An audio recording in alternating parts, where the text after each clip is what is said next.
Enid Blyton's St Clare's.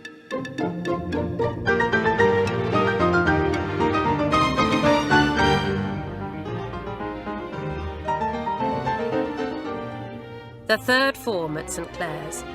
Written by Pamela Cox. Read by Nikki Diss.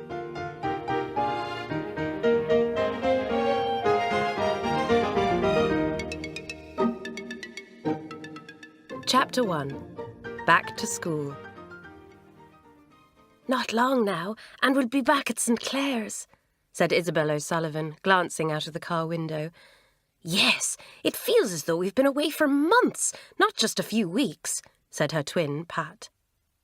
"Anyone would think the two of you positively disliked coming home for the holidays," said their mother from the driving seat. "Oh, Mum, of course we love being at home," cried Pat. "It's just—" Then, in the mirror, she caught the twinkle in her mother's eye and laughed. "I wonder who will be head of the form this term," mused Isabel. "One of you two, perhaps?" suggested their friend, Carlotta Brown. She lived several miles away from the twins and had been delighted when Mrs. O'Sullivan had telephoned to offer her a ride back to school. Her father was away, and the girl hadn't been looking forward to making the journey in the company of her rather strict, disapproving grandmother. "It certainly won't be me," she went on now with a laugh. "Miss Theobald thinks that I'm still too irresponsible." "Perhaps she will choose you for that very reason," suggested Mrs. O'Sullivan. "A little responsibility might do you good and calm you down a bit." Carlotta looked doubtful. She wasn't at all sure that she wanted to be calmed down. "I hope it's not you or me, Pat," said Isabel. "I'd be just green with envy if you were head girl. Yet I'd feel dreadful about you being left out if I was chosen." Pat laughed. "Yes, that's exactly how I feel." "I shouldn't be surprised if it's Hilary again," said Carlotta. "She's certainly had plenty of experience, and she's always done a marvellous job." "In that case, perhaps it's time someone else had a chance," put in the twins' mother. "Hilary's already proved that she can lead and accept responsibility."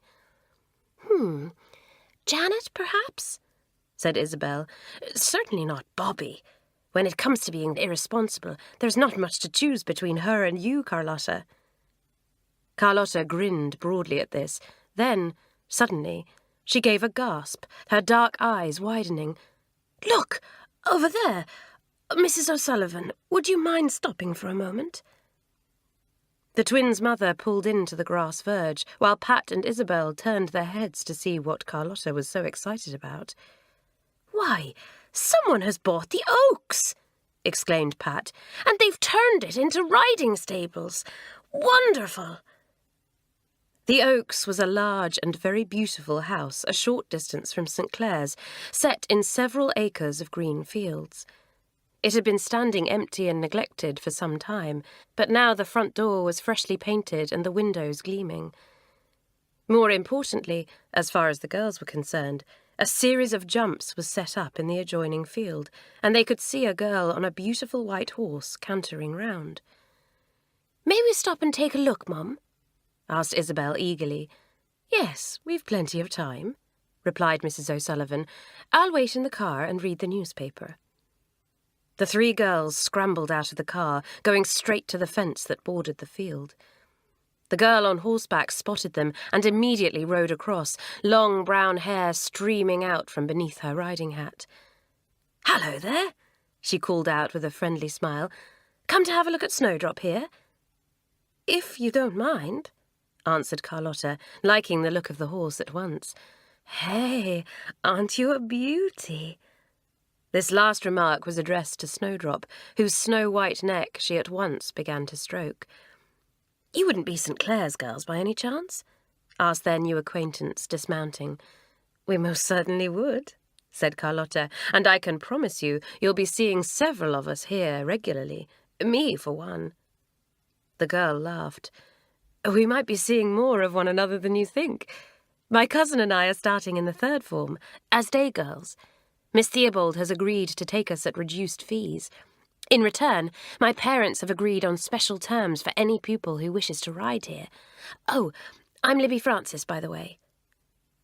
Delighted at this turn of events, the twins and Carlotta introduced themselves, Pat remarking, "We're in the third too." "What a bit of luck!" exclaimed Libby. "I'm afraid we won't be with you for very long, though. Fern, that's my cousin, is staying with us for a few months whilst her parents are abroad, and I'm due to go to America on an exchange scheme in the autumn." Just then, a movement at the other end of the field caught everyone's eyes, and they saw a girl and boy approach the gate there. "Fern!" called out Libby. "Over here!" The girl opened the gate and began to walk across the field, while the boy turned away abruptly and made for the stables. "My brother Will," explained Libby.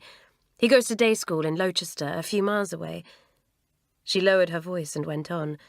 "Fern absolutely idolises him and makes a prize nuisance of herself hanging round him all the time. Will can't bear girls, apart from me, and he thinks that she's just too silly for words." "I'll bet he wasn't too pleased when he found out that she was coming to stay," laughed Isabel. "That's putting it mildly," said Libby. "You see, it all started when we were kids and I pulled the head off Fern's favourite doll. Will fixed it, and ever since, she's treated him like some kind of hero." Fern looked like a little doll herself, thought Isabel as the girl approached.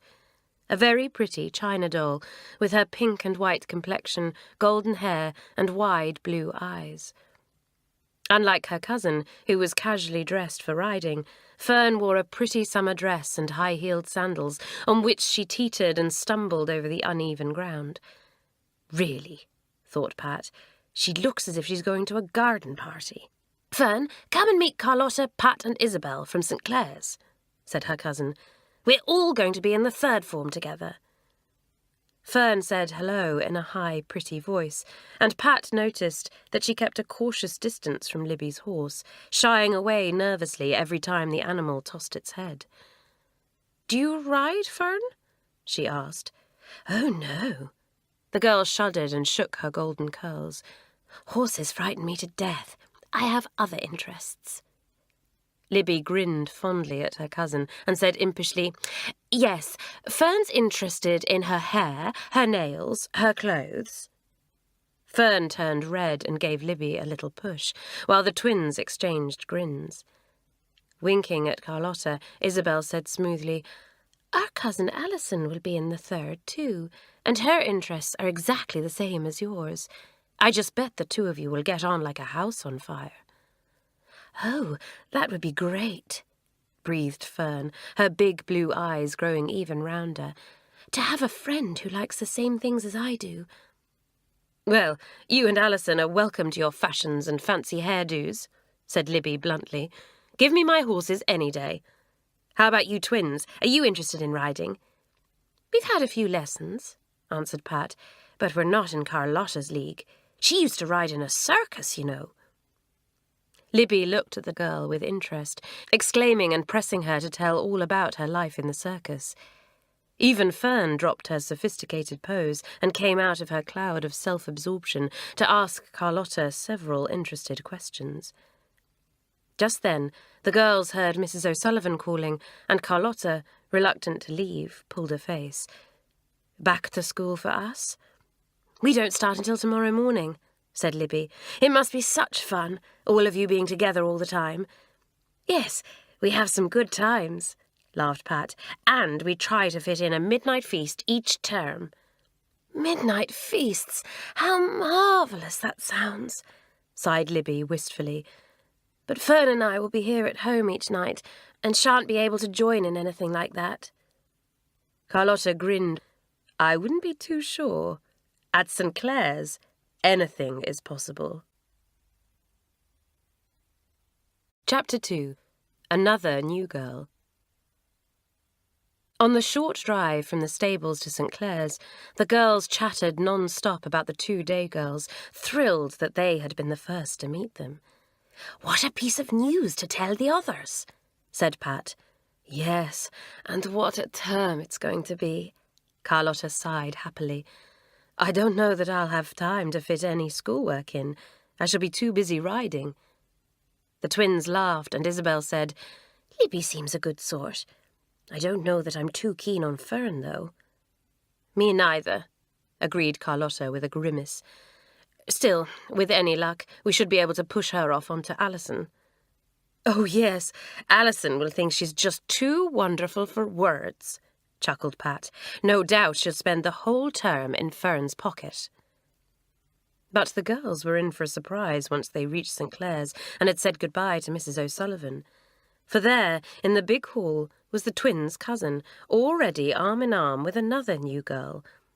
This one seemed the complete opposite of Fern, being rather serious-looking.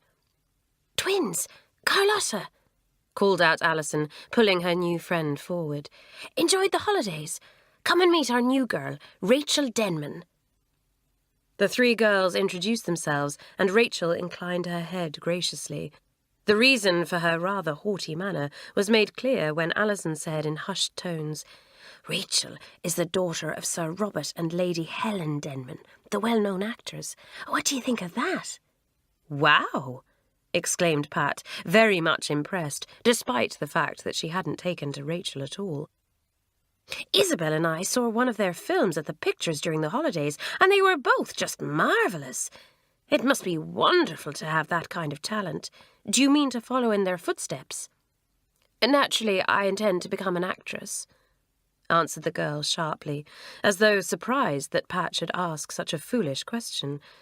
"Until recently, I went to drama school in London." She had a beautiful speaking voice, low-pitched yet clear as crystal. "Due to her drama coaching, no doubt," thought Isabel. "What made you decide to leave and come to St. Clare's?" she asked. "My parents feel strongly that one must experience real life to be able to inject true emotion into one's acting," she explained loftily. "So for the next year, I'm just to be an ordinary schoolgirl, like the rest of you." The twins and Carlotta stared at her hard. Her condescending manner really put their backs up. As though sensing that the others didn't think much of Rachel and fearing that they might say something cutting, Alison said hastily, "I'd better take you to Matron, then we'll see which dormitory we're in. I do hope we're together." "I suppose we ordinary mortals ought to pop along to Matron too," remarked Carlotta as Alison and Rachel walked away. But before they had a chance, the girls heard their names called and turned to see Janet Robbins and Bobby Ellis walking towards them. "Hello, I see you've met the actress. What do you think of her?" asked Janet with a wry grin. "So good of her to come down and live among us little people," said Bobby, a scornful look on her freckled face. "My word, if she puts on her high and mighty airs with me, she'll learn all about true emotion, all right." The others laughed. Rachel was the kind of girl who brought out the worst in the forthright Bobby. She just couldn't bear airs and graces, as she called them. "Trust your cousin to latch on to her," remarked Janet dryly. Pat gave a chuckle. "Don't be surprised if Alison changes her affections tomorrow, Janet. We've 2 more new girls starting then, and one of them is just Alison's cup of tea." "Hello, what's this?" The good-looking Hilary Wentworth came up, accompanied by Doris Elwood. "Who's Alison's cup of tea? Tell us." "Hilary!" cried the girls. "And Doris! Just arrived back? Good to see you both again." Once the girls had greeted each other, Janet nudged Pat and said impatiently, "Go on, let's hear all about these new girls." So Pat, with much eager assistance from Isabel and Carlotta, told the listening girls all about Libby and Fern, extremely gratified at the reaction their news produced. "Day, girls, how thrilling! And riding stables right on our doorstep. Brilliant! Looks as if it's shaping up to be a fab term," remarked Hilary. "And we've got the glorious summer weather too, which means plenty of tennis and swimming. Come on, let's hurry along to Matron and give her our things. If we're quick, there might just be time to take a look at the swimming pool before tea. I know we won't be able to go in, but just looking at that clear blue water lapping at the sides makes me feel all nice and summery."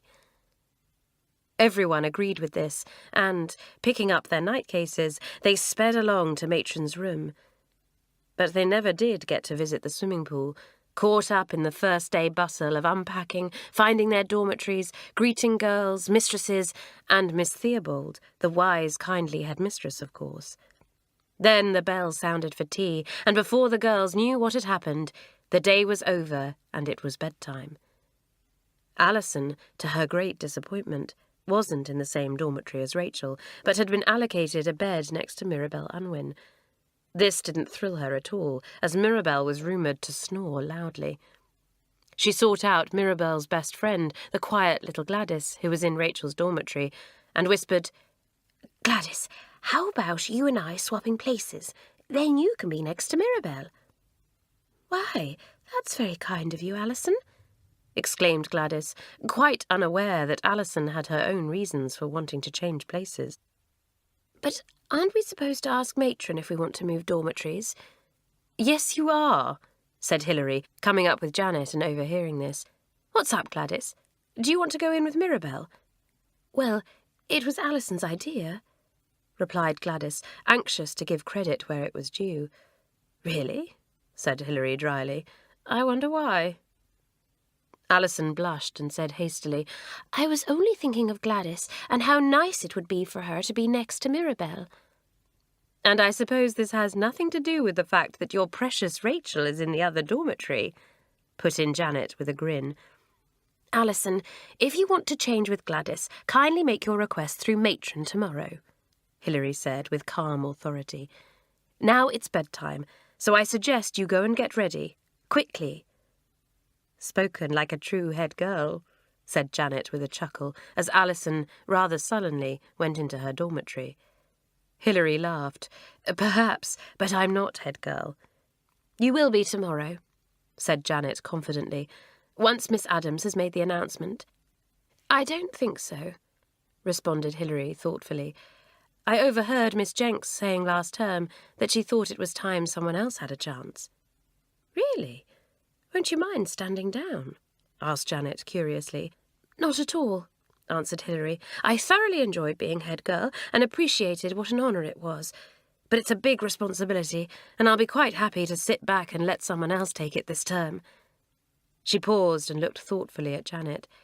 "You, perhaps?" "Never." Janet dismissed this with a laugh. "I'm too fond of jokes and tricks to make a good head girl." "Yes, but you're also a born leader and a strong character," pointed out Hilary. "Anyway, we'll find out tomorrow." "Yes," said Janet slowly, Hilary's words making her think. The girls, worn out by their long journeys and the excitement of the day, fell asleep quickly, all except two of them. One was Rachel Denman, who lay staring miserably into the dark, aware that she had made a bad start with the girls. "It's all so very different from my drama school," she thought unhappily. "Only Alison seems to like me. Still, I suppose that's my fault for getting on my high horse. But somehow I just find myself going all defensive and can't seem to help it." Sighing heavily, the girl turned over in her bed. "If only they knew it was my stupid pride making me act like that," she thought. "But I can't bring myself to tell them the truth." The other girl was Janet, who lay awake for a very different reason: excitement. Until that conversation with Hilary, it had never occurred to her that she might be in the running for head of the form. But now that she came to think about it, why shouldn't she be? After all, she, Hilary, and Doris had been at St. Clare's longer than any of the others.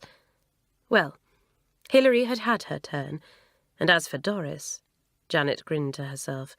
Doris the duffer would run a mile if the honour was offered to her. There wasn't an ounce of conceit in Janet's nature, but the more she thought about it, the more she saw herself as the obvious choice for head girl.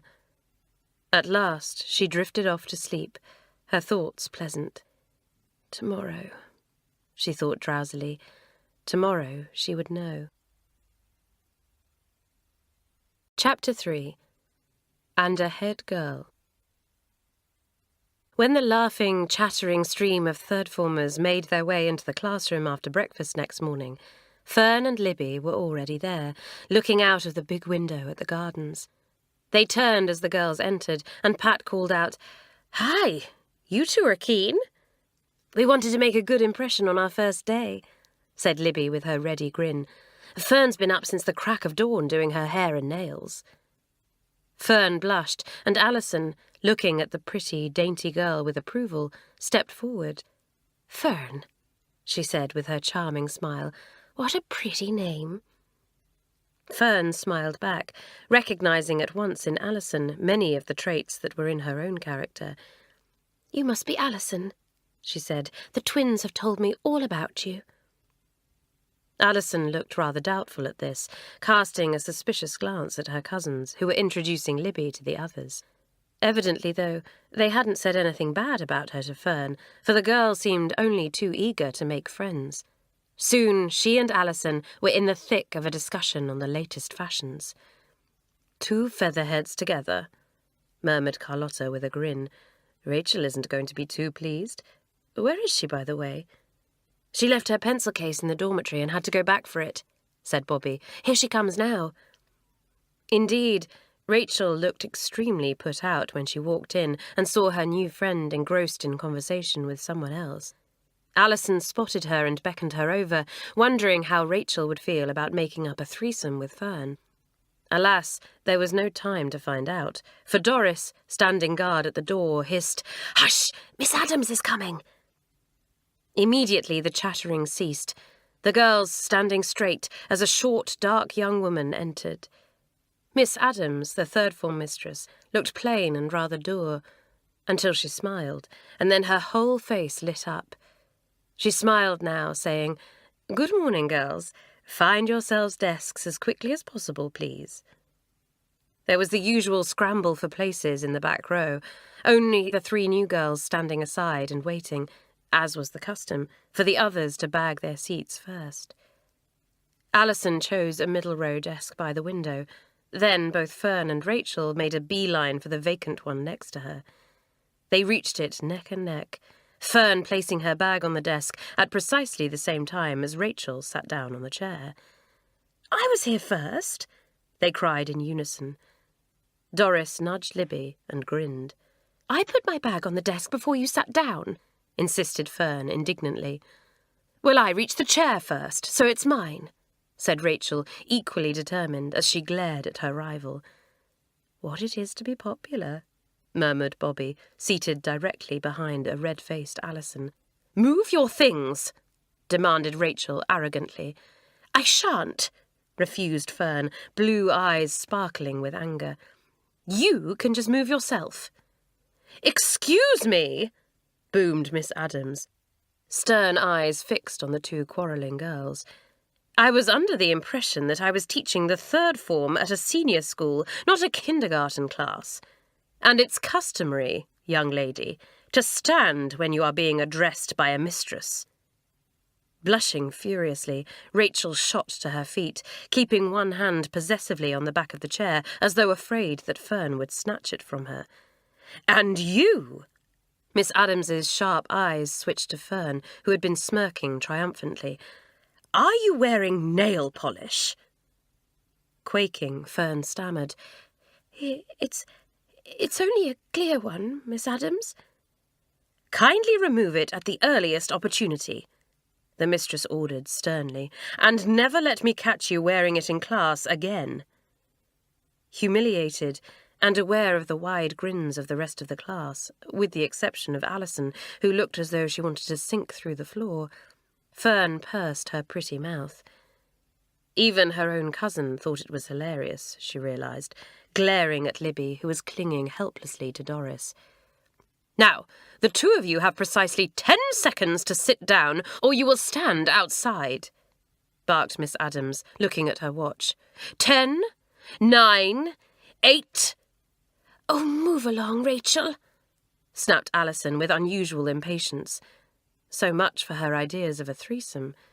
"Fern, you come and sit here by the window, and I'll go in the middle." "Poor Alison," whispered Doris. "She's like the meat in a sandwich." Libby giggled, then seeing the mistress's eye on her, turned it into a long cough. "Now, if everyone's settled, perhaps we can get on," said Miss Adams with sarcasm.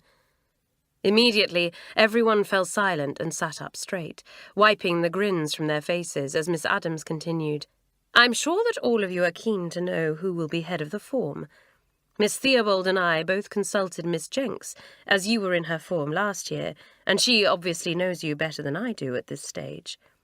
There were a couple of you in the running, and it was a very close thing, but, after much consideration, our choice is Carlotta Brown. There was a moment's silence, then the form erupted, cheering and yelling. Good for you, Carlotta! Yes, well done! Carlotta stared blankly round. At last she said, Pardon? Carlotta, explained Hilary patiently, you're head of the form. Who, me? Said Carlotta, eyes widening. No, there's some mistake. Miss Adams laughed at the girl's air of disbelief and said, There's no mistake, Carlotta. Well, exclaimed the girl, astonished, I really don't know what to say. It's a real honour, and I'll do my best to live up to it, you can be sure. So Mrs. O'Sullivan's prediction had come true, she realised, her head in a whirl. This was the last thing she had expected. As Miss Adams had said, it had been a close thing. Mamselle had entered the staff common room as Miss Theobald and the two mistresses were discussing the matter, giving a shriek of protest when she heard Carlotta's name mentioned. Ah, no! That Carlotta, she is too wild! She will lead the third formers into all kinds of scratches! Scratches? Oh, you mean scrapes, Mamselle. Miss Theobald had laughed. What do you think of Janet, then? The Frenchwoman's slow black eyes became sombre as she shook her head gravely, sitting down at the table with the others. She is too fond of the trick and the joke. It is not dignified in a head girl. Both girls have their faults, remarked Miss Jenks thoughtfully. Carlotta is inclined to be reckless, while Janet can be a little too sharp-tongued and lacking in tact.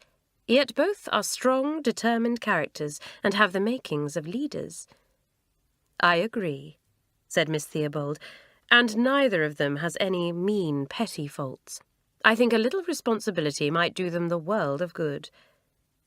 But how do we choose between them? Asked Miss Adams. I propose that we make Carlotta head girl for this term, and let Janet have her chance next term, replied the head. What do you all think?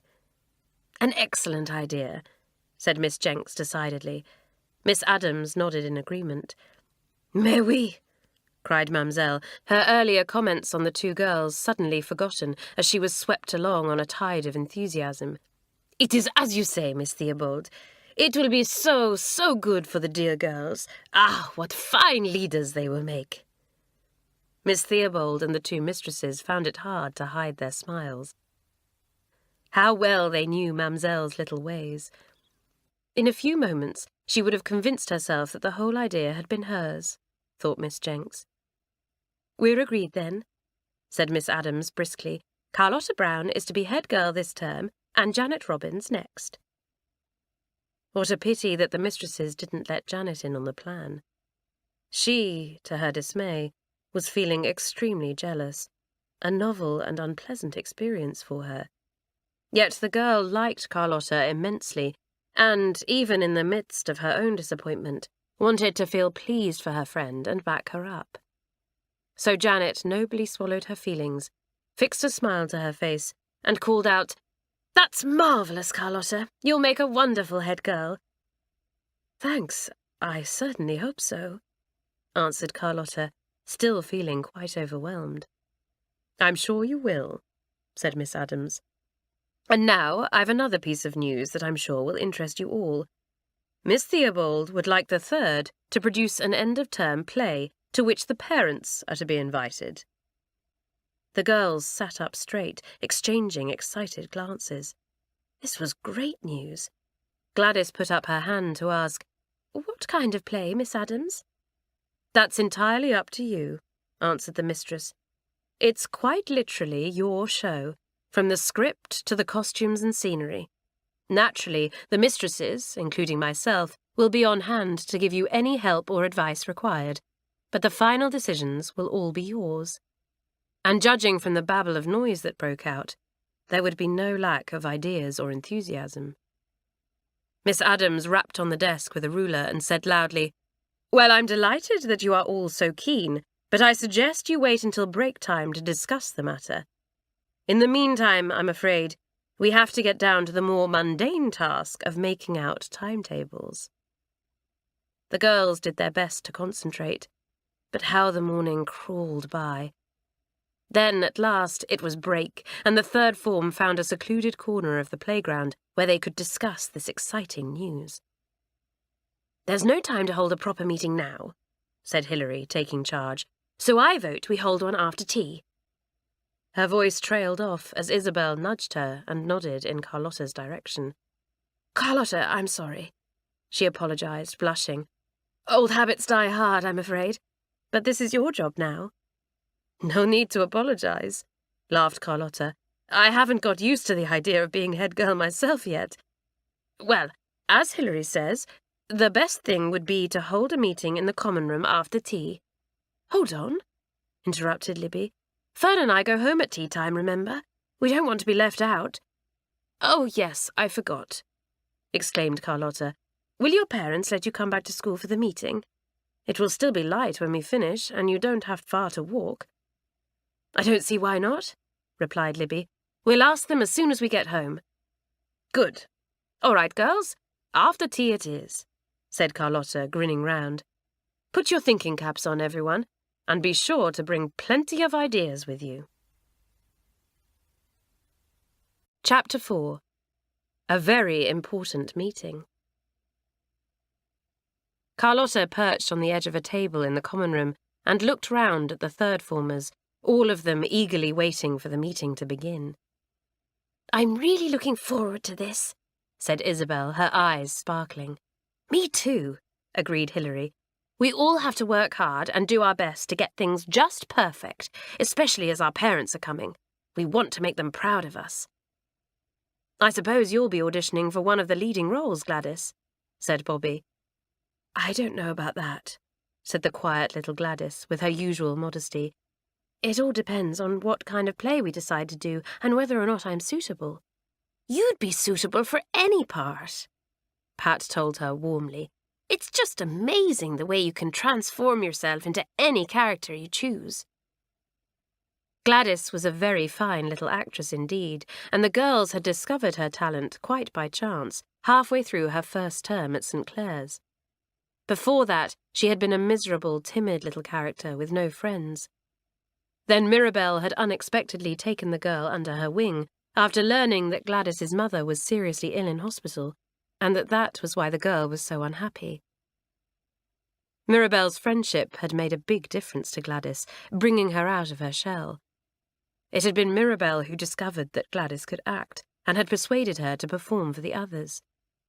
Mirabelle, who had been a tower of strength when the girl's mother had undergone a serious operation.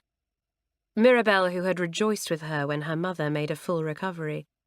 And now it was Mirabelle who said loyally, "Pat's right. You're easily the best actress St. Clare's has ever had." Rachel had been listening to this with a rather strange, frozen expression, and Alison, fearing that the girl might be offended at her own talents being overlooked, said reassuringly, "Gladys is very good, but I'm sure that you will be able to give her a few pointers. With your background, you're certain to get one of the leading parts." Bobby and Janet, standing nearby, caught the end of this and grinned at Alison's gushing tone. Then Rachel gave a little laugh and said, "Sorry to disappoint you, Alison, but I'm not interested in having a leading role, or any role for that matter." This was too much for Bobby, who whipped round and said scornfully, "I suppose a mere school play is quite beneath you. Well, Rachel, this might not be the kind of grand production that you're used to, but it means a lot to us." "You bet it does," called out some of the others, glaring at the new girl. "Quite frankly," went on Bobby, "I think we'll manage very well without you." Completely taken aback by Bobby's contemptuous tone and the hostile stares around her, Rachel turned red with dismay. She didn't think the play was beneath her. She hadn't meant it like that at all. But what was the point of trying to defend herself? Every time she opened her mouth these days, things seemed to come out sounding all wrong. And the third formers seemed determined to think the very worst of her. Fortunately, Mirabelle created a diversion then, calling out impatiently, "Can't we get started? Gladys and I were hoping to get some tennis practice in before prep." "Libby and Fern haven't arrived yet," pointed out Carlotta. "We'll give them 5 more minutes, then start without them." Thankfully, as Mirabelle was growing extremely restless, the 2 day girls arrived a moment later. "Sorry we're late," said Libby ruefully. "What's happened? Have we missed much?" "We haven't started yet," said Carlotta, clapping her hands for silence. "All right, girls, let's begin. Now, does anyone have any thoughts on what sort of a play we should do?" Everyone did, and a dozen voices cried out at once. "An historical drama! No, comedy! Better still, how about a musical comedy?" suggested Bobby. "That would be brilliant." "Yes, but it might be a little ambitious," said Isabel doubtfully. "If it's to be all our own work, that would mean we would have to write songs and music scores, as well as a script, and none of us has any great talent in that direction." "I think you're right," agreed Carlotta. "So that leaves us with comedy or drama." "I'd love to do a costume drama," said Fern, who, to Rachel's annoyance, had made straight for Alison. "At my last school, I played a princess in our play, and the dress I wore was simply beautiful. White satin with lace, and—" "There is a little more to acting than simply dressing up, you know," Rachel interrupted cuttingly. "I was speaking to Alison," said Fern pointedly, glaring at Rachel before turning her back on the girl. "Well, it's very rude of you to speak to anyone when Carlotta is trying to get on with the meeting," said Hilary bluntly. "For heaven's sake, shut up and do let's get on." Flushing hotly, Fern subsided and Carlotta continued. "Whatever kind of play we decide to put on, we're going to need a really good script. Does anyone think they can write one?" "I wouldn't mind having a bash at a comedy," replied Doris, who had a marvellous sense of humour and could send the girls into fits of laughter with her wonderful gift for mimicry. "And I'd rather like to try my hand at drama," volunteered Hilary, who was excellent at English. Several more girls spoke up too, and Carlotta said with a grin, "Well, I was afraid no one would want this particular job, but it seems that we're a form of budding playwrights. I think the fairest thing would be if everyone leaves their finished scripts on my desk, without names attached, so that I can't be accused of any favouritism. Then I'll ask Miss Adams to read through them with me, and, between us, we'll pick the best one." "We're going to have to get a move on," said Doris. "Until we have a play, we can't dish out parts, paint scenery, or make costumes." "Then we'd better set a deadline," said Carlotta decidedly. "All completed scripts to be on my desk, or Miss Adams's, by 5 o'clock, 3 weeks from today." "3 weeks!" exclaimed Hilary. "Considering none of us has ever attempted to write a play before, that's quite a task." "I know, but as Doris says, we need to get things moving," replied Carlotta. "If we leave it any longer, we shan't have time to rehearse properly, and that would never do. I'm sure we all want this to be a big success." There was a chorus of agreement at this. "There is one thing we can do without a script," called out Bobby, "and that's choose a director. It'll have to be someone who can lead and keep us all in order." "Carlotta!" cried Doris. "After all, she's head girl, and she can probably do with a bit of practice at bossing us all around." "Thank you, Doris," laughed Carlotta, "but I don't think I ought to take control just because I'm head of the form. Perhaps someone else would like to have a bash." "I think Janet would make an excellent director," said Bobby. "What do you say, Janet?" Janet suddenly thought that directing would be just the kind of challenge she enjoyed, and it would make up for her disappointment at not being head girl. "I wouldn't mind giving it a try," she said, "provided the majority agree." "Well, there's only one way to find out," said Pat, "and that's to take a vote. Does anyone have any paper?" "I've a notebook here," said Alison, tearing off some sheets and beginning to hand them round. "Half a minute," called Hilary. "The 3 new girls shouldn't vote, because they don't really know Janet or Carlotta yet. And Janet and I can't vote either, said Carlotta. So that leaves the rest of you. An odd number, that's lucky. Hilary collected the votes and counted them, which didn't take very long at all. Then she cleared her throat and said, Well, that couldn't have been much closer. The winner, by 1 vote, is Carlotta. Everyone, even those who had voted for Janet, cheered sportingly, and Janet was the first to shake Carlotta's hand, saying, The best girl won. Well done yet again. Inwardly, though, she couldn't help but feel disappointed and a little resentful. This was the second time today she had lost out to Carlotta. Quite unaware of the girl's feelings, Carlotta said sincerely, I don't know about being the best girl, but it certainly seems to be my lucky day. And it wasn't over yet. As the meeting broke up, Libby came across and said, Carlotta, I've asked Mum if you can come to tea with us on Saturday. If you come over early in the afternoon, we can get some riding in first. Do say you'll come. Oh, yes, exclaimed Carlotta, her dark eyes sparkling with anticipation. I'll have to get permission from Miss Adams, but I shouldn't think she'll say no. Thanks, Libby, it will be fun. You can bet it will, agreed Libby with a grin. I must say, I'm looking forward to having a friend who appreciates the important things in life, namely horses. I'm terribly fond of Fern, but we don't have much in common, and her conversation bores me stiff most of the time. Carlotta felt a happy glow spreading through her. The girl was extremely popular with all of her form, but she had never had a special friend of her own.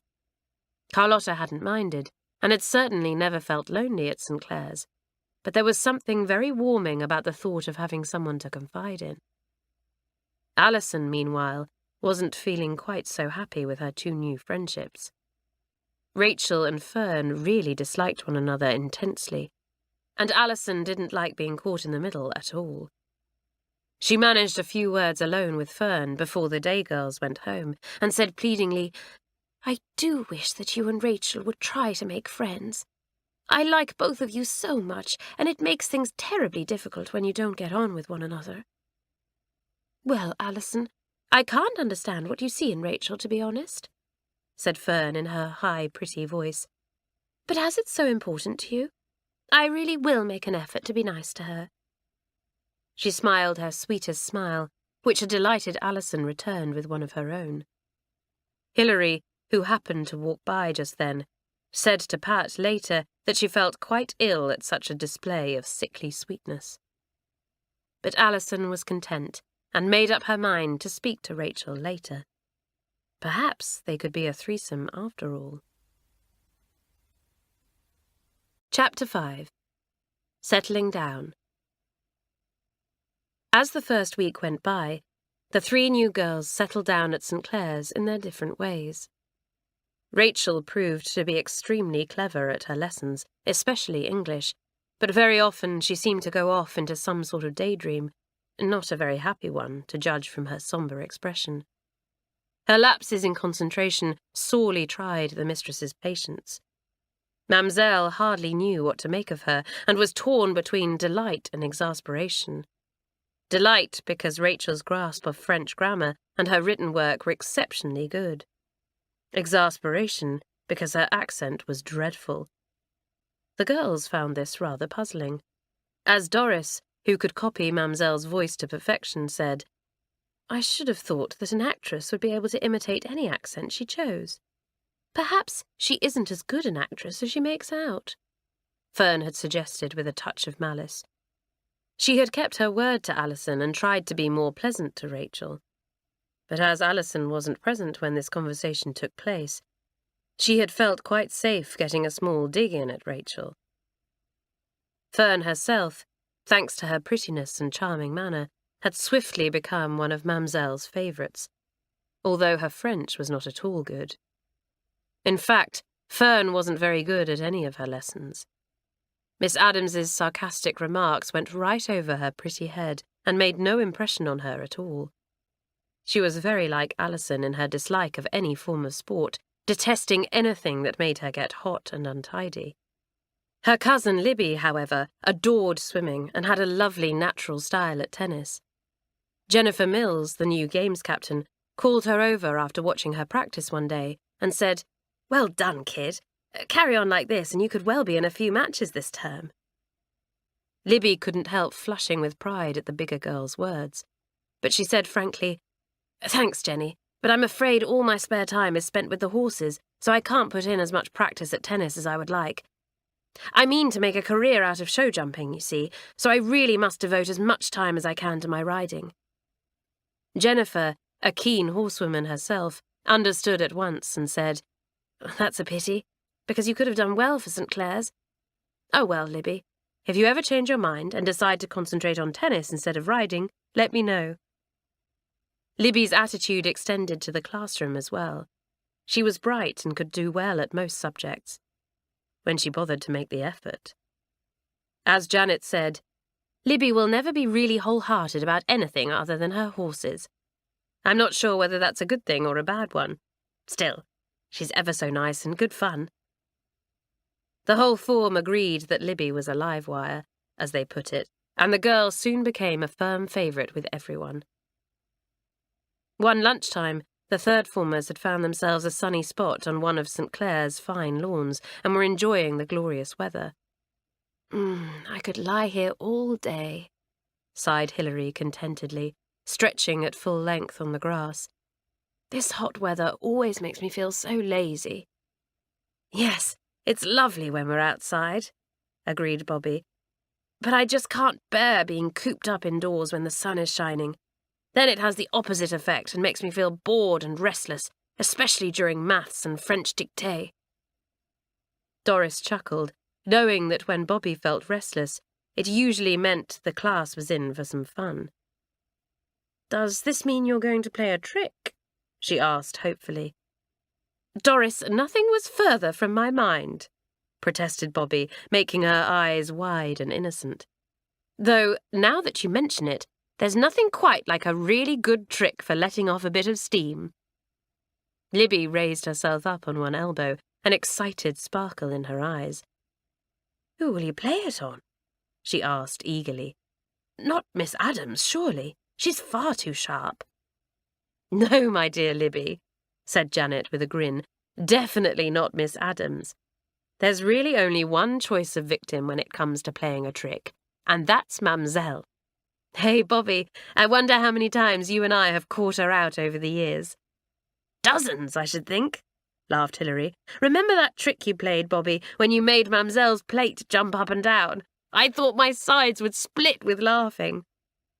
"And that time back in the first form, Janet, when you filled her spectacle case with insects," joined in Alison. "Poor old Mamselle thought she was seeing things." "That one wasn't nearly so funny," remembered Janet, pulling a wry face. "I did it to get back at Mamselle for being so bad-tempered that term, and it turned out that she was really ill.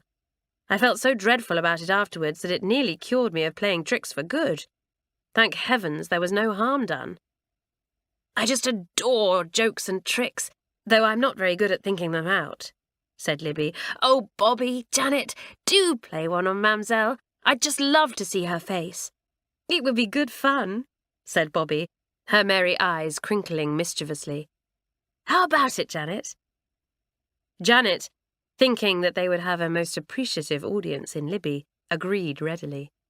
"Though it's going to take us a little time to come up with an idea and plan it all out. I'm due a letter from my brother soon. Perhaps he'll have some ideas." "Janet's brother comes up with the most ingenious tricks," explained Hilary to Libby, "and he always passes them on to her, which is wonderful for us, but not so good for Mamselle." "Poor Mamselle," put in Fern with a pout. "I think it's a shame to play jokes on her. She's such a decent sort." Libby pulled a face at her cousin. "You only say that because she believed that feeble excuse you made this morning about one of the horses eating your French prep. Anyway, it's only a bit of fun." "And dear old Mamselle always takes it in good part," laughed Doris fondly. But after Fern and Alison had moved away to join Rachel, who had just come outside, Doris said, "Libby, that cousin of yours won't sneak to Mamselle, will she? That would really ruin everything." "Oh, Fern's all right," Libby assured her airily. She can be a bit of an idiot at times, but she wouldn't tell tales. Ah, Fern might not, but can we be so sure about our illustrious head girl? Said Janet slyly, nudging Bobby and nodding towards Carlotta, who was lying with her hands behind her head, half asleep. The girl gave a yawn and stretched. What are you talking about? We were just talking about playing a trick on Mamselle, explained Bobby patiently. Fern doesn't approve, and Janet seems to think that as your head of the form, you might not either. Carlotta sat bolt upright at this, saying with mock indignation, Does she indeed? Well, Janet, for your information, if I was head girl of the whole school, I should still say go ahead and play your trick on Mamselle. Everyone laughed at this, and Doris cried out, Good for you, Carlotta. We might have known that you wouldn't go all prim and proper on us. Carlotta laughed too, but she cast a sharp glance in Janet's direction. The girl had made 1 or 2 pointed comments about her in the past couple of days, and, although they had been laughed off, Carlotta couldn't rid herself of the idea that Janet was annoyed with her for some reason. Was it because she had been chosen to direct the play, perhaps?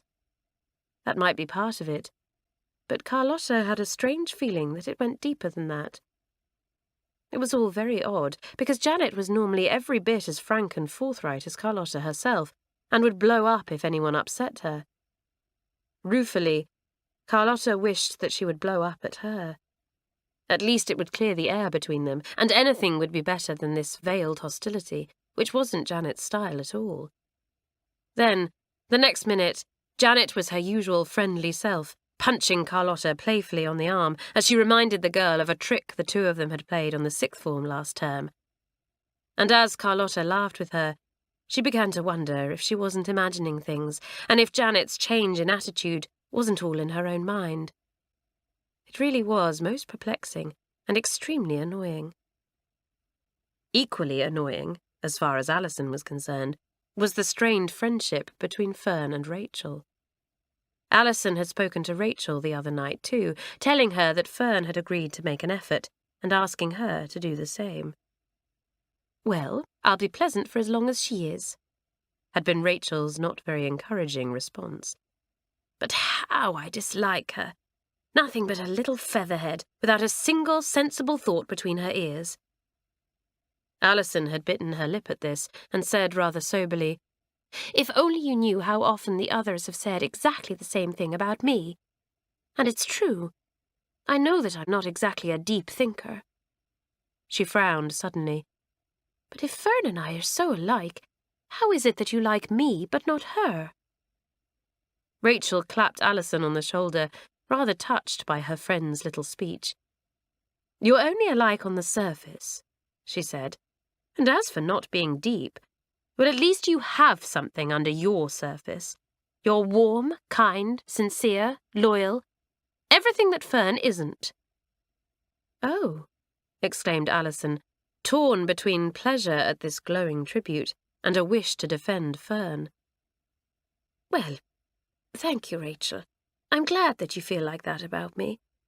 But I've always found Fern to be very warm and friendly.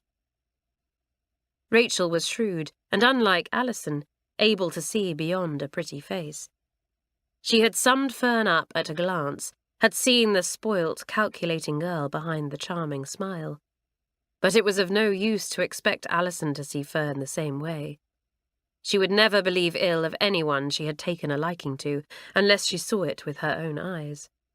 So Rachel summoned up a smile and said, Perhaps I'm being a bit hard on Fern, and she'll turn out to be quite decent once I get to know her. Anyway, I'm willing to meet her halfway. Rachel was thinking of this conversation now, as she stepped out into the bright sunshine and saw Fern and Alison laughing with a group of third-formers. Alison smiled and got to her feet when she saw her, Fern following suit. But Fern's smile, Rachel noticed, didn't quite reach her eyes. Hi, said Alison. What have you been up to? Fern and I have been out here for ages. Oh, I thought I had better tidy my corner of the dormitory before Matron spotted it, answered Rachel. Tidying up inside on a glorious day like this, said Fern with a shudder. How dull. Still, I dare say life at St. Clare's must seem pretty dull to you altogether. What do you mean by that? Asked Rachel sharply. Fern raised her finely arched brows at the girl's tone and said, Why, only that a school like this must seem terribly boring when you're used to mixing with theatrical types all the time. Oh, I see. Rachel seemed to relax a little. Well, Fern, theatrical types can be just as tiresome and boring as anyone else when you're with them every day. I suppose so, said Fern with her high little laugh. Which drama school did you go to, by the way? The De Winter Academy, answered Rachel. It's a very good one. What a coincidence, exclaimed Fern, clapping her hands together. A friend of mine from prep school goes there. Sarah Jameson. We still keep in touch. Do you know her? Yes. Rachel had turned suddenly pale, the word forced out through stiff lips, while Fern and Alison stared at her curiously. Yes, I know Sarah. Excuse me, would you? I've just remembered something I have to do. With that, Rachel sped away towards the school, leaving Alison and Fern to stare after her in surprise. Well, how peculiar, exclaimed Alison, astonished. Did you see how white and upset she looked? Fern nodded while her mind worked rapidly. Rachel was obviously badly shaken by the fact that she, Fern, knew one of her fellow drama students. It was beginning to look as though the girl had something to hide. The question was, what? Fern made up her mind to find out. It was time, she thought, grinning slyly to herself, that she wrote to Sarah Jameson. Chapter 6. A Wonderful Day. The first week of term really flew by, and at last it was Saturday, when the girls were free to do as they pleased. Many of them went into town to spend their pocket money, meet in the coffee shop, or see a film. Others took advantage of the fine weather to swim, play tennis, or just sunbathe. Carlotta was particularly excited today, for she was to spend the afternoon at Libby's. How she looked forward to meeting her friend's family, and the horses, of course. She arrived at the Oaks early, and instead of going straight to the house and knocking on the door, she went across to the paddock. Leaning on the gate, she watched critically as a tall, thin boy, who looked very like Libby, rode a huge black horse around. The horse was obviously a wild, high-spirited creature, rearing and bucking violently in an effort to throw its rider. But the boy was a fine horseman, noted Carlotta with approval, and stayed firmly in the saddle. Suddenly, he spotted Carlotta and turned the horse towards the gate. "Hello there," called out Carlotta in her friendly manner. "You must be Will. I'm Carlotta Brown." To the girl's dismay, her bright smile was met with a scowl, and Will replied with a bored air, "I know. Libby has had to pop into town with Mum and Fern, but she won't be long. She asked me to look after you until she gets back." A task that he evidently wasn't looking forward to, realized Carlotta, feeling her temper beginning to rise. The boy looked her up and down disdainfully, then ordered curtly, "Wait here. I'll see if we've got a horse suitable for you." While Will went off towards the stables, Carlotta reached up to pat the neck of the black horse. The animal tossed its head and reared away. "Come on, boy," she crooned softly. "Come to Carlotta." The horse became still suddenly, then moved slowly forward until he was directly in front of her. This time, when she reached up to stroke him, the animal didn't break away, laying his big head on her shoulder. "Hey! What on earth do you think you're doing?" The angry shout, coming from behind her, made Carlotta spin round sharply. She came face to face with an absolutely furious Will. "Don't you realize he could have bitten you?" said the boy angrily. "Of course he won't bite me," snapped Carlotta, getting more annoyed by the second at his manner. "That's all you know. Rocky isn't fully broken in yet, and he has a vicious temper. You certainly wouldn't be able to handle him. My sister is the only girl I know who can ride a horse properly, and even she can't control Rocky." With an effort, Carlotta swallowed a cutting retort. She wasn't going to lose her temper. Instead, she was going to teach Libby's stuck-up brother a lesson. "I'm sorry," she said meekly, moving away from Rocky. "Is this the horse I'm to ride?" Carlotta nodded towards a plump, docile little mare that Will was leading, and the boy said shortly, "Yes. Have you ridden before?" "Just a little," she answered diffidently. "Well, you shouldn't have any trouble handling old Maisie here," said Will with a patronising air that made Carlotta's hackles rise. "Do you think you can manage to mount by yourself?" "Oh, I'm quite sure that I can't," said Carlotta, opening her dark eyes wide in pretend dismay. "Don't you have something that I could stand on?" Heaving a sigh of irritation, Will dropped Maisie's reins and turned back towards the stables to get a mounting block. Carlotta pulled a face at his departing back, then sped across to the gate, climbing nimbly over it and into Rocky's paddock. By the time Will returned, she was on the horse's back. "Get down from there right now, you idiot!" he cried, dropping the block and springing towards the gate. "You'll break your neck!" "Pah!" was Carlotta's only reply, delivered with a toss of her dark head, before she made a soft clicking sound, and Rocky took off as though he had winged hooves. In fact, the horse moved so swiftly that, for a moment, Will really feared that he had bolted with Carlotta and decided he had better ride to her rescue. Then he noticed her relaxed, light touch on the reins and the natural grace of her posture, and realised that she didn't need rescuing at all. Rocky hadn't bolted with Carlotta. She had bolted with him, and, to Will's astonishment, was very much in charge of the situation. Just then, Will's mother came into the stable yard, along with Libby and Fern. "Will!" cried out Mrs. Francis in alarm. "What are you thinking, putting that poor girl up on Rocky? Ride after them this instant!" "Don't worry about Carlotta, Mum," laughed Libby. "She used to ride in a circus. Wow, just look at her go!" "A circus?" repeated Will with a groan of dismay. "Oh, no! Libby, why on earth didn't you tell me that? Now I've just made a complete idiot of myself." "Well, there's nothing new in that," giggled Libby. "You're always making a complete idiot of yourself. Hey, Carlotta, come and meet my mum." Carlotta reined in the horse and dismounted, coming through the gate. "So, you're Carlotta," said Mrs. Francis with a friendly smile. "Libby's been singing your praises all week, so it's nice to meet you at last. We'll be seeing a lot of you here, I hope."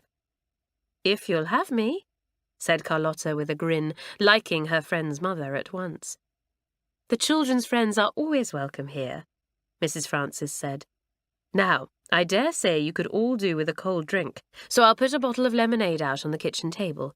Come and get it when you're ready." She went into the house, leaving the 4 young people together. Libby said wickedly, "I don't need to introduce you to my big ape of a brother. Obviously, you've already met." "Big ape is right," said Will with a rueful smile. "Carlotta, I really am sorry for speaking to you the way I did." Never one to bear a grudge, Carlotta found herself smiling back, liking the boy's frankness. "Apology accepted. And I'm afraid I ought to say sorry to poor Maisie here," said Carlotta, going across to the placid mare and stroking her nose. "I brushed you aside most rudely, didn't I, sweetheart?" "Will, you surely didn't try to get Carlotta up on dear old Maisie," gasped Libby, torn between amusement and dismay. "I'm surprised that she's speaking to you at all." Fern, who had been hovering uncertainly on the edge of the group, looking a little bored, piped up. "Will, we've had a brilliant time in town. Just wait until you see the new dress that Aunt Polly bought me." Will glanced briefly at his cousin and nodded vaguely, before saying, "Libby, let's go and get some of that lemonade. Then we can introduce Carlotta to the rest of the horses." "Good idea," said Libby. "Come on, Carlotta." "Oh, Don't say you're going to spend all afternoon with the horses, wailed Fern with her now familiar pout. Will, you promise that you'd help me with my maths prep today? Later, said Will with an impatient wave of his hand. Carlotta, you must teach Libby and me some of your circus tricks. Can you ride bareback? I can't wait to tell the guys at school all about you. Carlotta grinned, but her shrewd eyes rested on Fern, who was looking extremely unhappy at the way her cousin had brushed her aside. Carlotta didn't much like the girl, but in that moment she felt a little sorry for her. She gave Fern a warm smile and was taken aback to receive a ferocious scowl in return. Then Fern turned away and stalked off into the house. Yet, despite Fern's sulks, it was a most enjoyable day. An afternoon spent riding and grooming the horses, then a delicious picnic tea on the lawn. Libby and Will's parents joined them, and it was a very happy meal, Mr. Francis keeping everyone in stitches with his jokes. After tea, Mrs. Francis offered to drive Carlotta back to school, but Will said, I've a better idea. Let's go on horseback instead. Carlotta can ride Silver, and I'll lead him back once we've dropped her off at St. Clare's. That's not fair, protested Fern. I won't be able to come with you. Well, it's your own fault if you won't learn to ride, said Will with a touch of scorn. You're such a baby, squealing and running away every time one of the horses so much as whinnies at you. For a moment, Carlotta thought that Fern was going to burst into tears. Then Mrs. Francis said sternly, That was very unkind, Will. Fern can't help it if she's not a horsey person. Sorry, mumbled Will, turning a little red. Why don't we walk? Suggested Carlotta. It won't take us very long, and then Fern can come with us. This was really very generous of Carlotta, for she would have much preferred to go on horseback. But she realised how left out Fern must feel, living with her horse-mad cousins. The girl didn't seem very grateful, though, giving Carlotta a sour glance that made her pretty face look quite ugly for a moment. She was unusually silent on the walk to St. Clare's, too, but none of the others seemed to notice, chattering happily among themselves. Carlotta felt quite flat once they reached the school gates, and Libby said, See you on Monday, Carlotta. Thanks for a lovely day, answered Carlotta. Goodbye. Goodbye, Fern. Come again soon, won't you? Said Will, adding with a cheeky grin. You're not a bad sort, for a girl. And I suppose you're quite decent, for a boy, Carlotta retorted. What a lovely day it had been, thought the girl happily, as she went in search of the third-formers. She couldn't wait to tell them all about it. And how marvellous that she had made another friend in Will. Carlotta didn't realise that she had also made an enemy in Fern, for the girl had an extremely jealous nature. A spoilt only child, Fern was used to having the undivided attention of her doting parents. When anyone she liked showed the slightest interest in anyone other than herself, she was quite unable to bear it.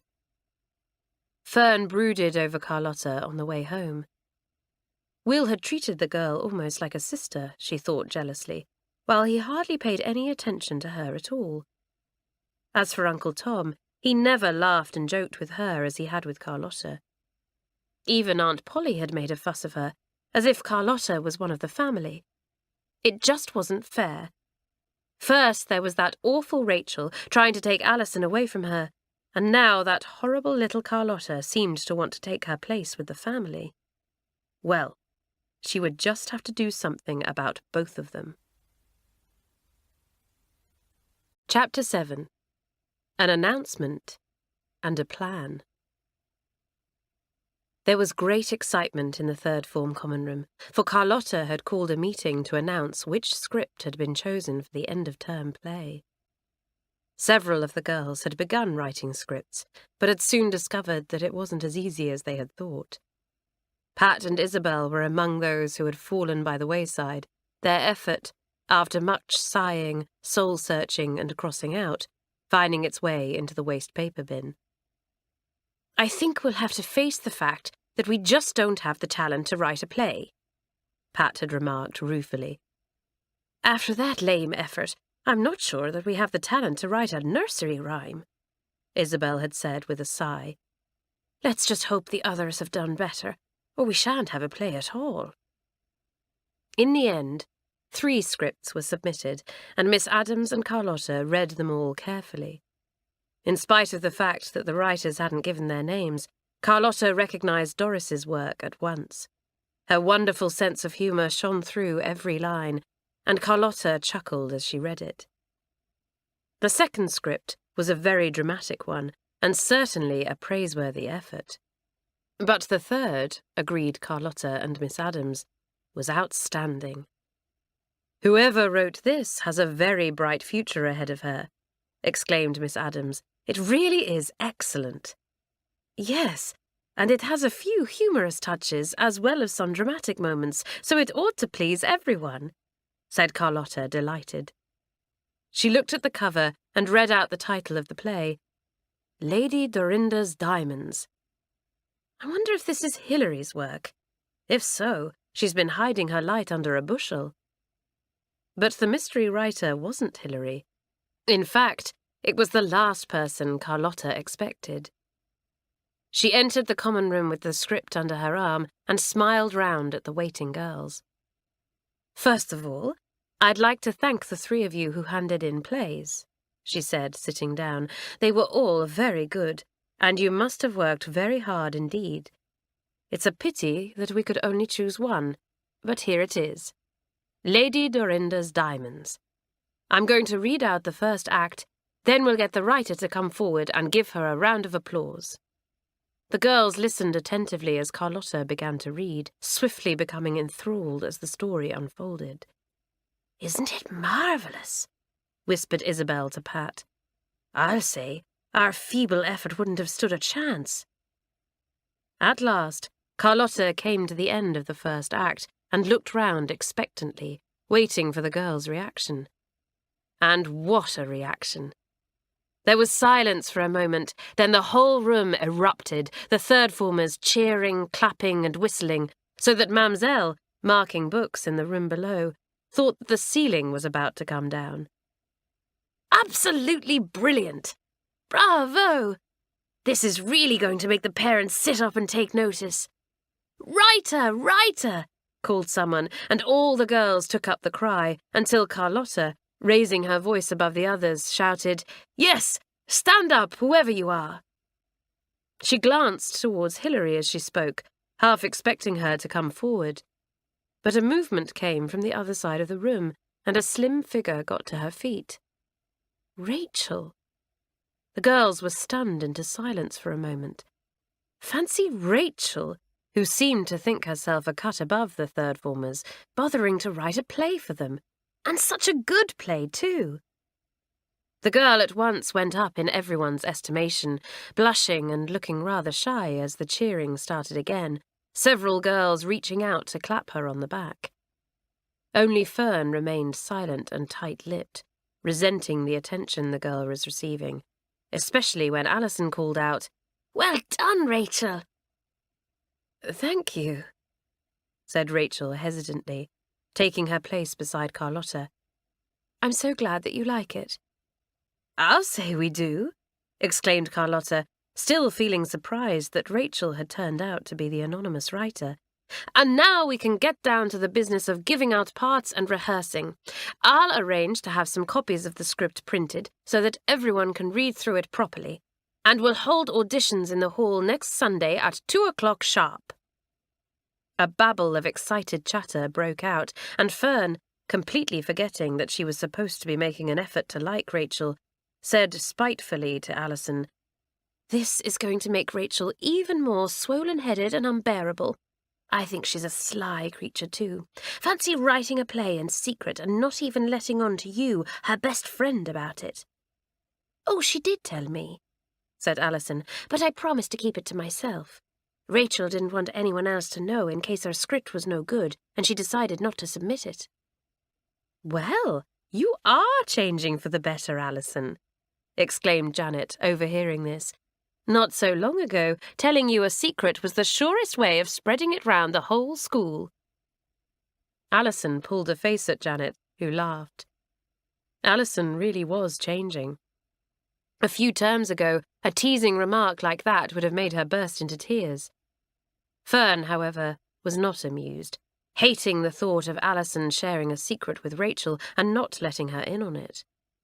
Worse still, she couldn't even punish Alison by sulking, for that would only drive her closer to Rachel. Fern really felt that life was very unfair at that moment. As the girls began to drift away, Carlotta called out to Janet and Rachel. "I wondered if you two would be decent enough to help me out with the auditions on Sunday. It's going to be quite a task, fitting the right part to the right person. Janet, you're always clear-headed, so you ought to be a big help. And Rachel, you've had some experience at this kind of thing, so you should know how to make everything run smoothly." "I'd love to help," said Janet at once, forgetting for the moment that she was still feeling a little sore with Carlotta. "So would I," agreed Rachel, who felt happier now than she had done in a long time. And what a difference it made, thought Carlotta, thinking how pretty and pleasant the girl looked, with her flushed cheeks and sparkling eyes. "Great," she said, pleased. "It should be good fun." The girls were in for some fun before the auditions, too, thanks to Bobby and Janet. The following day, Janet received a small package from her brother, and she and Bobby opened it together in the dormitory.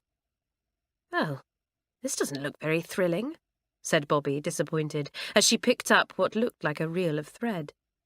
"I don't see how we can trick Mamselle with this." Janet, who had been reading the letter that had come with the package, chuckled and said, "You will? Here, read this." Bobby took the letter, and soon a grin spread across her mischievous face. "Brilliant," she cried. "Janet, this could be our best trick yet." "And I think I know how to improve on it," said Janet, opening her locker and rummaging around in it. "Ah, here we are." She produced a small tin with holes in the top, and Bobby said curiously, "Whatever is that?"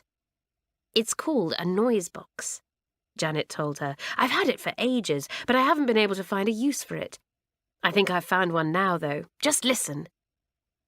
Janet turned the little tin upside down, and it emitted a long, mournful wail. "Marvellous," breathed Bobby. "Janet, let's play it on Friday, when Mamselle means to read us that French book." "The ghost story, you mean?" said Janet with a wicked grin. "This just gets better and better, Bobby. Now let's go and tell the others." At break that morning, a group of third-formers, led by Bobby and Janet, entered their classroom. "Come on, Janet," said Pat impatiently. "We're just dying to see what you've got planned." "All right. Isabel, stand by the door, will you, in case one of the mistresses comes along," said Janet, producing the thread and the noise box from her pocket. "Why, it looks just like a reel of ordinary sewing cotton," said Hilary. "Ah, this is no ordinary cotton," Janet said. "Watch this." Deftly, she tied one end to the cord hanging from the blind at the window, then stepped back. "See? The thread is almost invisible." "I see," said Doris. "Or rather, I don't see. Now what?" In answer, Janet tugged on the invisible thread, and the blind came whooshing down. "We can make all sorts of things move simply by attaching a length of thread and pulling on it," explained Bobby. "We'll have poor old Mamselle believing that the room is haunted, and this will help." She turned over the noise box, and it gave its spine-chilling wail, making Libby shiver. "Ooh, that sounds really eerie," she cried. "My goodness, what a wonderful trick this is going to be." "We'll have to make sure that all the lengths of thread are in place before Mamselle comes in," said Janet, who liked everything to be just perfect when she was planning a trick. "A few of us will have to come in at break time on Friday and see to that. And it won't be difficult to get Mamselle onto the subject of ghosts, seeing as we shall be reading that spooky French story." "I can't wait!" cried Doris excitedly. "Roll on Friday!" Chapter 8. A Ghostly Trick. The next 2 days seemed to crawl by, but at last it was Friday, and time for the third form's French lesson. Bobby, Janet, and the twins sneaked into the classroom at break time, cutting off long lengths of the magic thread and tying them to cupboard handles, empty chairs, the ceiling light, anything, in fact, that could be easily moved. "Mamselle's always such a wonderful person to play a trick on," chuckled Isabel in gleeful anticipation. "She always falls for it and never ever suspects that we might have anything to do with the mysterious things that are going on." "Well, there will be some very mysterious happenings in here today, all right," said Pat with a grin. "I just hope that no one gives the game away by laughing too much." Mamselle was in good humour when she entered the classroom. The morning post had brought her a long and chatty letter from one of her adored nieces, and she had just enjoyed a most peaceful and rewarding lesson with the sixth form, who were all good, hard-working girls. Little guessing that her peace was about to be rudely shattered, she beamed round at the third formers, saying happily, "Sit, mes filles. Now, today we will continue to read the ghost story which we started last week. Hilary, begin." "Oh, Mamselle, must we?" pleaded Hilary, making her eyes wide and scared. "It really gives me the creeps." "Ah, it is just a story, mon enfant," Mamselle assured her kindly. "There are no such things as ghosts." "Well, I wouldn't be too sure about that, Mamselle," put in Doris darkly. "I got a book from the library the other day which said that St. Clare's itself is supposed to be haunted." Alison gave a realistic shudder, and Doris continued, "By a faceless monk who roams the corridors and classrooms, wailing and—" "Enough!" broke in Mamselle, losing some of her good humour. "There are no monks at St. Clare's, faceless or otherwise. The good Miss Theobald would never permit it." Mirabel gave a giggle, which she hastily turned into a cough, and Mamselle repeated firmly, "There are no such things as ghosts, I tell you. Hilary, please read." Hilary began, and Janet waited until she was halfway down the page before operating the little noise box which was in her pocket. Libby squealed, "Mamselle, what was that?" The French mistress looked most astonished for a moment, then, recovering herself, said briskly, "It must have been the school cat outside the window. Gladys, you take over the story, please." It was as Gladys reached a very tense, frightening part of the tale that Bobby tugged the end of the thread nearest her, and the blind came down with a terrific clatter. "Tiens!" exclaimed Mamselle, putting a hand to her heart. "What a startle that gave me!" "You mean a start, Mamselle," giggled Isabel. "What on earth could have caused that?" "If you ask me, it wasn't anything on earth," said Doris gravely. "I think it was the ghost of—" "Doris! One more word about faceless monks, and I shall send you outside," threatened Mamselle, her glasses slipping down her nose as they were prone to do in moments of emotion. "See? The window is open. It must have been the wind." She conveniently overlooked the fact that it was a perfectly calm day, without so much as a breeze, giving the girls a stern look that dared them to contradict her. "Gladys," she ordered firmly, "continue." Pat waited until Gladys made a mistake in her reading before pulling her thread. Then the door of the cupboard flew violently open, and Pat gave a well-feigned jump. "Mamselle, I don't like this at all," she cried, looking frightened. "There seems to be something awfully strange going on in here today." Mamselle was beginning to look a little alarmed now, but said staunchly, "Doors do not open themselves. One of you girls at the back must have pulled it open." "But, Mamselle, none of us is close enough," pointed out Janet, "and you can see for yourself that no one has moved from their seats." As she finished speaking, Janet set off the noise box again, and poor Mamselle stood frozen to the spot in terror. Doris, unable to control herself any longer, gave a snort of laughter, which set off Libby and Carlotta, both of whom hid behind their books to disguise their giggles. Then Janet caught the eyes of the girls around her and gave a little nod. Everything seemed to happen at once after that, The light above the French mistress's head began to swing back and forth. An empty chair beside Rachel suddenly toppled over backwards, and the blackboard rubber flew from its ledge. And all the while, a mournful wailing went on in the background. Mamselle gave a shriek and staggered back, almost overbalancing. "Ah, mon Dieu!" she cried. "It is indeed true! The classroom is haunted!"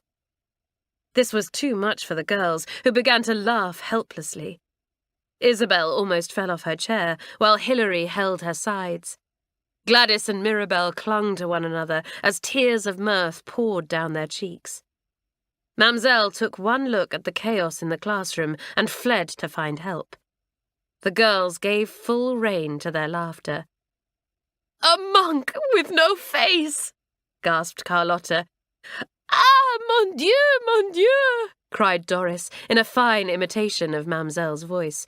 "Oh, I shall be sick if I laugh any more." Even Fern, who had been against the trick at the beginning, was doubled up with laughter, while Rachel was quite convulsed. "Listen," said Pat, when she could control her laughter enough to speak. "Where do you suppose Mamselle went?" "I hope she hasn't gone to Miss Theobald," said Hilary, "although even if we get into a row, I shall still say it was worth it. Did you see her face when the light began to swing to and fro?" That set them all off again, and in a few minutes the whole class was helpless. Mamselle, meanwhile, had gone to the head, quite convinced that the third-form classroom was inhabited by a ghost. The head looked up, startled, when the French mistress burst into her room without knocking, and was quite alarmed by her pallor. "Why, Mamselle, you're trembling," she cried. "Whatever is the matter?" "Ah, Miss Theobald, you would not believe what has happened in the third-form classroom," groaned Mamselle, sinking onto a chair. "It is haunted. There is a ghost, and it is quite invisible." Miss Theobald, knowing Mamselle's excitable ways, hid a smile and said calmly, "Perhaps you had better tell me exactly what happened." "It started with a truly terrible wailing noise, like a soul in torment. Then books and furniture began to fly about the room of their own accord. The poor girls are in a state of terror." "Really?" said the head dryly. "Bobby and Janet are in the third form, aren't they, Mamselle?" Mamselle's glasses began to slip down her nose once more as she realized what Miss Theobald was suggesting. "It is not a trick," she declared firmly. "It is quite impossible that the dear girls could have made such things happen." The head felt that where Bobby and Janet were concerned, nothing was impossible. Getting to her feet, she said briskly, "Well, Mamselle, let's go and investigate." The third-formers had calmed down a little by the time Mamselle returned, and they sobered up completely when Miss Theobald entered behind her. A deathly hush fell over the room as the girls hastily stood up. "See, Miss Theobald!" exclaimed Mamselle.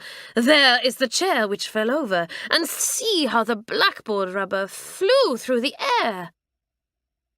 Bobby, who had more daring than any girl in the class, still had in her hand the thread which was attached to the light, and couldn't resist a wicked impulse to give it another tug. Mamselle screamed and clutched at Miss Theobald. "Ah, the spirit is still here!" she cried. The head looked from the swinging light to Bobby, who was wearing a most innocent expression. This alone was enough to confirm Miss Theobald's suspicions, and she went across to the girl, saying coldly, "Roberta, what is that in your hand?" Bobby opened her hand, which, at first glance, appeared empty. But Miss Theobald's eyes were sharp, and, as she leant forward, she could see something against the girl's palm. "Mamselle, I think Roberta can provide an explanation as to the strange goings-on in here," said the head. "I will leave you to deal with the matter."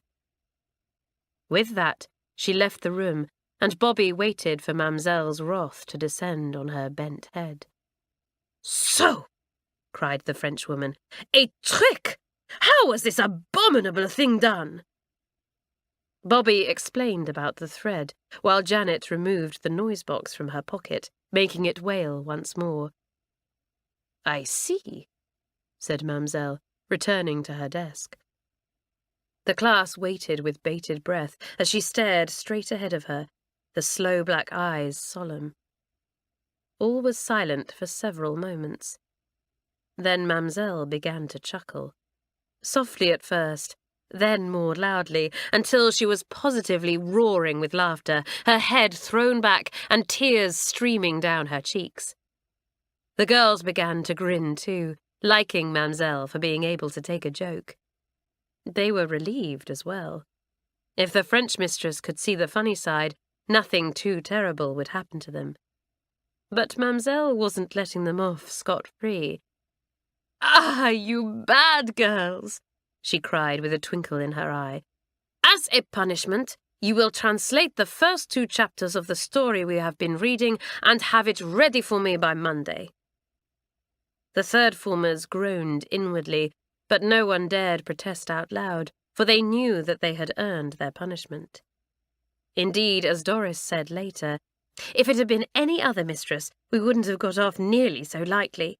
We can count ourselves lucky that Mamselle is such a sport." "Isn't she just?" chuckled Bobby. "All the same, we had better not play any more tricks on her for a bit. I don't think there's much chance of her being so lenient with us a second time." "No," said Pat with a grin. "Not even the ghost of a chance." Chapter 9. Carlotta in Hot Water. On the day of the auditions, Carlotta spent the morning riding with Libby. She had become a regular visitor at the Oaks, and was quite one of the family, as Libby put it. Libby and Fern were in the stable yard when Carlotta arrived, and called out, "Hi, you two." "Carlotta, you here again?" said Fern pointedly. "Really, you might as well move in here and become a day girl at St. Clare's, just like Libby and me." "Fern!" cried her cousin, quite shocked at the girl's rudeness. "How dare you? Carlotta is a guest here, a very welcome guest, and I won't have her spoken to like that." "Well, she's obviously a lot more welcome here than I am," snapped Fern.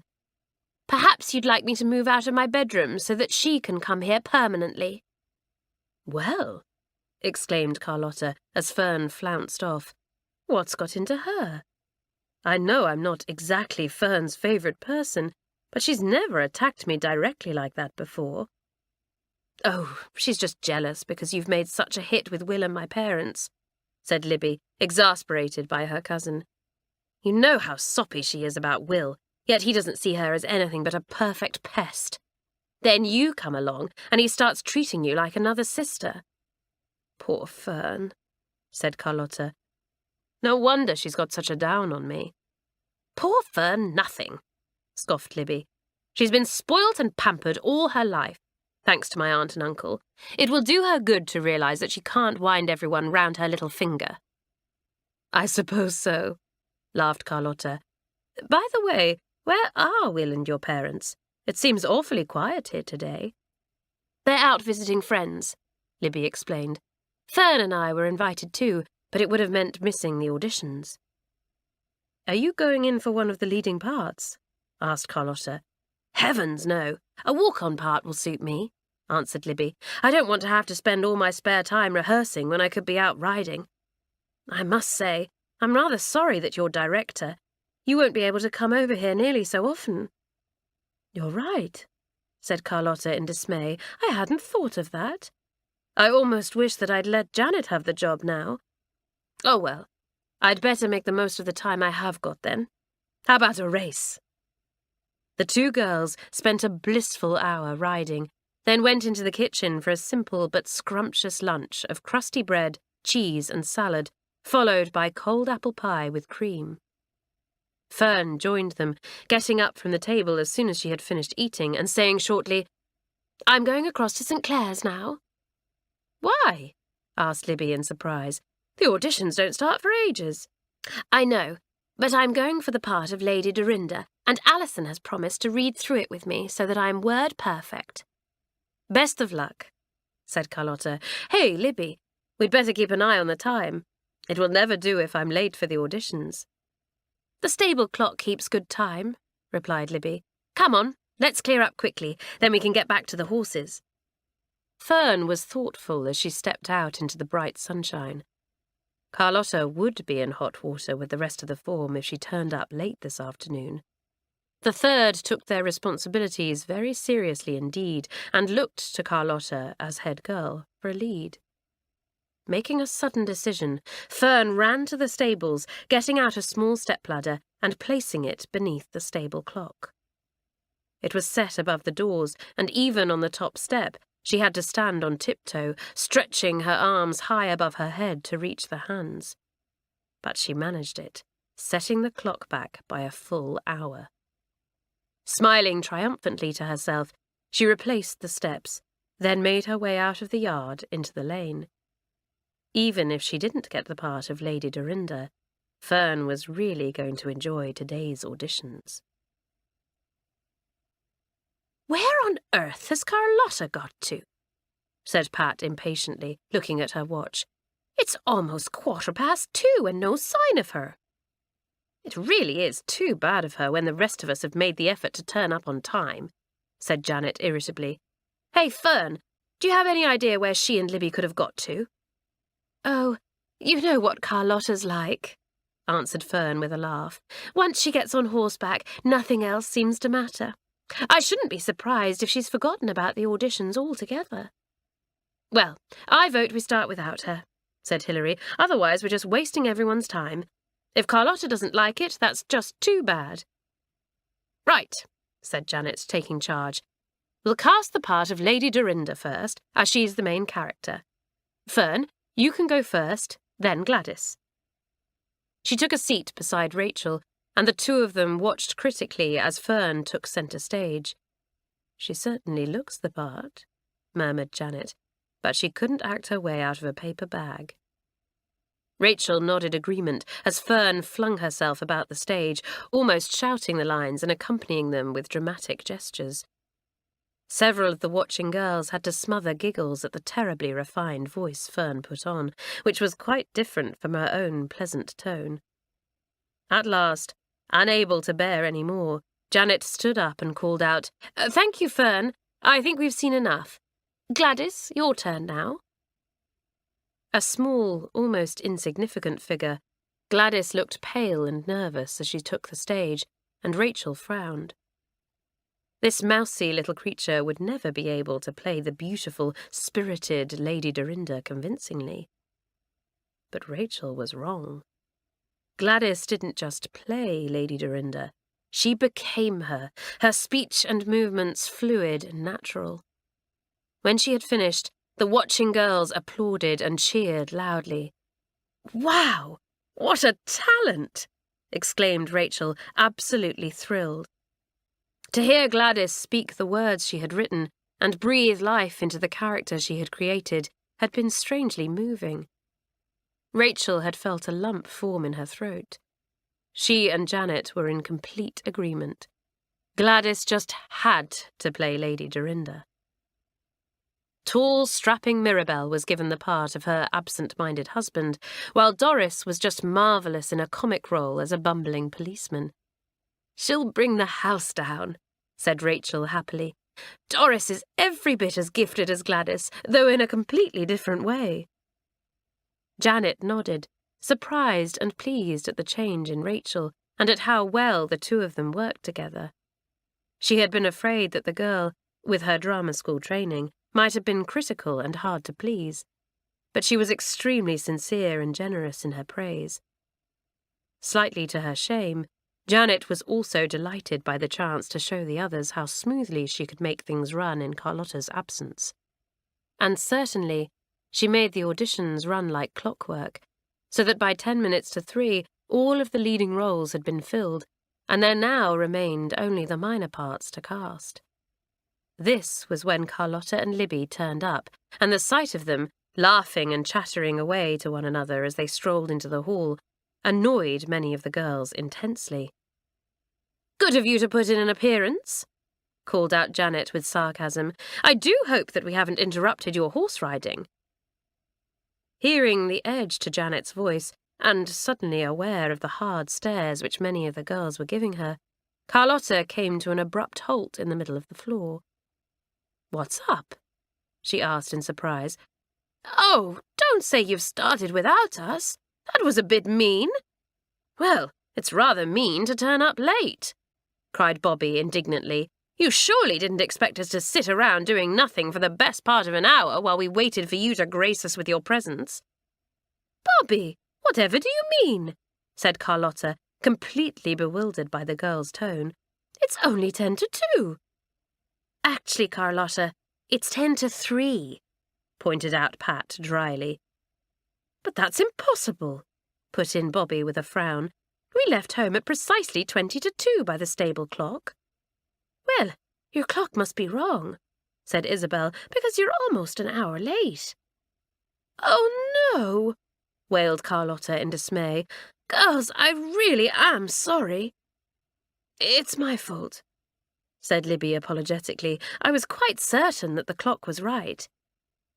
"Well, it can't be helped now," said Hilary sensibly. "I'm afraid we just had to carry on without you, though, and most of the parts have been filled." "I see." Carlotta walked across to Janet and Rachel, looking down at the notebook that lay between them. There was a neatly written list of all the characters, and beside each one, the name of the girl who was to play the part. "Well, the two of you seem to have done an excellent job," said Carlotta generously, trying to keep the disappointment from her voice. "Would you like me to take over now?" "That's hardly fair," protested Mirabelle. "Janet and Rachel have done all the donkey work, and now you want to push them aside." "I don't want to do anything of the kind," retorted Carlotta, stung. "I was late due to a simple mistake. I've apologized, and now I want to make up for it by pulling my weight. What's wrong with that?" Fern, in the background, almost hugged herself with glee. Her mean little trick had gone better than expected, and no one had the slightest suspicion that she had put the clock back. And there would be plenty more tricks where that one came from. "Let's calm down a little," suggested the steady Hilary. "Carlotta, why don't you let Rachel and Janet finish dishing out the parts, seeing as they've done such a marvellous job? And in the meantime, you can set about working out a timetable for rehearsals." Carlotta gave Hilary a grateful smile. "Good idea," she said. "I'll just find myself a sheet of paper and a quiet corner." So the situation was resolved, and Carlotta's lapse was forgiven. But not all of the girls forgot about it. Fern thought about it often, rejoicing at the trouble she had caused and plotting further revenge, as she thought of it, against both Carlotta and Rachel. And the incident remained in Janet's mind, too. Carlotta had shown that she was unreliable, and she might well do so again. The girl had better watch her step. Chapter 10. A Birthday Party. Carlotta did watch her step, extremely conscious of the fact that she had blotted her copybook with the third form and anxious not to repeat the mistake. The first couple of rehearsals went smoothly, with everyone present on time and the cast enthusiastic. Everybody was looking forward to the end-of-term play enormously. There were other things for the girls to look forward to as well. There was tennis and swimming, of course, which most of them loved.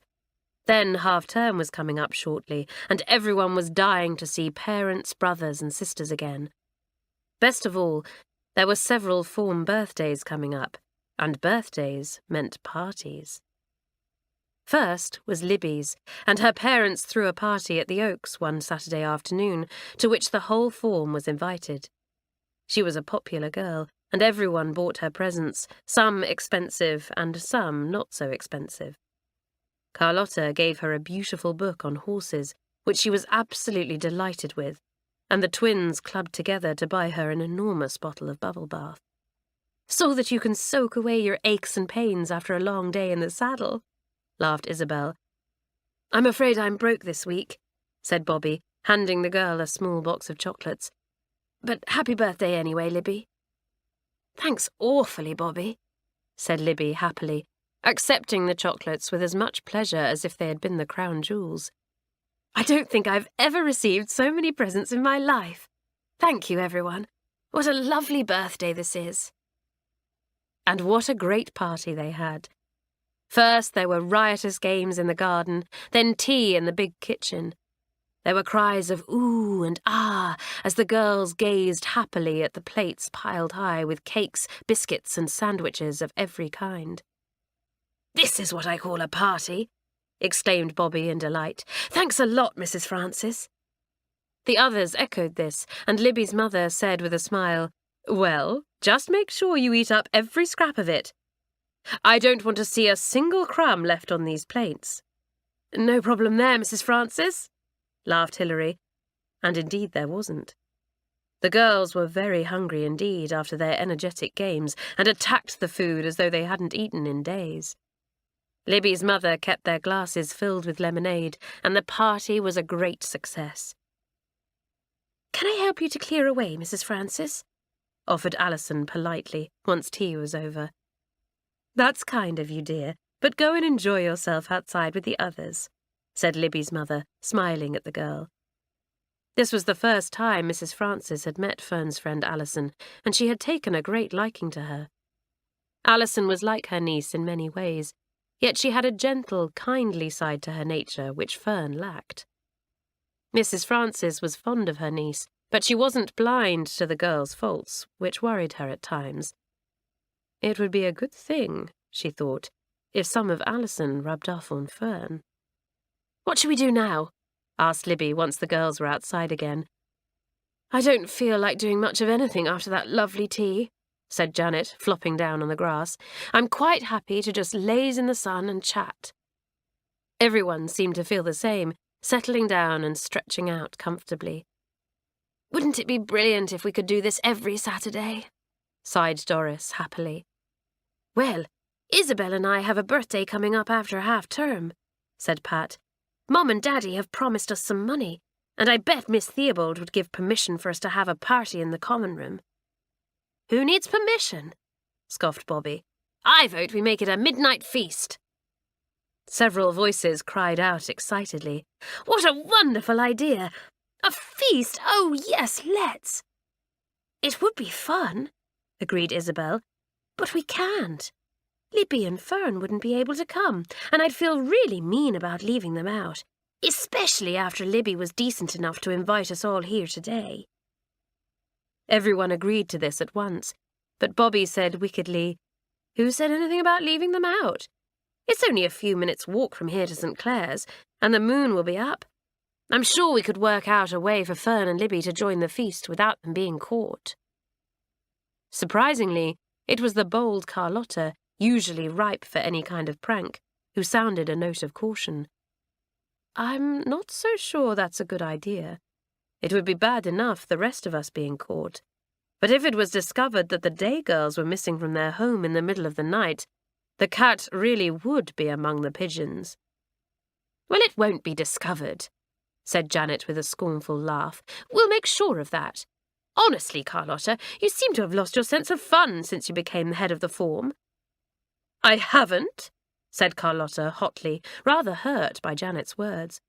"But I could lose my position if anything went wrong."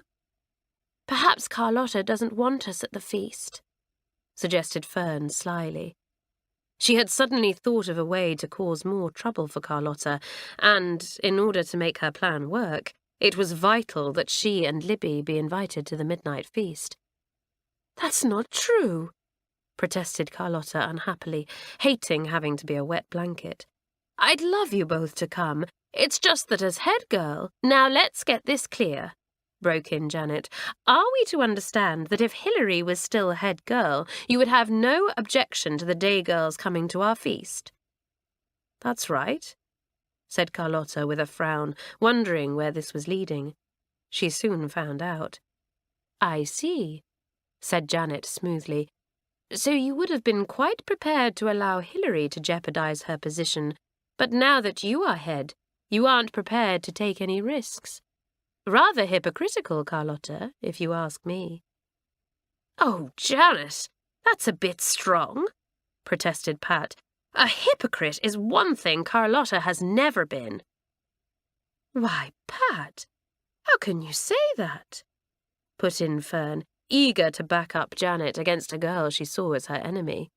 Remember when you, Isabel, and Carlotta stopped here on your way to school that first day?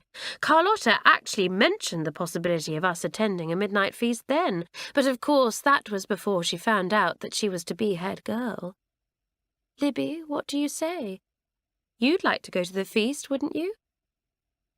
Poor Libby didn't know what to say. On the one hand, she badly wanted to go to the feast. On the other, she didn't want to go against her friend. Carlotta, who had been looking grave and thoughtful, saved her from having to answer. Her firm little chin up, she said in her frank way, "Fern and Janet are quite right. I have been a hypocrite, although I didn't see it that way. I just thought that I was being a responsible head girl. Yes, Janet, I would have been prepared to let Hilary risk her position if she was in my place. And yes, Fern, you're right about what I said on that first day. So, girls, you are both very welcome at the feast, and if, heaven forbid, anything should go wrong and we're caught, I shall take full responsibility." Carlotta grinned suddenly, looking more like herself as her dark eyes twinkled merrily. After all, if I am dropped as head girl, it won't be the end of the world. "Good for you, Carlotta," called out Doris. "Yes, and nothing will go wrong, touch wood," said Isabel, tapping Doris on the head. "Here, do you mind?" said Doris with a comical expression. Everyone laughed. Then Pat spoke. "Janet, I think you ought to take back what you said about Carlotta being a hypocrite. She's been big enough to admit that she got a bit muddle-headed about things. Now you should be big enough to admit that you were wrong about her." "Of course," said Janet at once, turning a little red. Carlotta's forthright speech had taken the wind out of her sails a bit. It was difficult to hold a grudge in the face of such straightforward honesty. Never one to shirk an unpleasant task, Janet said bluntly, "I take it back, Carlotta. You're no hypocrite." Then, grinning ruefully, she held out her hand. "No hard feelings?" "None at all," agreed Carlotta, returning both the grin and the handshake. Inwardly, though, neither girl felt quite so sure. A truce had been agreed, but it was an uneasy one. Pat and Isabel discussed the matter in a quiet corner of the common room later. "I can see a terrific row brewing between Janet and Carlotta," said Isabel worriedly. "Yet they've always been such good pals up to now. I just can't understand what's gone wrong between them." Nor could Pat. "I wish they would just have a blazing row and clear the air once and for all," she sighed. "I hate all this bad feeling in the atmosphere." The incident was on Carlotta's mind, too, when she went to bed that night, making it difficult for her to sleep. Despite her bold talk this afternoon, she was more worried than she cared to admit about the 2 day girls coming to the proposed feast. It wouldn't be the end of the world if she was no longer head girl, she had said defiantly. But in reality, she would be deeply upset and feel a complete failure. She had written a long and excited letter to her father and grandmother at the beginning of term, telling them her exciting news. And they had written straight back, letting Carlotta know how proud and delighted they were. How bitterly disappointed in her they would be if this important and responsible position was taken from her. Chapter 11. Half-Term. Before plans could be made for the twins' birthday feast, there was the excitement of half-term. The third-formers were up with the lark that day, fighting good-naturedly for the bathrooms before arraying themselves in their prettiest summer dresses. "Are your parents coming to take you out, Rachel?" asked Hilary, secretly rather hoping that they were. Like most of the others, she was dying to see the famous actors in person. "Yes, and Alison will be joining us as her parents are away." "Won't they be proud of you when they hear all about the play you've written?" said Bobby. "The play?" Rachel looked blank for a moment, then said rather stiffly, "I don't suppose I shall tell them about it." "Funny girl," remarked Pat to her twin as Rachel moved away. "I don't know quite what to make of her. At the start of term, I thought she was dreadfully stuck up and conceited. Then she seemed to settle down and become one of us. But she still goes all cold and distant at times." "Oh, never mind about Rachel," cried Isabel, who was in high spirits. "I'm just looking forward to seeing our own parents. Hey, Gladys, I bet you're dying to see your mum again." "I'll say," answered the girl with her gentle smile. "We're going out to lunch at a hotel with Mirabelle and her parents, so it should be good fun." Just then, Carlotta came into the common room, looking most unlike herself, but extremely pretty, in a lovely pale blue dress, a matching ribbon confining her curls. "Hello, who's this elegant stranger?" joked Doris. "Can we help you, young lady?" "Idiot," laughed Carlotta, aiming a playful punch at Doris. Then she straightened the skirt of her dress and said self-consciously, "I don't feel like me at all." "What's this in aid of, Carlotta?" asked Hilary with a grin. "You wouldn't be trying to impress your grandmother by any chance?" "I would," answered the girl frankly. "You know how she always complains that I look untidy. I thought that if I wore the dress she bought me for my last birthday, I might stand a chance of getting into her good books." "Any particular reason why you want to get into her good books?" asked Pat, amused. "Actually, it's all for you and Isabel," answered Carlotta with a grin. "You see, the more grandmother approves of me, the more generous she becomes. So the size of your birthday present, twins, all depends on how ladylike I am." Isabel winked at her twin, saying, "Well, if Pat and I get a stick of toffee between us, we'll all know that you've misbehaved, so just mind your P's and Q's." Everybody laughed. Then Mirabelle cried, "Oh, look! A car has just pulled up outside. It's the first lot of parents." Immediately, everyone rushed to the window, Doris putting her head out and calling excitedly, "They're mine! Hi, Mum! Dad!" "Steady on, or you'll fall out of the window and squash your poor mother flat," laughed Janet, pulling her back. But Doris didn't care. "Come on," she called out to Hilary, who was spending the day with her. "Let's go and say hi." The cars arrived thick and fast after that, until the lawn was crowded with people. "I'm rather nervous about meeting your parents," Alison confided to Rachel.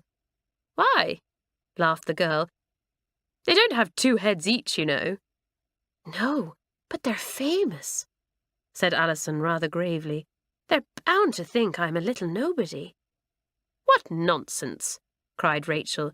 "Their faces might be famous, but my folks are just normal, down-to-earth people. And here they are. Come on, Alison, and you'll see for yourself." Sure enough, Rachel's parents were extremely pleasant and friendly, not at all up in the air as Alison had feared, and she relaxed at once in their company. Unfortunately, Alison's decision to spend the day with Rachel had caused some coolness between herself and Fern. Fern had asked Alison prettily if she would care to spend half-term with her. "We'll have lunch at home," she had said. "Then afterwards we'll come over to St. Clare's to watch the tennis and swimming and take a look at the art exhibition." "Oh, Fern, that's awfully kind of you, but I'm afraid I've already agreed to go out with Rachel and her parents," Alison had replied, dismayed, for she always hated to hurt anyone's feelings. "Well, surely you can tell her that you've changed your mind," Fern had said. "But that would be terribly rude after she asked me first. Besides, I haven't changed my mind. I want to go out with Rachel." "I see," Fern had said coldly. Then she gave the high little laugh that had begun to irritate Alison. "I suppose the truth is that you just want to rub shoulders with her famous parents." "That's a terrible thing to say," gasped Alison, feeling hurt. "Of course I'm looking forward to meeting them, but my main reason for going is because Rachel is my friend and I like her.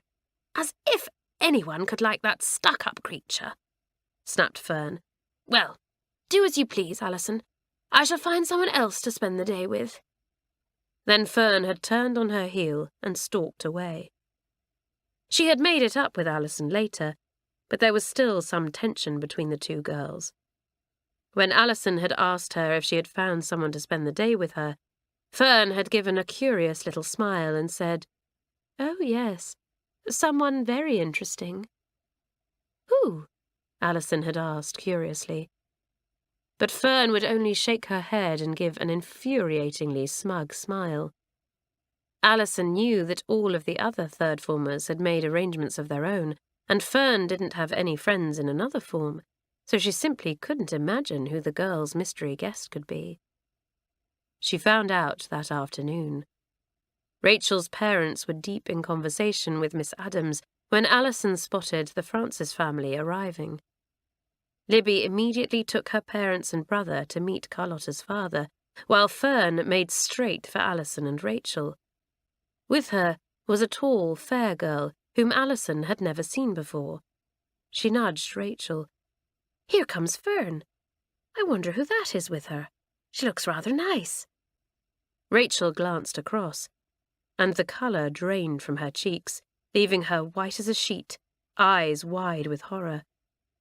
"Why, Rachel, whatever is the matter?" cried Alison, alarmed. "Do you feel all right?" Rachel did not answer, unable to move or speak as Fern and her companion came over. "Alison and Rachel," said Fern in her sweetest, most gushing tone.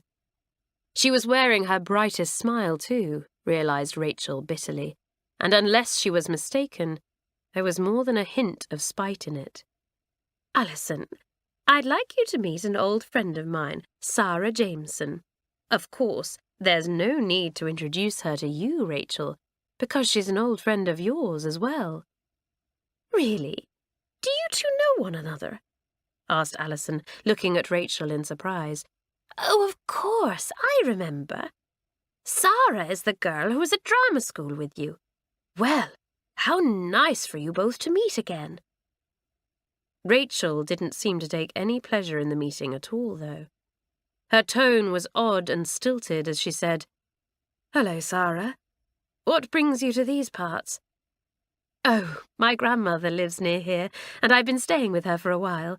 When Fern found out I was in the area, she asked me to spend half-term with her. Wasn't that nice of her?"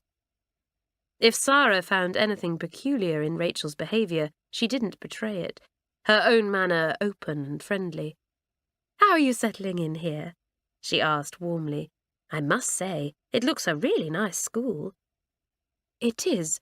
I'm fine here," answered Rachel disjointedly, looking wildly around as though trying to escape. Alison couldn't imagine what had got into her. Suddenly, Rachel grabbed her arm and said hastily, "Oh, Mum and Dad are calling us. Come on, Alison. Goodbye, Fern. Sarah, nice to see you again." Then Alison found herself being propelled across the lawn, only to find that Sir Robert and Lady Helen were still talking with Miss Adams. "Rachel, whatever is the matter with you?" said Alison, unusually waspishly. She would have liked to spend a little longer with Fern and Sarah, who she had thought a very pleasant girl. She gave Rachel a narrow, sideways glance. Surely Sarah couldn't be behind the odd way her friend was acting. Lady Helen happened to turn round and, putting her arm round her daughter's shoulders, said with her dazzling smile, "Is everything all right, darling?" "Fine, Mum," said Rachel, her answering smile a little forced. "Everything's just fine." But everything wasn't fine, thought Alison with a puzzled frown. Something had happened to upset Rachel terribly. If only she could discover what it was and help her friend. Fern could have enlightened her. Over the half-term break, Sarah, unwittingly, told her everything that she needed to know. Just having the knowledge, knowing that Rachel would see it in her eyes, gave Fern a feeling of power, and that was all she wanted. It is quite likely that she would have said nothing to the rest of the third form about it, if a dreadful quarrel hadn't sprung up between Rachel and herself during rehearsals after the break. Chapter 12. A Bad Day for Rachel. Carlotta was finding Rachel a great help with rehearsals. She had a keen eye for detail and often spotted something that Carlotta overlooked. If Bobby made her entrance from the other side, she wouldn't overshadow Gladys so much, she would suggest. Or, Mirabelle's excellent, but it really isn't necessary for her to roar like that. If she spoke normally, her performance would be far more effective. I sometimes think that you should be directing instead of me, Carlotta said one day. Rachel had blushed and said with a laugh, I don't know about that. But I think it's easier for me because I visualized the play in my mind as I wrote it, so I can instantly spot anything I think isn't quite right. Carlotta bit her lip. Not for the first time, it occurred to her that it really would be better for the third form if Rachel took over altogether. Yet the girls had chosen her, and if she simply handed the reins to Rachel, some of them, Janet in particular, would accuse her of shirking her responsibilities.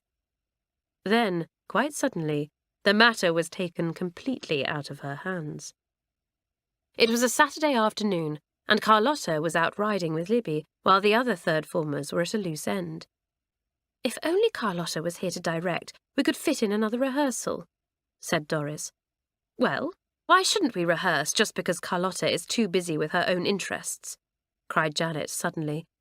Libby doesn't have any lines, so we shan't miss her, and Rachel can step in as director. Rachel, what do you say? Well, I don't mind, so long as Carlotta doesn't think I'm treading on her toes, answered Rachel. Nonsense, said Janet. Anyway, it's Carlotta's own fault. She spends more time at Libby's these days than she does at St. Clare's. Fern, who had come over to the school to spend the afternoon with Alison, smiled and said sweetly, Yes, let Rachel take over. I'm sure that with her drama school background she'll do a marvellous job. Alison gave Fern an approving smile. The girl really was making an effort to get on better with Rachel. Only Rachel herself saw the sly look in Fern's big blue eyes and heard the spite behind the sweetness. Bobby sped along to Miss Theobald to get permission for the third formers to use the hall, and soon a rehearsal was in full swing. Everything went swimmingly until it came to Fern's part. The girl was playing a maid and only had one line, but she persisted in muffing it. And Rachel was quite certain that she was only doing it to annoy her, especially when Fern kept directing smug, knowing little smiles in her direction. Rachel tried hard to keep her temper, taking the girl through the line time and time again, resisting the impulse to yell at her. But really, Fern would try the patience of a saint. The explosion came when Janet, who along with some of the others was becoming impatient, called out, For heaven's sake, let's move on to another scene, or we shall have wasted a whole afternoon on Fern. Come on, Rachel, you're supposed to be in charge. Oh, do let me have just one more try at it, pleaded Fern. I promise to get it right this time. Very well, agreed Rachel through clenched teeth. But this is positively the last time. So yet again Fern spoke her line, and yet again she got it wrong. It was just too much for Rachel. For goodness sake, how difficult can it be to learn one line? She shouted, clenching her fists tightly at her sides. You're the worst actress I have ever seen. Well, Fern, I'm sacking you.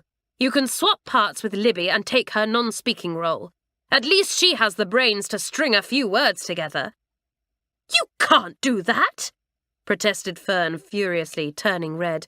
Only Carlotta can. You're just standing in for her, so don't get too big for your boots, Rachel.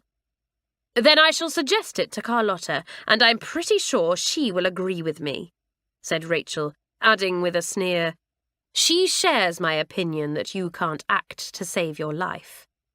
There was silence for a moment, the third formers watching with bated breath as Fern glared down poisonously at Rachel from the stage. They waited for her to burst into tears or flounce off. To their surprise, Fern did neither of these things.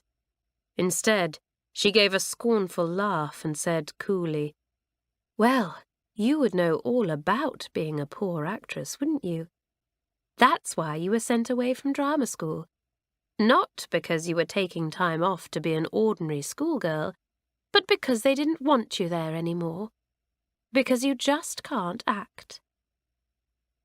Rachel said nothing, but turned very pale and trembled from head to foot. This was what she had dreaded. Now the others would know what a fraud she was. Fern went on in that smooth, hateful little voice. Sarah told me all about it at half-term, about how the principal of the drama school had to tell your parents that you would never follow in their footsteps, and they would do better to take you away and send you to an ordinary school. And you thought that you could come here and lord it over all of us, didn't you? The great actress! Ha! Unable to bear Fern's triumphant expression any longer, and not daring to look at the faces of the others for fear of the contempt she would see there, Rachel gave a sob and fled from the hall. Well, now you all know what a fraud she is, said Fern, looking round at the others. What do you think of your precious Rachel now, Alison? She stopped suddenly, for there was contempt in the others' faces. But it wasn't for Rachel. It was for her. That was a rotten thing to do, said Alison in a trembling voice. Fern, how could you?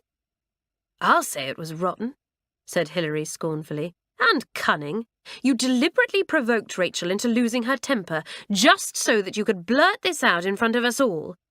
I didn't, wailed Fern, horrified at the reaction her bombshell had produced, with even Alison turning against her. If she hadn't said that she was going to sack me, I would have kept quiet. Perhaps, but you've just loved having a hold over Rachel, haven't you? Snapped Alison disdainfully. I've known something was wrong ever since you brought Sarah here at half-term. I don't know why you're all so angry with me, protested Fern. You should be grateful to me for exposing her. Yes, that's exactly what you've done, said Pat coldly. Exposed her and torn away the protective shell Rachel had built up round herself. Can't you imagine how dreadful this business must have been for her? The poor girl must have been absolutely shattered when she was told that she had no future on the stage. Not to mention the shame of her parents being told that the school no longer wanted her, put in Isabel. She must have felt that she had let them down terribly. And she was settling in here so well, said Gladys. Admittedly, she was a bit full of herself at first, but now we know it was just an act, her way of coping with what had happened. Since we all praised her for writing the play, she's really become one of us. Yes, and you didn't like that, did you, Fern? Especially when she began getting closer to Alison, sneered Janet. Now clear out.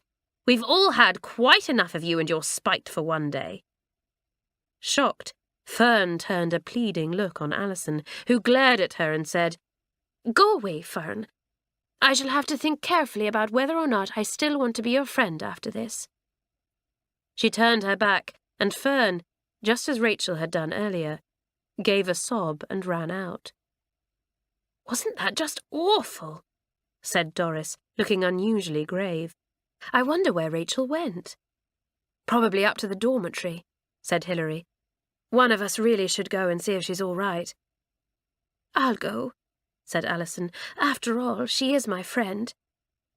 Then, quite suddenly, she put her hands up to her face and began to cry. Poor Rachel, she sobbed. I feel so sorry for her. Janet gave her a pat on the shoulder. Never mind, Alison. She'll be all right once she knows none of us thinks any the less of her. All the same, I don't think you're going to be a great comfort if you mean to cry all over her. Alison gave a watery little laugh, and Isabel said, Carlotta really ought to be the one to deal with this, as head of the form. Yes, but as usual, Carlotta isn't around when she's needed, said Janet dryly. I'll go and have a word with Rachel. Everyone agreed to this at once. Janet might be a little sharp-tongued at times, but she was good-hearted and had plenty of common sense. She would need both of those qualities in dealing with poor, miserable Rachel. Chapter 13. Another Row. Janet found Rachel in the dormitory, curled up into a tight little ball and absolutely sobbing her heart out. Feeling desperately sorry for her, Janet went across and laid a hand on her shoulder. "Leave me alone," cried the girl, shrugging her off. "I can't leave you like this," said Janet calmly, sitting down beside her. "Come on, Rachel. It's never any good bottling things up. You'll feel much better if you talk about it." "Oh, yes, I bet you'd just love to hear all the details of my humiliation," stormed Rachel through her tears, "so that you can go back and tell the others and you can all have a good laugh at me." "Rachel, that just isn't true," cried Janet, shocked. "I just want to help you. We all do." Rachel stopped crying for a moment and looked into the girl's warm brown eyes, feeling comforted when she saw the compassion there. Taking a deep breath, she said, "There isn't much to tell.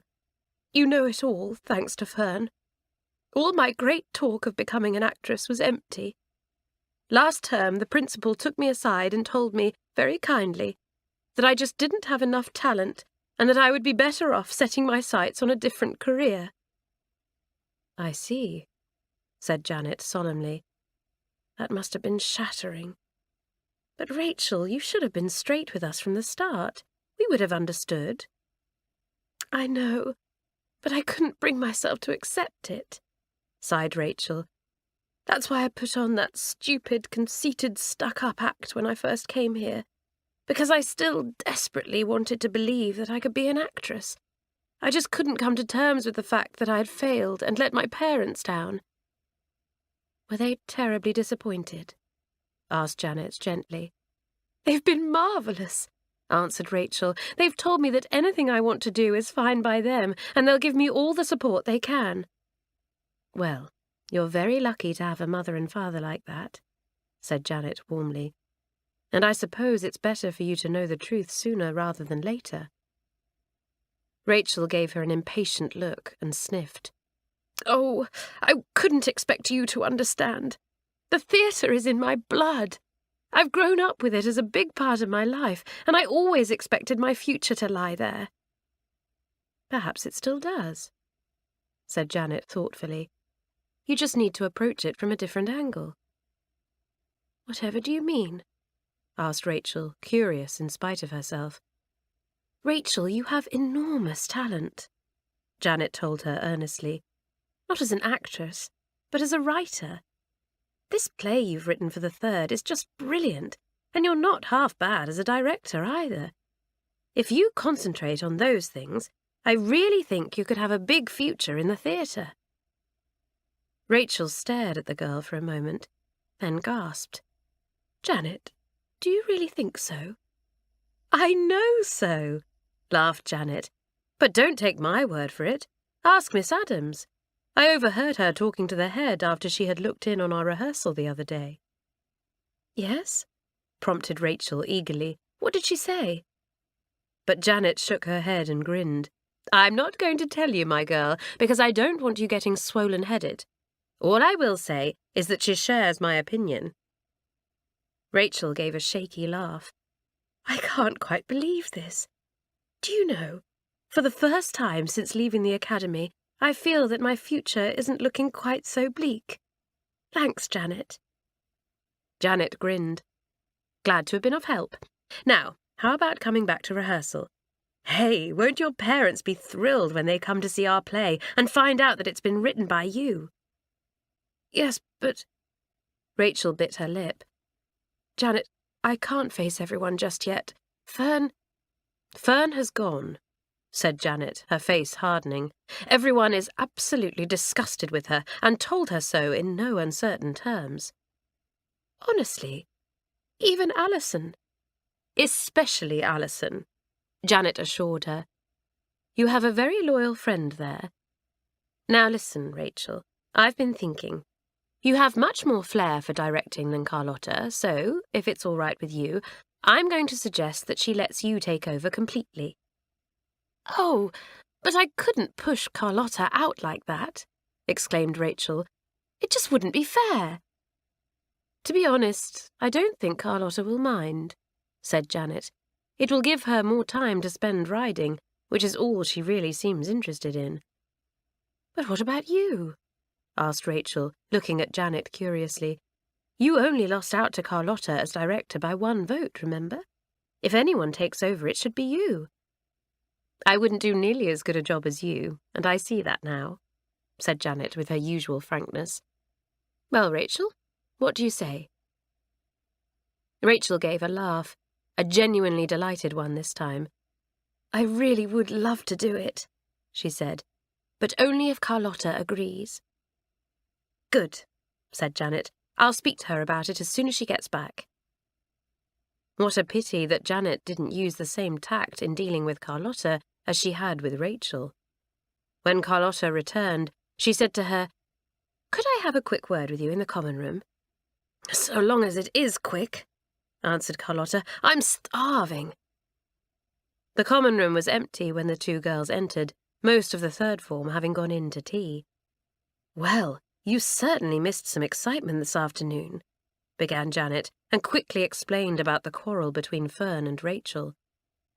Carlotta listened, astonished, and exclaimed at the end, Well, what a spiteful creature Fern is! And poor Rachel, is she all right? She is now, said Janet, and repeated the conversation she had had with Rachel. Well, Janet, I think you gave her some very sound advice, said Carlotta sincerely. Good for you. Thanks, said Janet. Look, you don't mind us holding a spur-of-the-moment rehearsal without you? Of course not, laughed Carlotta. I'm sure that Rachel stood in for me admirably. She did, said Janet, giving Carlotta a narrow look. More than admirably. The thing is, Carlotta, we've decided, Rachel and I, that it might be better if she took over from you as director. Carlotta felt dismayed and a little angry when she heard this. It was true that she had been thinking about giving Rachel the job, but it was one thing for her to make the decision, quite another to have it taken out of her hands like this. Well, she exclaimed, you have been busy while my back has been turned. Have you been plotting anything else against me that I ought to know about? Oh, Carlotta, don't be so melodramatic, laughed Janet. No one's plotting against you. We just want what's best for the play. Surely you want the same. Of course, agreed Carlotta stiffly. But I'd like to have been consulted, rather than told what has already been decided. Really, Janet, anyone would think that you were head of the form. Janet flushed a little and said coldly, Well, you can't blame me if I sometimes forget that you are. You don't seem to care about anything except enjoying yourself over at Libby's house. You should have been the one to comfort Rachel this afternoon, but, as you weren't here, I had to step in. It's not true that I don't care about anything, cried Carlotta, taken aback and feeling very angry. How was I to know that a quarrel would spring up this afternoon? I think you're being most unreasonable, Janet. Then it suddenly occurred to Carlotta that she would not be involved in the Third's play at all. She hadn't bothered auditioning for any of the parts, as she had assumed that she would have her hands full with directing. Now that was being taken away from her, and she, head of the form, was to be completely left out of the play. I shouldn't be surprised if you planned this just to push me out, she said wildly. You haven't backed me up in anything this term, and you've lost no opportunity to undermine me. What nonsense! Cried Janet, though she couldn't help feeling a bit ashamed. She hadn't backed up Carlotta, as she should have, but somehow she hadn't been able to help herself, letting these horrible, jealous feelings take hold. You can take Fern's part, she offered in a conciliatory tone, but Carlotta, in a fine temper now, brushed this aside, snapping, I thought Rachel was going to direct, not you. Surely that should be her decision, or do you intend to issue your orders through her?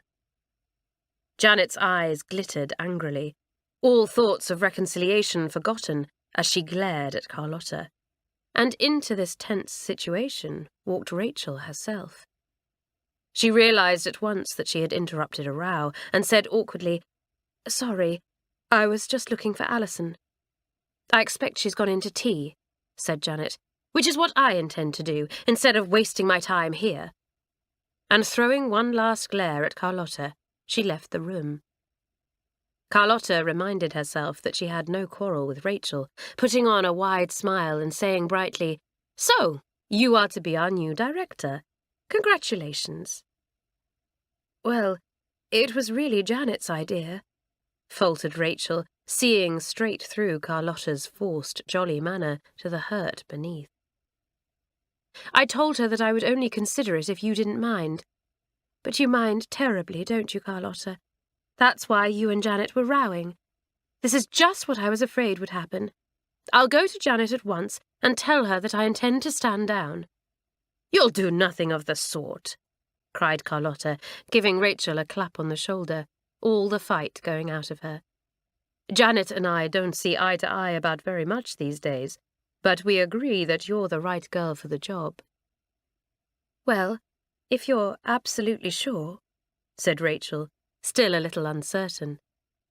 "I am," Carlotta assured her. "By the way, I'm sorry about what happened with Fern today, and sorrier still that I wasn't here to deal with her. Don't worry, though. I shall see to it personally that she apologizes to you." Rachel gave a laugh. "Actually, Fern has done me a favor, although she didn't mean to. I feel much more comfortable now that my dark secret is out." "I'm glad," said Carlotta sincerely. But she was determined that Fern would apologize. She might not be director of the play anymore, but Carlotta was still head girl and meant to have her way over this. Chapter 14. An Apology and a Birthday. Fern did apologize to Rachel. Not because of anything Carlotta said to her, or because she felt that she had done anything wrong. Simply, she felt she had to make things right with Alison, who had treated her very coldly since the fateful rehearsal. As Pat said to her twin, "At least something good has come out of this awful business, and Alison sees Fern for what she really is." Isabel had nodded. "Poor Alison. I think she was quite shocked to discover what a spiteful little cat Fern can be." Alison had been shocked. Silly and feather-headed she might be, but there was no spite in her nature, and she had been truly dismayed by Fern's behaviour. On Monday morning, Fern arrived at school early, waylaying Rachel as she came out of the dining room after breakfast, and offering her a prettily worded apology. Rachel accepted it graciously, and several of the third-formers who were present thawed towards Fern a little, feeling that at least she had been decent enough to try to put things right. Alison made things up with her because she really did enjoy having someone to chatter with about fashions and hairdos, things that Rachel wasn't at all interested in. Yet somehow the two girls couldn't quite get back on their old footing. Something had gone out of their friendship, realised Alison sadly, and she didn't know whether it would ever come back again. Still, Alison had to give Fern full marks for trying. The girl really seemed determined to make everyone forget her cattiness, behaving most pleasantly to all the third-formers, even Carlotta, over the next few days, and being particularly sweet to Rachel. When Doris, who was quite broke, needed some money to have her tennis racket mended, it was Fern who lent it to her. Then, when Gladys went down with flu and had to be dropped from an important school tennis match, Fern was the first to visit her in the sick bay. Even when Rachel, who felt that she had to back up Janet, informed Fern rather awkwardly that Carlotta would now be taking over her role in the play, Fern took it well. The others expected sulks and tantrums, perhaps even tears, but Fern said warmly and with a charming smile, "I'm sure that Carlotta will be excellent in the part. Perhaps I could help out backstage on the night, with makeup and hairdressing. I'm quite good at that kind of thing, if I do say so myself." "Thanks, Fern," said Rachel, surprised and pleased by how well the girl had taken the news. That will be a big help. I must say, Fern really is behaving very well over all this, said Bobby to Janet. Perhaps we've misjudged her a bit. Janet, who could be very shrewd and far-seeing, wasn't so sure. There's just something about her I don't trust, she said. Still, perhaps I'm wrong. Only time will tell. Soon it was the twins' birthday, and the third got down to the thrilling business of planning the birthday feast. Let's get out the hamper that Mum gave us at half-term, said Isabel. Then we can see exactly what we've got and what else we need to buy.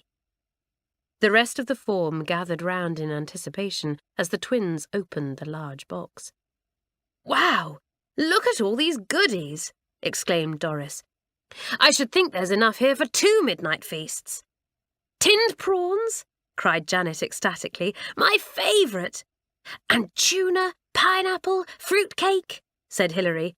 And don't these chocolates look delicious? Our Gran sent us some money so that we can buy a lovely big birthday cake too, said Pat happily. Well, we others ought to contribute something, said Bobby. It's only fair. Janet and I will buy the lemonade. And I'll get some candles for the cake, offered Mirabelle. One by one, all the girls agreed to bring something for the feast, and Rachel said, Now the only thing to decide is where and when. When is easy, said Isabel. Friday, because that's when our birthday is. Should we hold it in one of the dormitories? The common room would be better, said Carlotta, because it's further away from the mistress's rooms, and we shall be able to talk quite normally instead of whispering. I can't tell you how much I'm looking forward to it, said Libby, hugging herself. My party was fun, but a secret midnight affair with no grown-ups around will be too marvellous for words. Have you and Fern worked out how you're going to get away? Asked Janet. It'll be as easy as pie, said Fern confidently. Our room is at the other end of the landing from Aunt Polly and Uncle Tom's, and they both sleep like logs. We'll sneak down the stairs and out of the back door. Yes, Mum and Dad sleep at the front of the house, so there's no fear of us waking them, added Libby. We'll leave the door on the latch so that we can get back in again. My brother is awfully jealous about the feast, because nothing like this ever happens at his day school. You surely haven't told your brother about it, said Janet. I hope he can keep a secret. Mine is the most awful blabbermouth. Will won't say a word, Libby assured her. He's a good sport. Mind you, I may have to bribe him with a piece of birthday cake. I dare say we can spare one, laughed Pat. Only a few days to go. I can hardly wait. All of the girls found time to go into town over the next couple of days to buy everything that was needed for the feast. The twins hid all the goodies in a little cupboard near the common room. It makes my mouth water just to look at all this marvellous food, said Isabel. Oh, look! Sausage rolls! How wonderful! I always say that a feast isn't a proper feast without sausage rolls. The day before the party, Fern came up to Pat carrying a large tin. Aunt Polly has been baking, she explained. And she said that I could have some cakes for your party. Oh, I didn't tell her it was going to be a midnight one, of course. She thinks it will be a tea-time affair. Great, said Pat, removing the lid from the tin and looking at the little cakes with their pink and white icing. These look scrumptious. Thanks, Fern. And do say thank you to your aunt as well. Of course, said Fern pleasantly. I'm really looking forward to this feast, Pat. This was quite true, but she wasn't looking forward to it in quite the same way as the other third formers were, for Fern meant to spoil the feast. She had worked out a cunning plan and was confident that no one would ever suspect she had anything to do with it, especially as she had behaved so well lately. And if everything went just as she hoped, Carlotta would not be head girl for much longer. At the very least, she was sure to lose her privileges and be confined to school for some time. That in itself would be something, thought Fern, for at least she wouldn't keep popping over to the Oaks and sucking up to her aunt and uncle, not to mention Will. Whatever happened, Fern was determined to emerge the victor from this little episode. 2 girls were absent from school on the morning of the feast. One was Carlotta, who awoke with a dreadful sore throat and felt weak and shaky. She managed to make her way down to breakfast, but Miss Adams took one look at her and packed her straight off to Matron. "You've got this horrid summer flu that's been going around," said Matron, after she had examined Carlotta and taken her temperature. "A dose of medicine and a few days in bed for you, my girl." "Oh, Matron, no!" wailed Carlotta in dismay. But Matron was already opening a large bottle of medicine and pouring out a spoonful, insisting that the girl swallow it. "Ugh!" Carlotta grimaced. "Horrible!"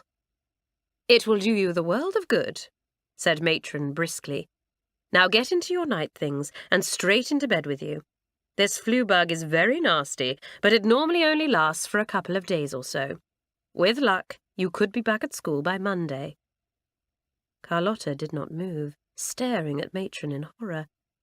"Matron, I can't possibly spend the weekend in bed," she cried. "I'm going riding with Libby tomorrow, and I so much wanted to—" The girl broke off, biting her lip. She had almost let slip about the twins' feast. "So much wanted to what?" prompted Matron. "Oh, have a swim this afternoon." "A swim?"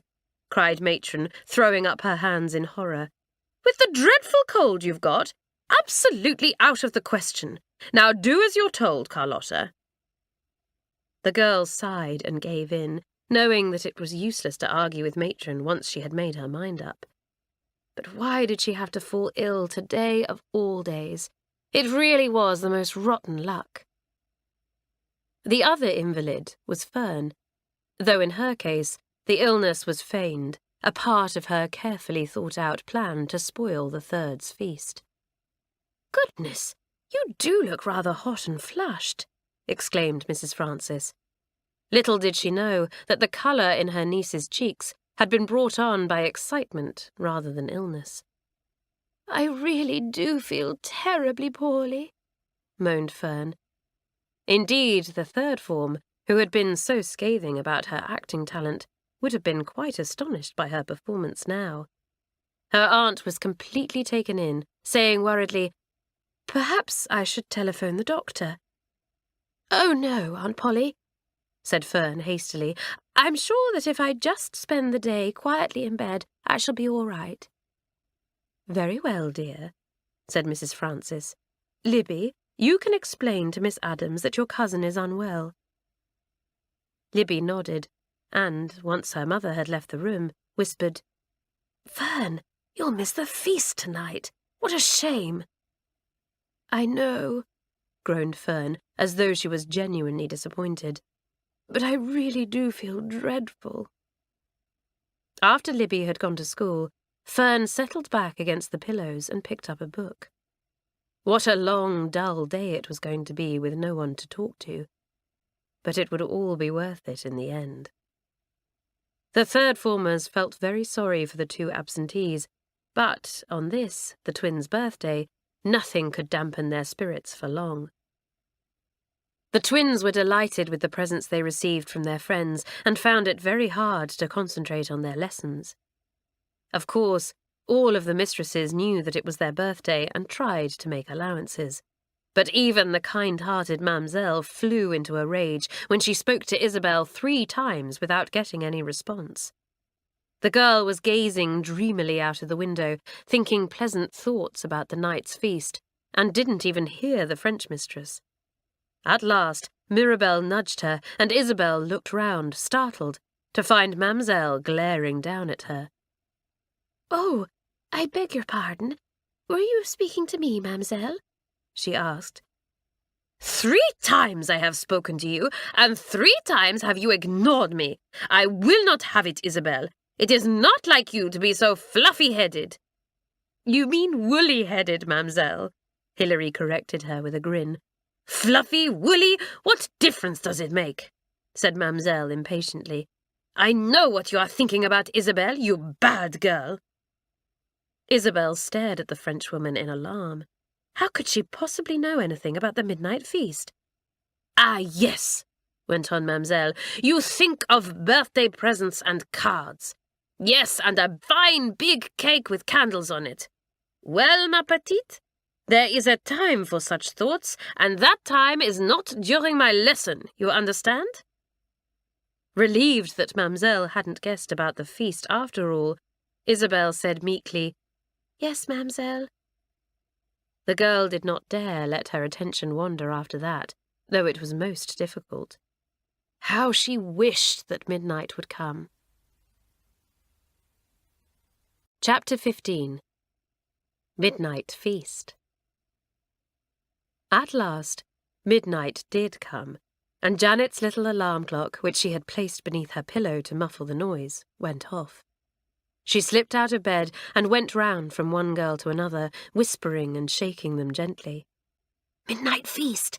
Come on, sleepyhead, it's time! Bobby! Come on, Bobby, wake up!" Then Pat crept into the dormitory next door and roused all the girls there. Soon they were making their way silently to the common room. The twins, along with Bobby and Janet, fetched all the food from the cupboard, while Hilary slipped along to the side door where she was to wait for Libby and let her in. Fortunately, she didn't have to wait very long, and the two girls joined the others in the common room.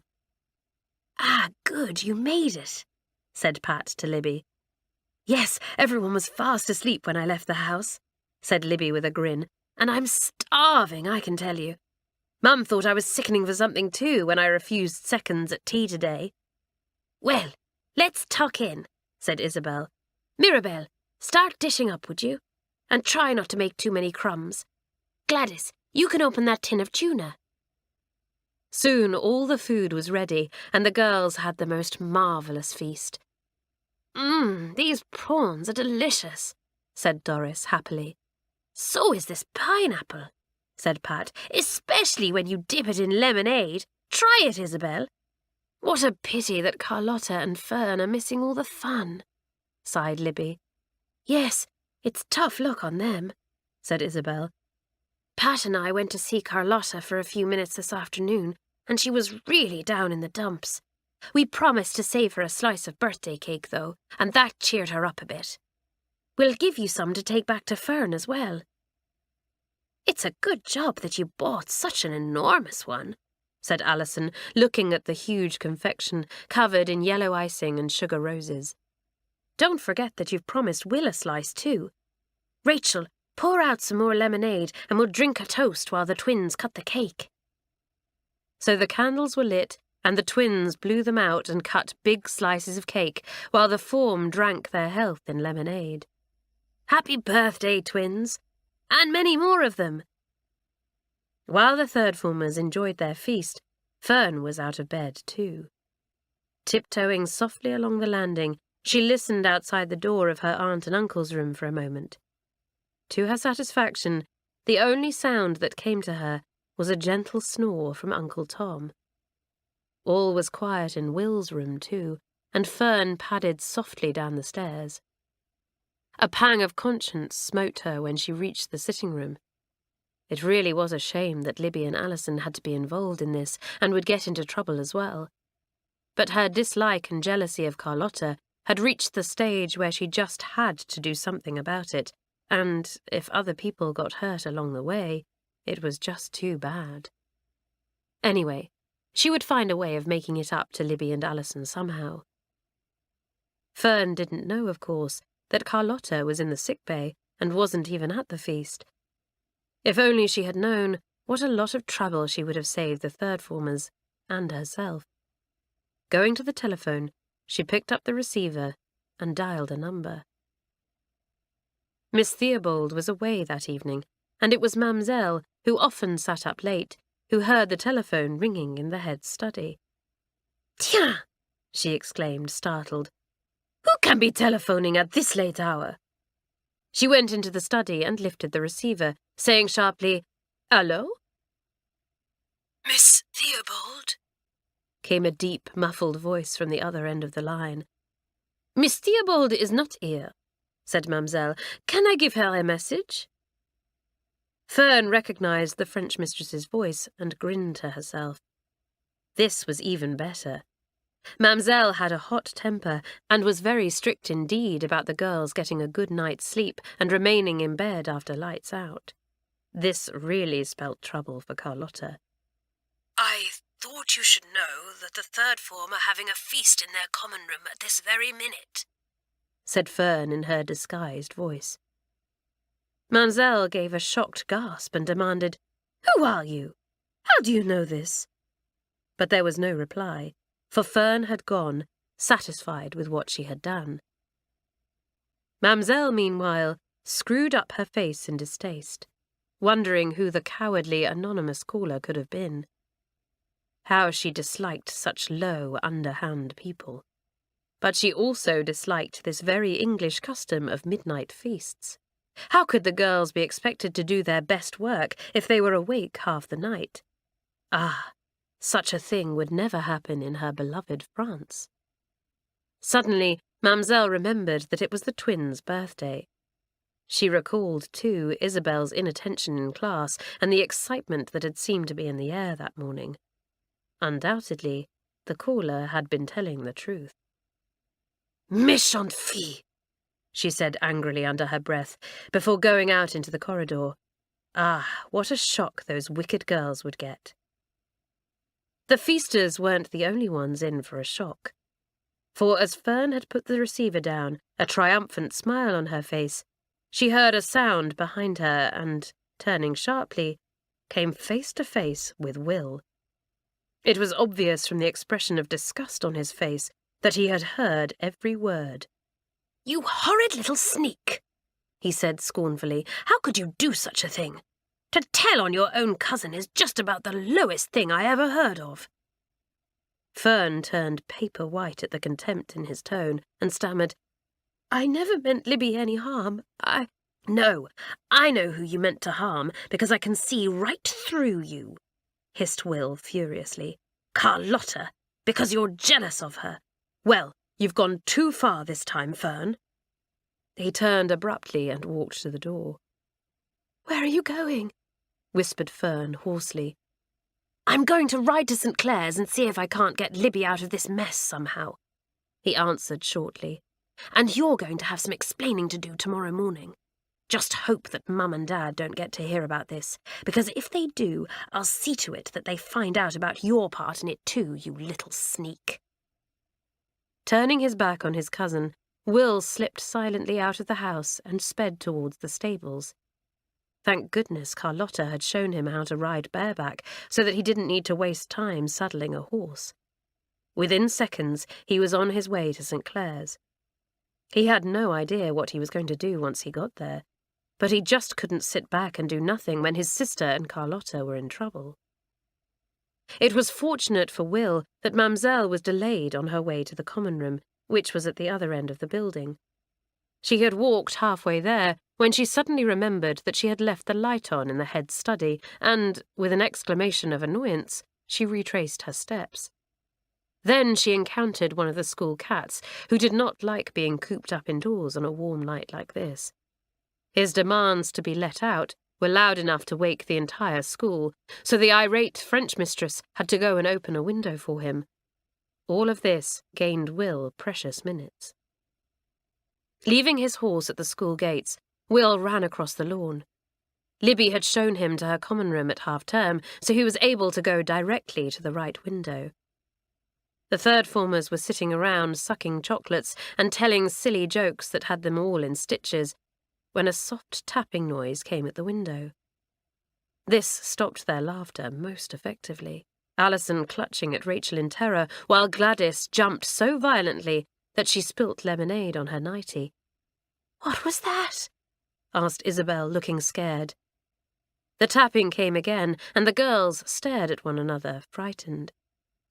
"Perhaps it's a burglar," suggested Doris in a shaking voice. "Nonsense," said the down-to-earth Bobby. "Burglars don't knock." And, getting to her feet, she pulled aside the curtain and exclaimed, "Why, it's your brother, Libby!" Astonished, Libby went across and pulled open the window. "Will, what's wrong? Oh, don't say that Mum and Dad have discovered I'm missing." Will shook his head and said hastily, "You have to come with me now, Libby. One of your mistresses knows that there's a feast, and she's on her way here." There was a collective gasp of horror, voices demanding, "How could anyone have found out? And how do you know all this, Will?" "No time to explain," he said hastily. "Libby can tell you everything tomorrow. Come on, sis, out through the window." "No," said Libby stubbornly. "I've joined in the feast, so if we are to be caught, I shall share in the punishment." Just then, the girls heard the unmistakable sound of footsteps along the corridor, the kind of footsteps made by large, flat shoes. Mamselle. "Libby, this is no time for heroism," hissed Janet, almost pushing the girl out of the window. "Any punishment we get will be 10 times worse if you're found here as well. For heaven's sake, go!" Seeing the sense of this, Libby scrambled hastily onto the window ledge, jumping down onto the grass just as the door burst open and Mamselle stormed in. The brother and sister could hear her scolding angrily as they ran across the grounds. "Phew, I wouldn't like to be in their shoes," murmured Will. Then suddenly he stopped abruptly, pulling Libby to a halt. "Carlotta!" he exclaimed. "I forgot all about her. I didn't see her in the common room. Where is she?" "Oh, Carlotta's in the sick bay," explained Libby. "She was taken ill this morning, poor thing, and couldn't come to the feast." "Well, thank goodness for that," said Will, beginning to walk on. So Fern's nasty little scheme backfired after all. "What?" cried Libby, clutching at her brother's arm. "Do you mean to tell me that Fern was behind this?" Her voice sounded very loud in the still night, and Will hissed, "Shh, idiot! You'll bring that fierce French mistress of yours out here, and I don't want that." "Then tell me," demanded Libby, lowering her voice. "Was it Fern?" "Yes," said Will, sounding unusually grave. "She telephoned the school, anonymously, of course, and gave the game away.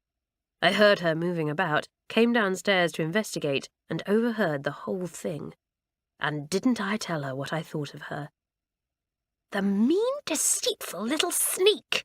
hissed Libby, trembling with anger.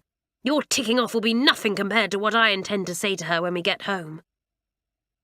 They had reached the gates by this time, and Will patted the horse's neck, saying, "I wouldn't say anything to her tonight if I were you. Otherwise it'll end in a full-scale row, and we're likely to wake the parents. Save it for tomorrow. Now come on, climb up behind me, and let's go home. I don't know about you, but all this excitement has tired me out." Libby felt too blazingly angry at that moment to be tired, her mind working furiously as she mounted the horse.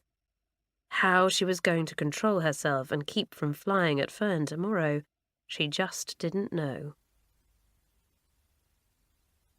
Chapter 16. A very angry third form. Mamselle was absolutely furious with the third formers, of course, giving them a really dreadful ticking off before escorting them back to their dormitories. "You are all wicked girls," she cried. "Tomorrow you will clear up the common room after breakfast, then you will go to Miss Theobald." "Yes, Mamselle," answered the girls meekly as they got into bed, feeling subdued. What a horrid ending to such a wonderful day.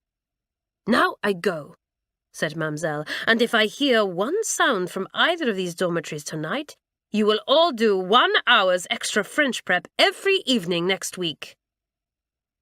The girls would have loved to discuss the extraordinary events of the evening, but they knew Mamselle well enough to be certain that she would carry out her threat. Not one of them, even the daring Bobby, had the courage to utter a single word after she had gone. Next morning, though, they had plenty to say as they tidied up the common room, removing all traces of the feast. They felt extremely tired and groaned as they went about their work.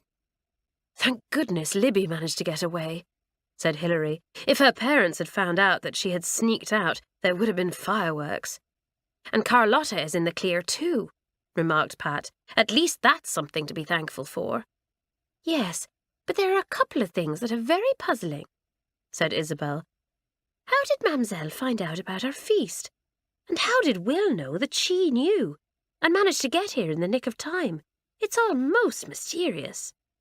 "I dare say that Libby has found out what happened by now," said Bobby. We'll just have to be patient until she comes over." At the Oaks, meanwhile, Fern had managed to avoid Libby so far. Last night she had pretended to be asleep when her cousin had returned from the feast, and this morning she had stayed close to her aunt. Now, though, Mr. and Mrs. Francis had gone out, and Fern could no longer put off the inevitable confrontation. Libby wasted no time, waiting only until her parents' car had pulled away before going up to her cousin and pushing her roughly. "What have you got to say for yourself, you horrid little sneak?" "I'm sorry, Libby," muttered Fern, hanging her head. "I didn't mean you any harm." "No, you meant to harm Carlotta," said Libby, her lip curling. "Well, your miserable little plan failed because Carlotta wasn't at the feast. She was in the sick bay." Fern felt sick too when she heard this. She was in disgrace with both of her cousins, and it had all been for nothing. "I can't understand you, Fern," cried Libby. "I was at the feast, your own cousin, not to mention Alison, who is supposed to be your friend. Yet you were willing to sacrifice both of us just so that you could get at Carlotta." Fern made no attempt to defend herself. There was really nothing she could say. She decided that her best chance of getting round Libby was by being meek and apologetic. Her eyes downcast, she said in a subdued tone, "You've every right to be angry with me. What will you do now?" "I shan't do anything," answered Libby, and a gleam of satisfaction shone in her cousin's eyes. Libby wasn't going to betray her to the others. But Fern had rejoiced too soon, for Libby went on coolly. "Your punishment must be left to the other third formers, the ones who were caught out and punished themselves, thanks to your mean trick." "Libby, you surely don't mean to tell them that it was me who spoilt the feast," cried Fern, her meek pose forgotten now. "You can't. I'm your cousin, and you ought to be loyal to me, not them." "Don't you dare talk to me about loyalty," growled Libby, sounding so fierce that her cousin shrank back. "You don't know the meaning of the word. I've thought long and hard about this, and I don't see why I should cover up for you. The others have a right to know who was the cause of the trouble they are in, and sending you to Coventry for a time might make you stop and think." Looking at the determination in her cousin's face, Fern knew that it was no use trying to make Libby change her mind. But how would she face the others and stand their contempt? Reading the girl's thoughts, Libby said harshly, "You can think yourself lucky that it's the weekend and you don't have to face the girls for a couple of days. And don't think of trying to get out of going to school on Monday by pretending to be ill again, or I shall tell Mum everything, even if it means getting into trouble myself. Now I'm going across to St. Clare's to find out what happened after Mamselle stopped the feast."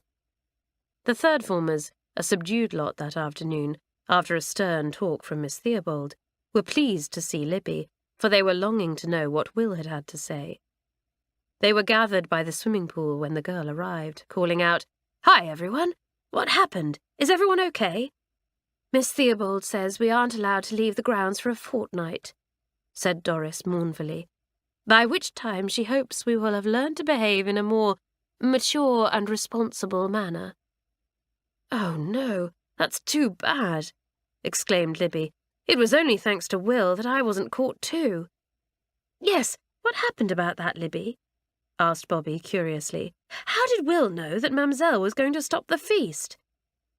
Libby told her, and the third formers listened in gathering wrath. "The nasty little sneak!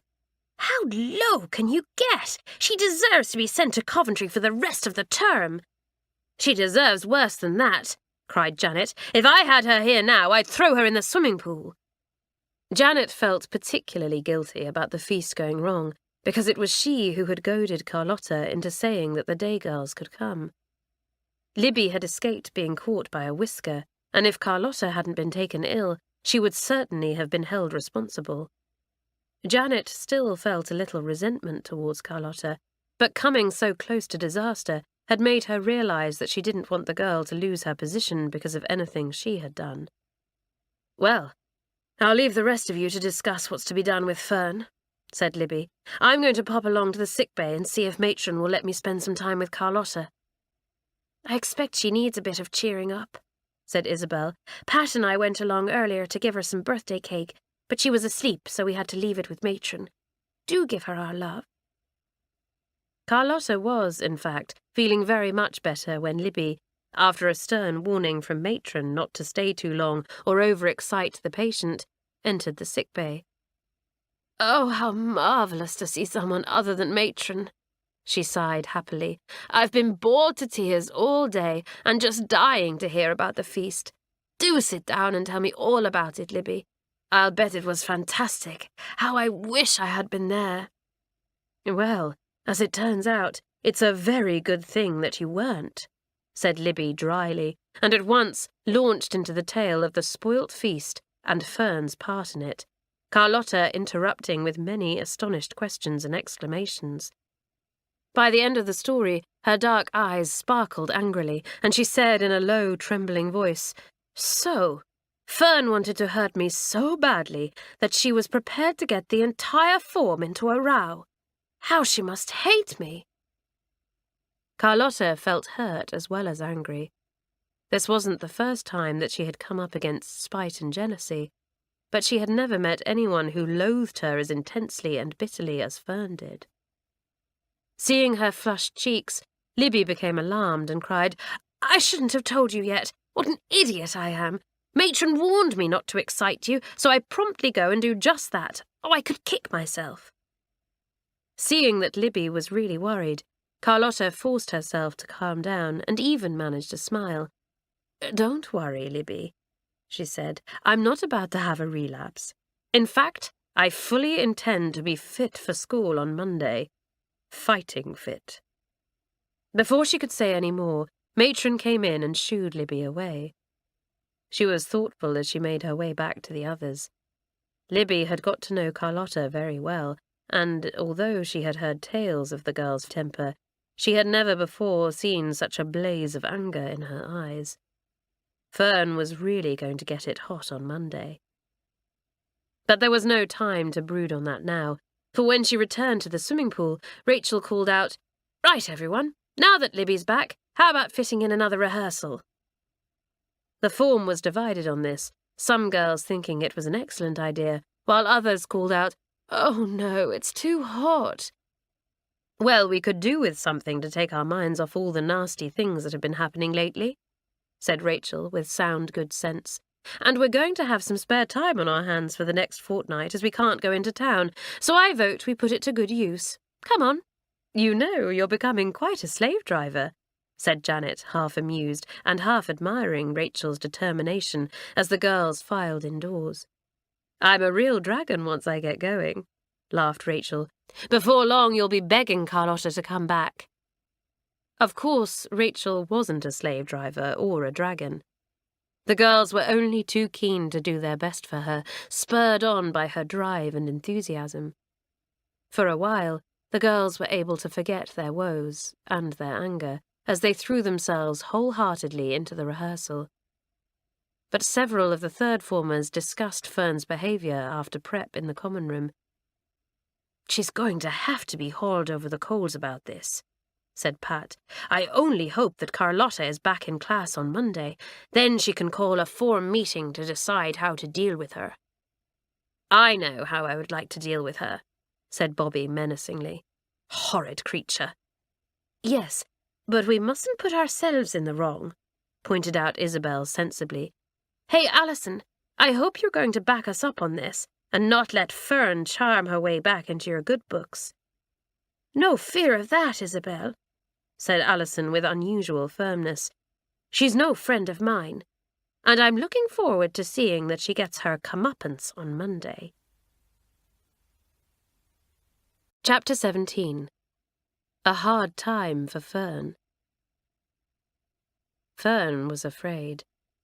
She had delayed coming to school that morning until the last possible moment, sidling into the classroom seconds before Miss Adams. It was impossible for the third formers to say anything to her then, but they still made their feelings plain with hard stares and scornful glances. Fern remembered the day of the auditions when she had put the stable clock back to make Carlotta late.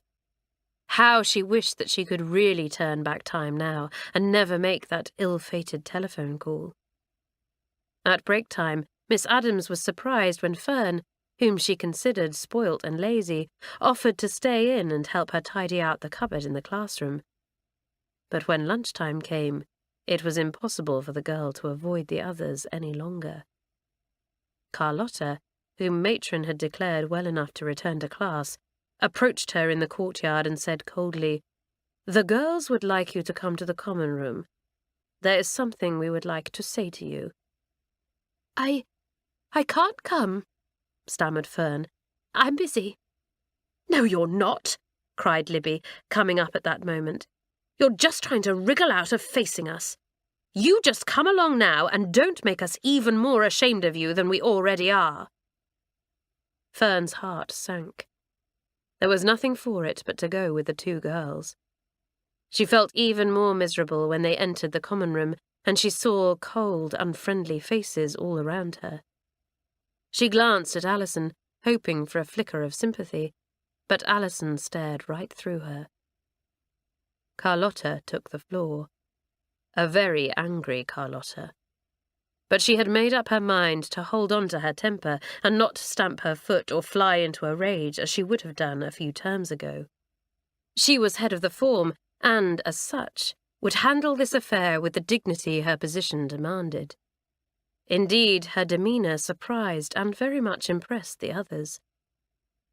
"You know why you are here, Fern," she began, looking contemptuously at the girl. "You played a very mean, spiteful trick on the girls the other night, and must be punished for it."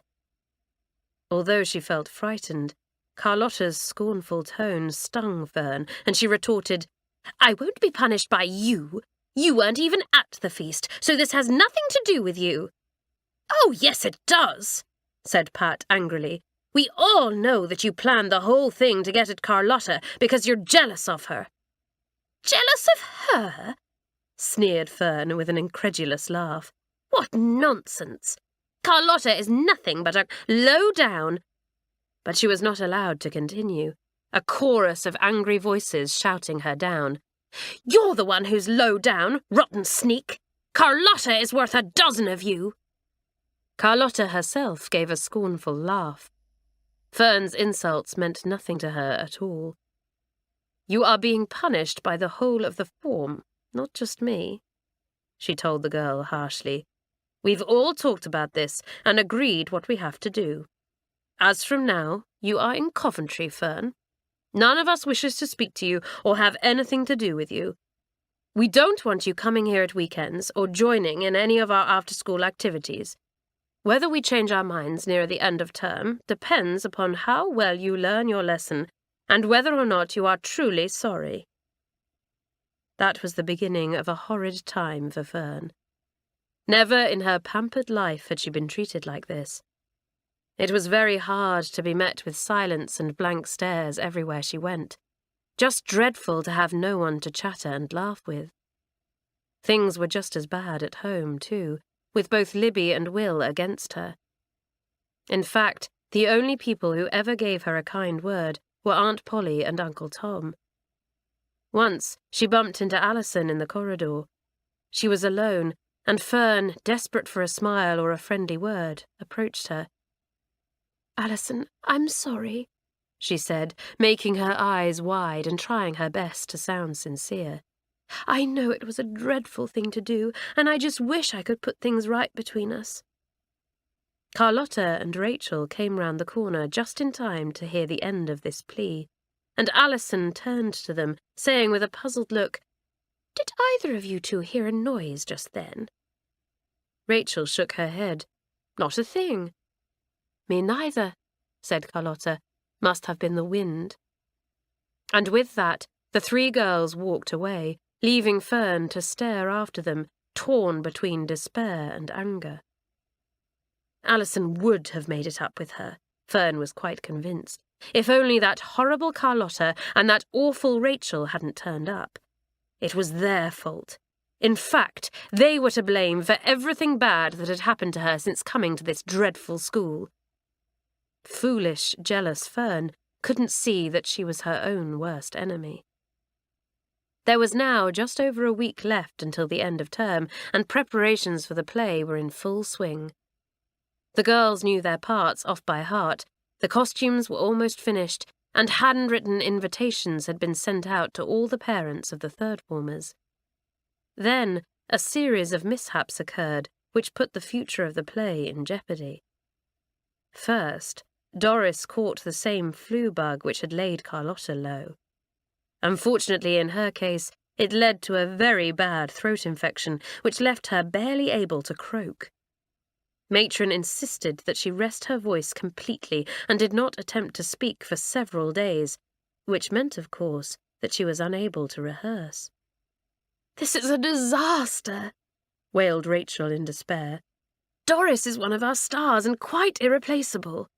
Well, if she takes Matron's advice and rests her voice, she may not need to be replaced," pointed out Hilary with her customary common sense. "Do try not to get too down in the dumps, Rachel, when there may not be any need."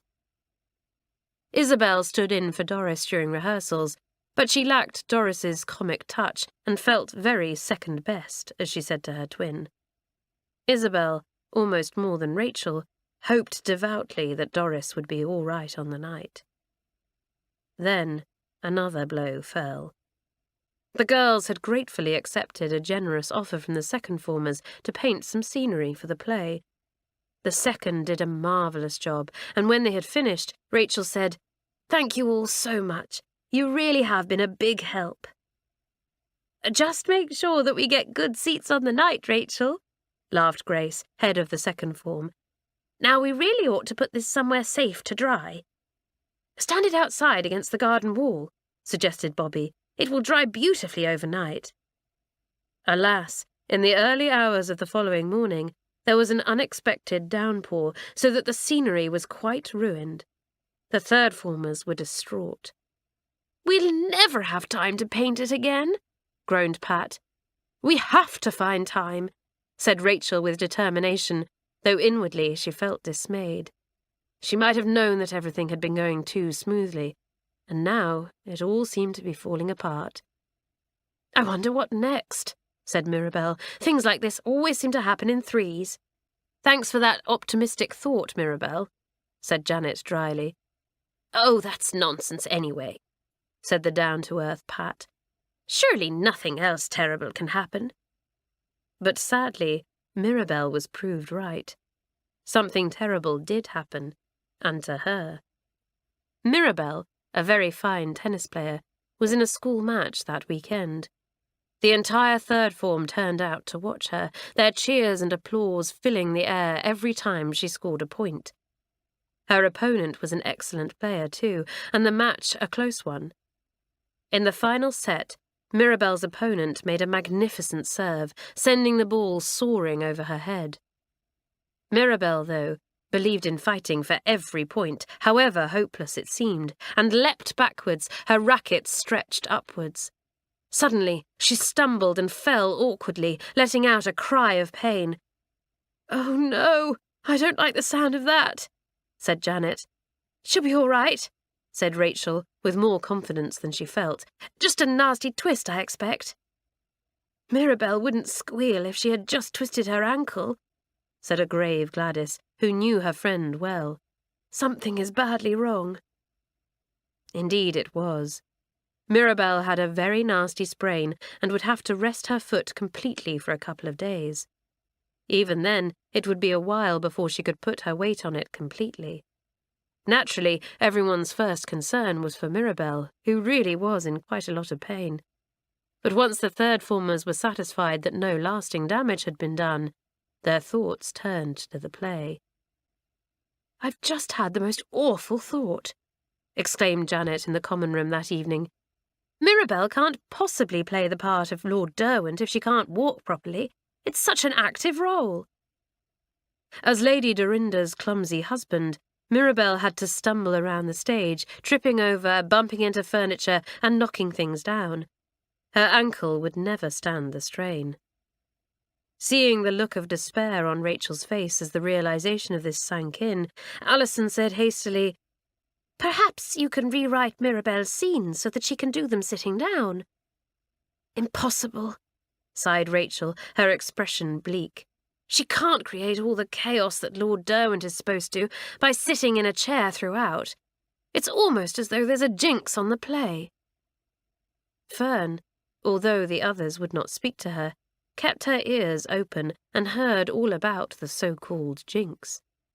She also overheard Miss Adams say to Miss Walker, the art mistress, "I feel so sorry for them. They have all worked terribly hard, but if one more thing goes wrong, I really think that will mean the end of the third's play." Fern thought about this long and hard.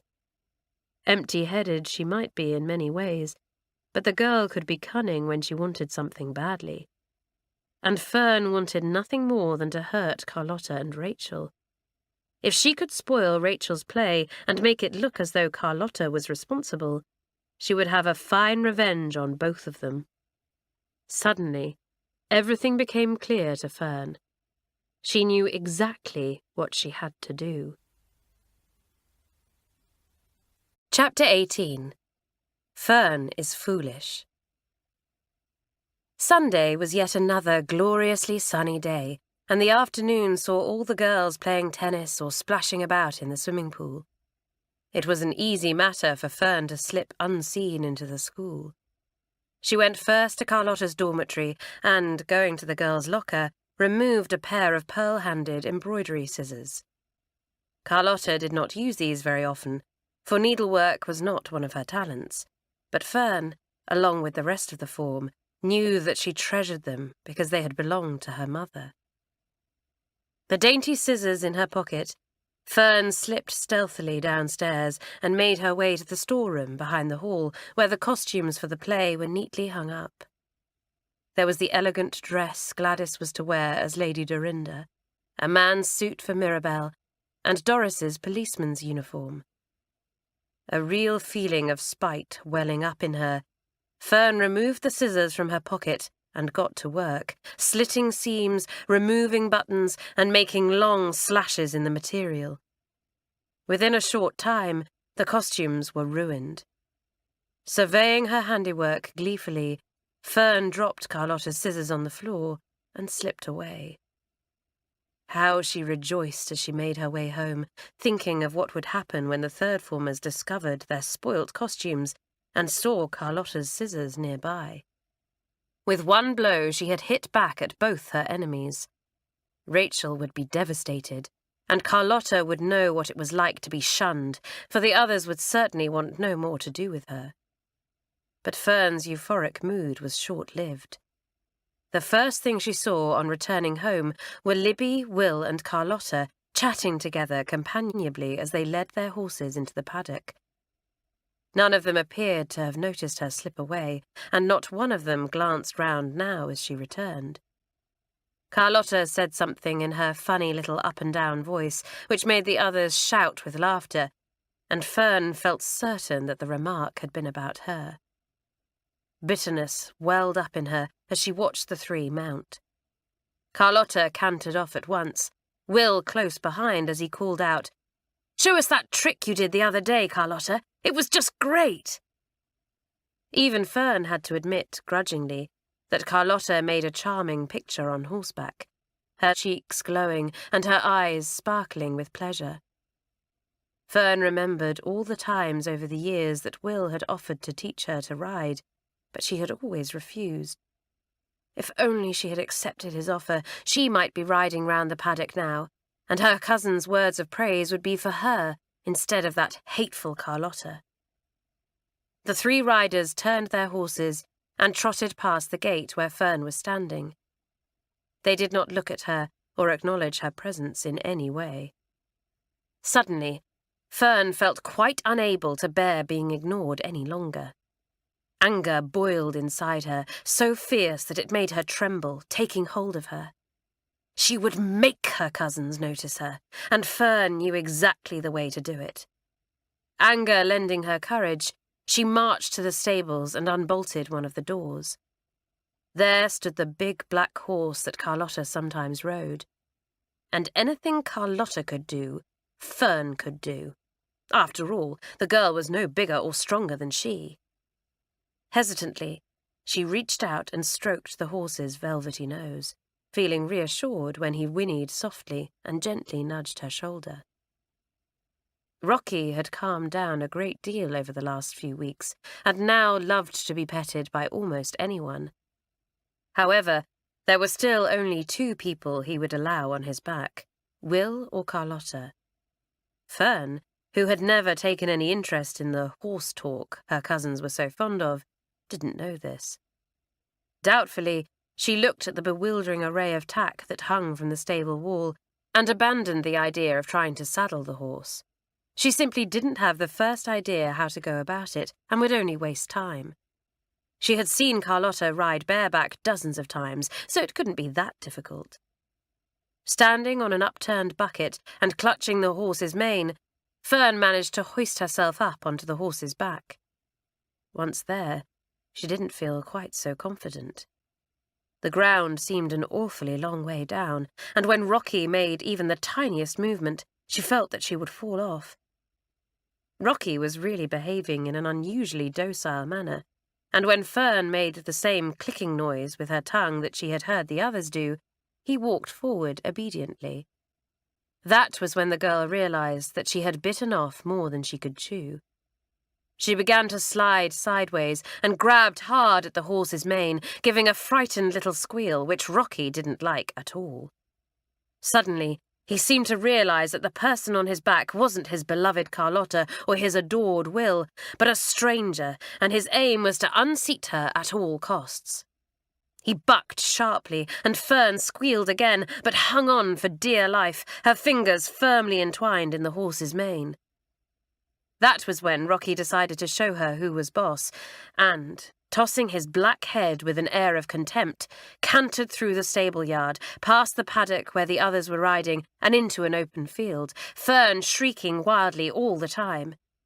She achieved her object, however. The others took notice all right.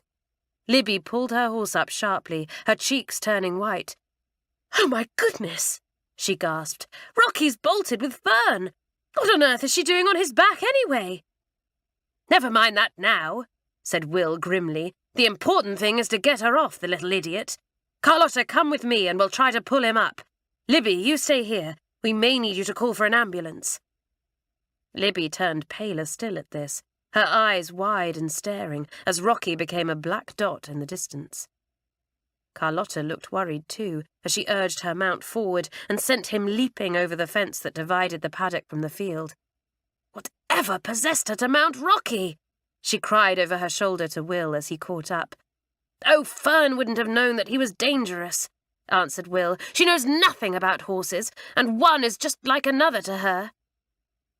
Neither of them questioned why Fern had found it necessary to take a horse at all, for they knew she was absolutely desperate for attention. "We're gaining on them," called Carlotta. "Come on, Silver! Oh, my word, that was close." This last remark came as Rocky stumbled and Fern was jolted so badly that she almost lost her grip. The shock of losing his footing seemed to confuse Rocky, and he circled round, heading back towards the paddock. Carlotta seized the opportunity, turning Silver deftly and edging closer and closer until the 2 horses were almost neck and neck. "Hello, Rocky," she crooned softly. The horse recognized her voice at once and slowed, turning his head and whinnying in pleasure. Fern, by this time, was a crumpled, sobbing heap, her knuckles white from the effort of holding on, and it was evident that she could not do so for much longer. Carlotta edged forward so that she was almost standing in the stirrups and leant across to pat Rocky's neck. Then she tugged gently on his mane. He stopped abruptly, and Fern half fell and half slid to the ground. It was unfortunate that, as this drama was taking place, Mr. and Mrs. Francis, who had been out, drove into the stable yard. Libby ran to them as soon as they got out of the car and told them quickly what had happened. Both of them were horrified, running to the gate and watching in terror as Fern landed on the ground. Mrs. Francis did not realize that Carlotta had the situation under control and ran towards her niece. "It's all right," called Carlotta, who had dismounted and was bending to help Fern up.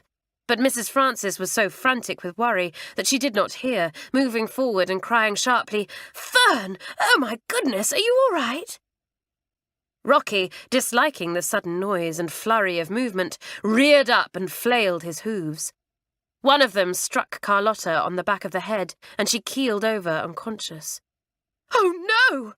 cried Libby, tears springing to her eyes. "Carlotta!"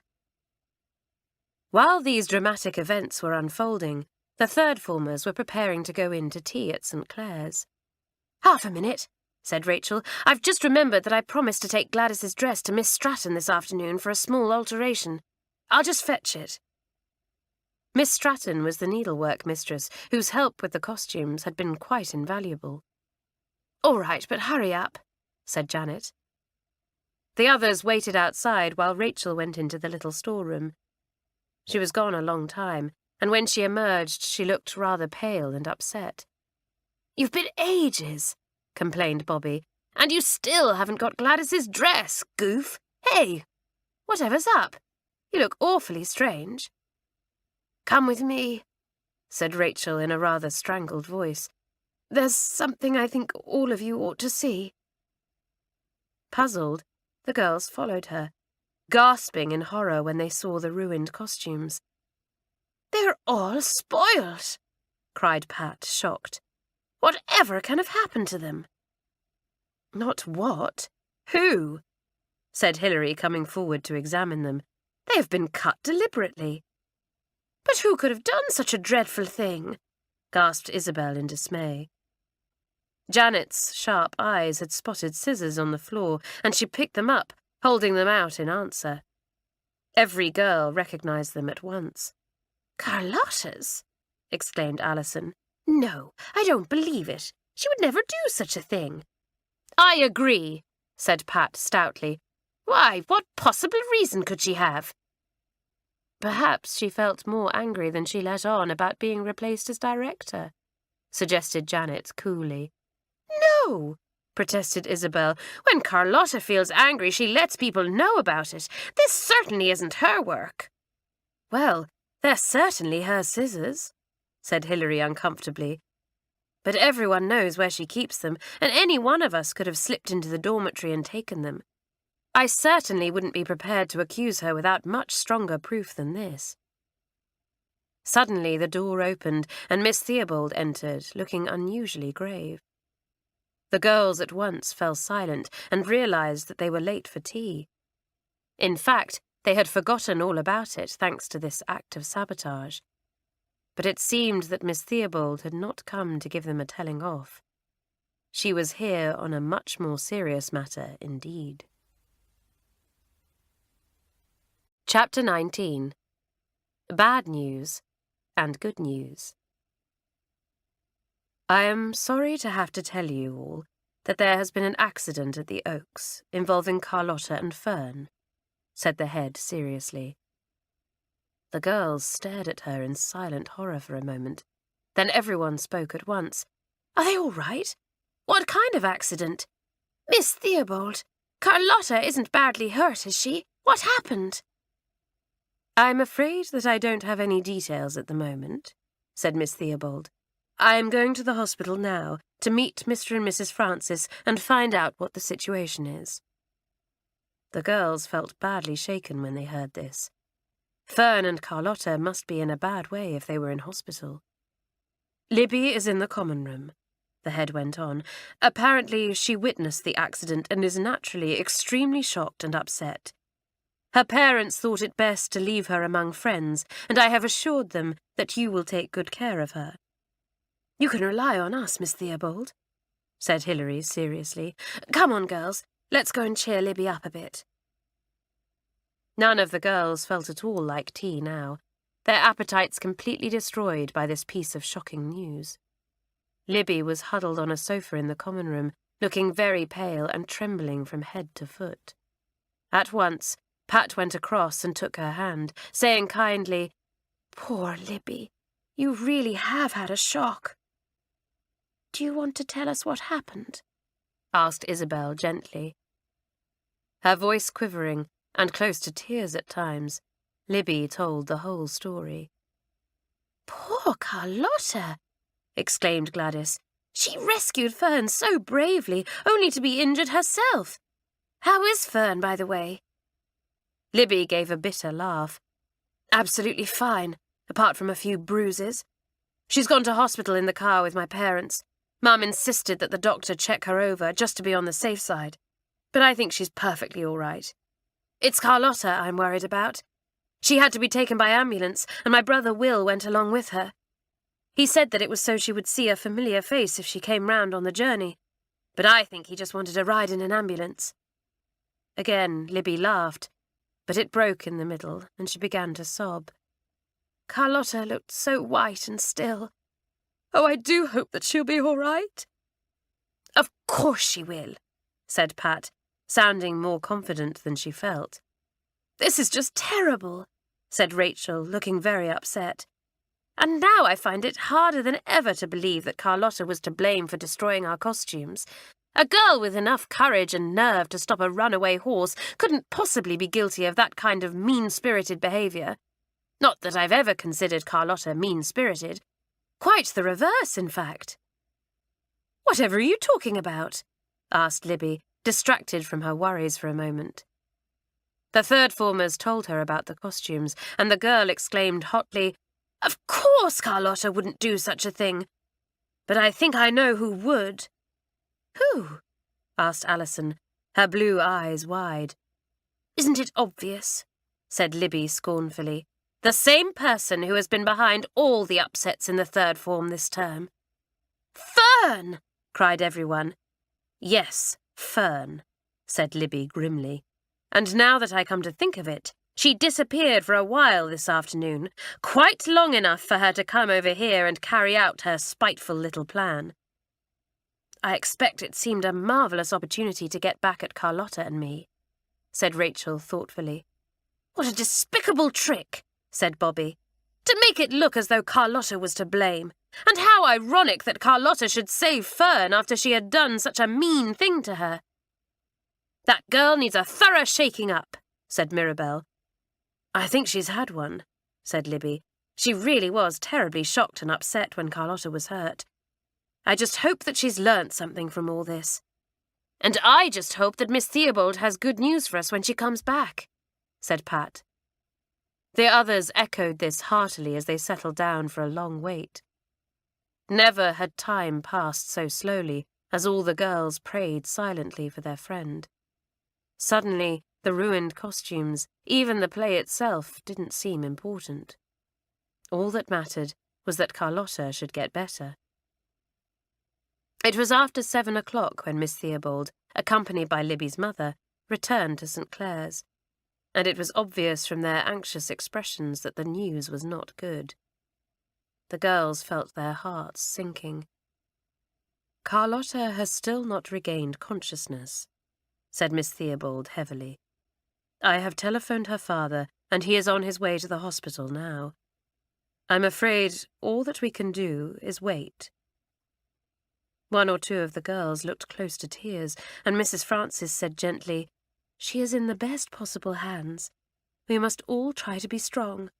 Come on now, Libby. You must be exhausted. Let's get you home." "Oh, Mum, no!" protested Libby. "I can't. I just can't face Fern after what she's done." "Why, Libby!" cried her mother in astonishment. "I know it was very naughty and thoughtless of Fern to ride Rocky, but she meant no harm."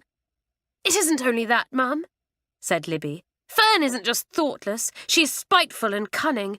It was she who sneaked to Mamselle about the third's feast, and now she has deliberately ruined our costumes for the play and tried to blame it on Carlotta.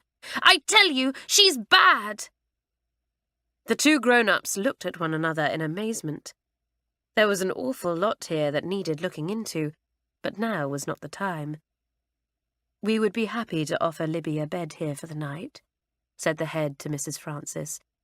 Lowering her voice, she added, "Perhaps you could have a talk with Fern in the morning, when she has calmed down a little, and let me know the outcome." "Yes, of course," said Libby's mother, looking and sounding extremely worried. She had always been aware of Fern's jealous streak, but the things that Libby had accused her of were really dreadful. "You don't mind me staying, do you?" said Libby to the others once the grown-ups had left. "But the thought of sharing a room with Fern is just too much to bear." "Of course we don't mind," said Hilary warmly. "Oh, you don't have any night things. Never mind, I'll lend you a nightie. And I've a spare toothbrush you can have," put in Isabel. "How about getting some fresh air before bedtime?" suggested Bobby. "It might tire us out a bit. I think we're all going to find it hard to sleep with this on our minds." "Good idea," said Mirabelle, standing up carefully and trying to keep the weight off her injured ankle. "But I'm afraid I'll have to lean on you, Gladys." One girl had taken the news of Carlotta's accident particularly badly. Janet. Unusually for her, she had remained silent while the others talked. She did not follow them outside now, but remained behind in the silent and deserted common room, feeling as though the weight of the world was on her shoulders. Only now, with Carlotta desperately ill, did Janet realize just how fond of the girl she was, her resentment and bitterness of the last few weeks disappearing and leaving behind only remorse. Every bit as brave in her own way as Carlotta, Janet faced up honestly to the petty way she had been behaving. Even when the damaged costumes had been discovered, Janet had been unable to stop herself making a snide remark about Carlotta, although she had known, in her heart, that the girl was not capable of such spitefulness. No, Carlotta was not a spiteful person. Nor was she, Janet, as a rule. But envy had made her behave like one. It was a sobering and unpleasant thought. A movement by the door caught her eye, and she looked up to see Mamselle standing there. "I was looking for Miss Adams and thought that she might be here," said the French mistress, "but I see it is not so." She looked closely at Janet, and seeing her bleak expression, came into the room, saying anxiously, "What is the matter, ma chère? You look very... How is it? Down in the face?" "You mean down in the mouth, Mamselle," said Janet, with the ghost of her usual smile. "Yes, I was just thinking about Carlotta." "Ah, yes." The corners of Mamselle's mouth turned down. Her slow black eyes became sombre. "The poor Carlotta. But she will be all right. I feel it here." She put a hand to her heart. "What a dreadful end to her term as head girl. I hope that you will have a better time when it is your turn next term, ma petite." Janet stared at Mamselle and said, "Why, whatever do you mean?" Mamselle looked sheepish suddenly and cried, "Oh la la! Now I have let the cat out of his sack and put him among the sparrows." "You mean let the cat out of the bag and—" "Oh, never mind, Mamselle. But what do you mean?" Mamselle sighed and shrugged expressively. "I may as well tell you now. But please, Janet, it must be a secret between the two of us for now, oui?" "Oui," agreed Janet at once, bursting with curiosity. Mamselle told her of the head's decision that the two girls take turns at being head girl. "So you see," she finished, "you are to be head of the form next term." Janet listened with mixed feelings. At any other time she would have been thrilled by this news, but now, knowing that her resentment of Carlotta had been for nothing, she could not find it in herself to feel happy. "We must keep up our chins," declared Mamselle stoutly, patting Janet's cheek, "and pray for the dear Carlotta. Ah, Miss Theobald told me all about Fern and her wickedness. To think that she is responsible for all this. Truly, jealousy is a terrible thing." "Yes, jealousy is terrible," agreed Janet silently. And in her own way, she was every bit as bad as Fern, for she had allowed it to eat away at her. But Janet was a strong character and had learnt a valuable lesson. Never again, she vowed, would she allow jealousy to take control of her. She would conquer it and become a better person as a result. And once Carlotta was well, She would make things up to her in every way she could. As Janet was thinking these thoughts, Bobby suddenly burst into the room, crying, "Janet, there you are! Why didn't you come outside?" "Oh, excuse me, mademoiselle. The thing is, we've just seen Miss Theobald, and she's had the most marvellous news. The hospital telephoned her to say that Carlotta has come round, and she's going to be all right. Isn't that wonderful?" A lump suddenly formed in Janet's throat, and she said huskily, "I'll say, the best news in the world." Chapter 20. Things are sorted out. The third formers were all thrilled at the news of Carlotta's recovery and found it hard to contain their high spirits the next day. Jennifer Mills, the games captain, was almost knocked off her feet by the twins as they ran helter-skelter along the corridor, and she called out sternly, "Hey, you kids! Watch where you're going, can't you?" "Sorry, Jenny," apologised Pat meekly. "We're just so delighted about Carlotta that we can't seem to keep still." "Yes, I heard about that," said Jenny, her face softening. "I'm pleased that everything's turned out all right. She's a good kid. Now buzz off, you two, and for heaven's sake, walk." The mistresses were very pleased too, for Carlotta was popular with all of them. "It's extremely good news," agreed Miss Adams, after the class had spent the first 5 minutes of their geography lesson that afternoon discussing their friend's recovery. "But now we really must get on with some work. The head is coming in later to speak to you all, so we will lose quite enough of our lesson as it is." "I wonder what Miss Theobald wants to speak to us about?" asked Hilary curiously. "No doubt we will find out in good time," answered the mistress firmly. "Now open your books at page 27, please." The head came into the classroom halfway through the lesson and went across to say something in a low voice to Miss Adams, while the girls got politely to their feet. "You may sit down," Miss Theobald said. "Well, girls, I have some news for you. Mrs. Francis came to see me this morning and informed me that Fern has owned up to damaging your costumes, among other things." There were several angry murmurs at this, and Miss Theobald held up her hand for silence. "Mrs. Francis also told me that she had received a letter from Fern's parents this morning, and that they are returning to England at the weekend. This means that she will be going to live with them, and both her aunt and I agreed that it would be in everyone's best interests if she did not return to St. Clare's in the meantime. You have seen the last of her." The third formers were glad to hear it. Bobby muttered to Janet, "Good riddance."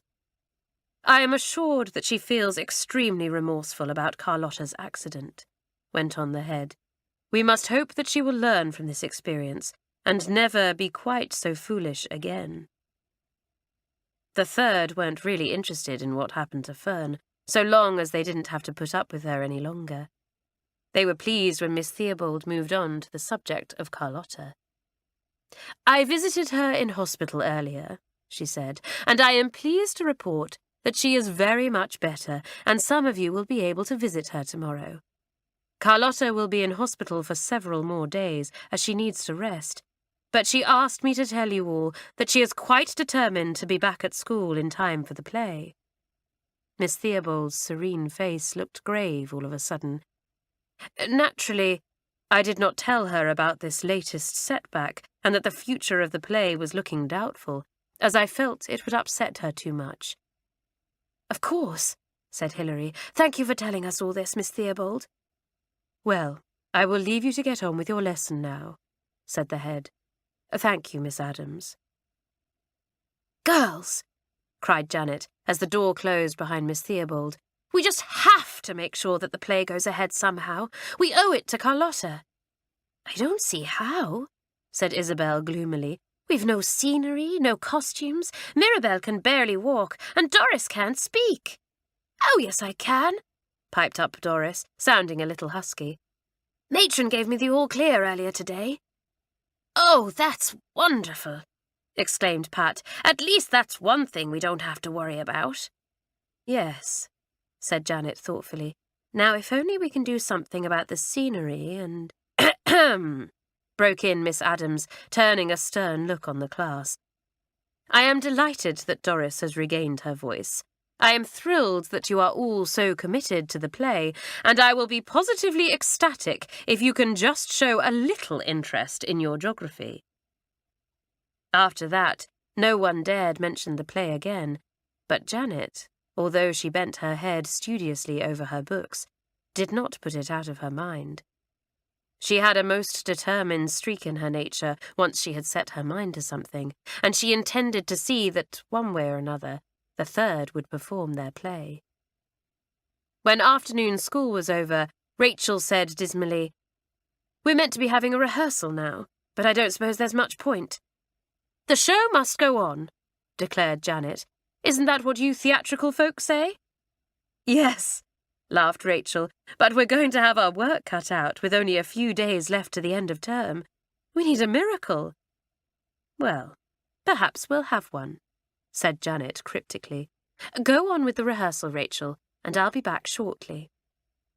With that, she sped away, leaving Rachel to stare after her in surprise. The rehearsal was not a great success at first, for most of the girls felt that they were wasting their time and went through their performances rather woodenly. Then Janet returned, grinning from ear to ear, and Isabel called out from the stage, "Wow, what's happened to you? You look like a Cheshire cat." "Girls," announced Janet triumphantly, "the play is saved." "So you did work a miracle after all," said Rachel. "But how?" The others demanded to know as well, climbing down from the stage and crowding round Janet excitedly.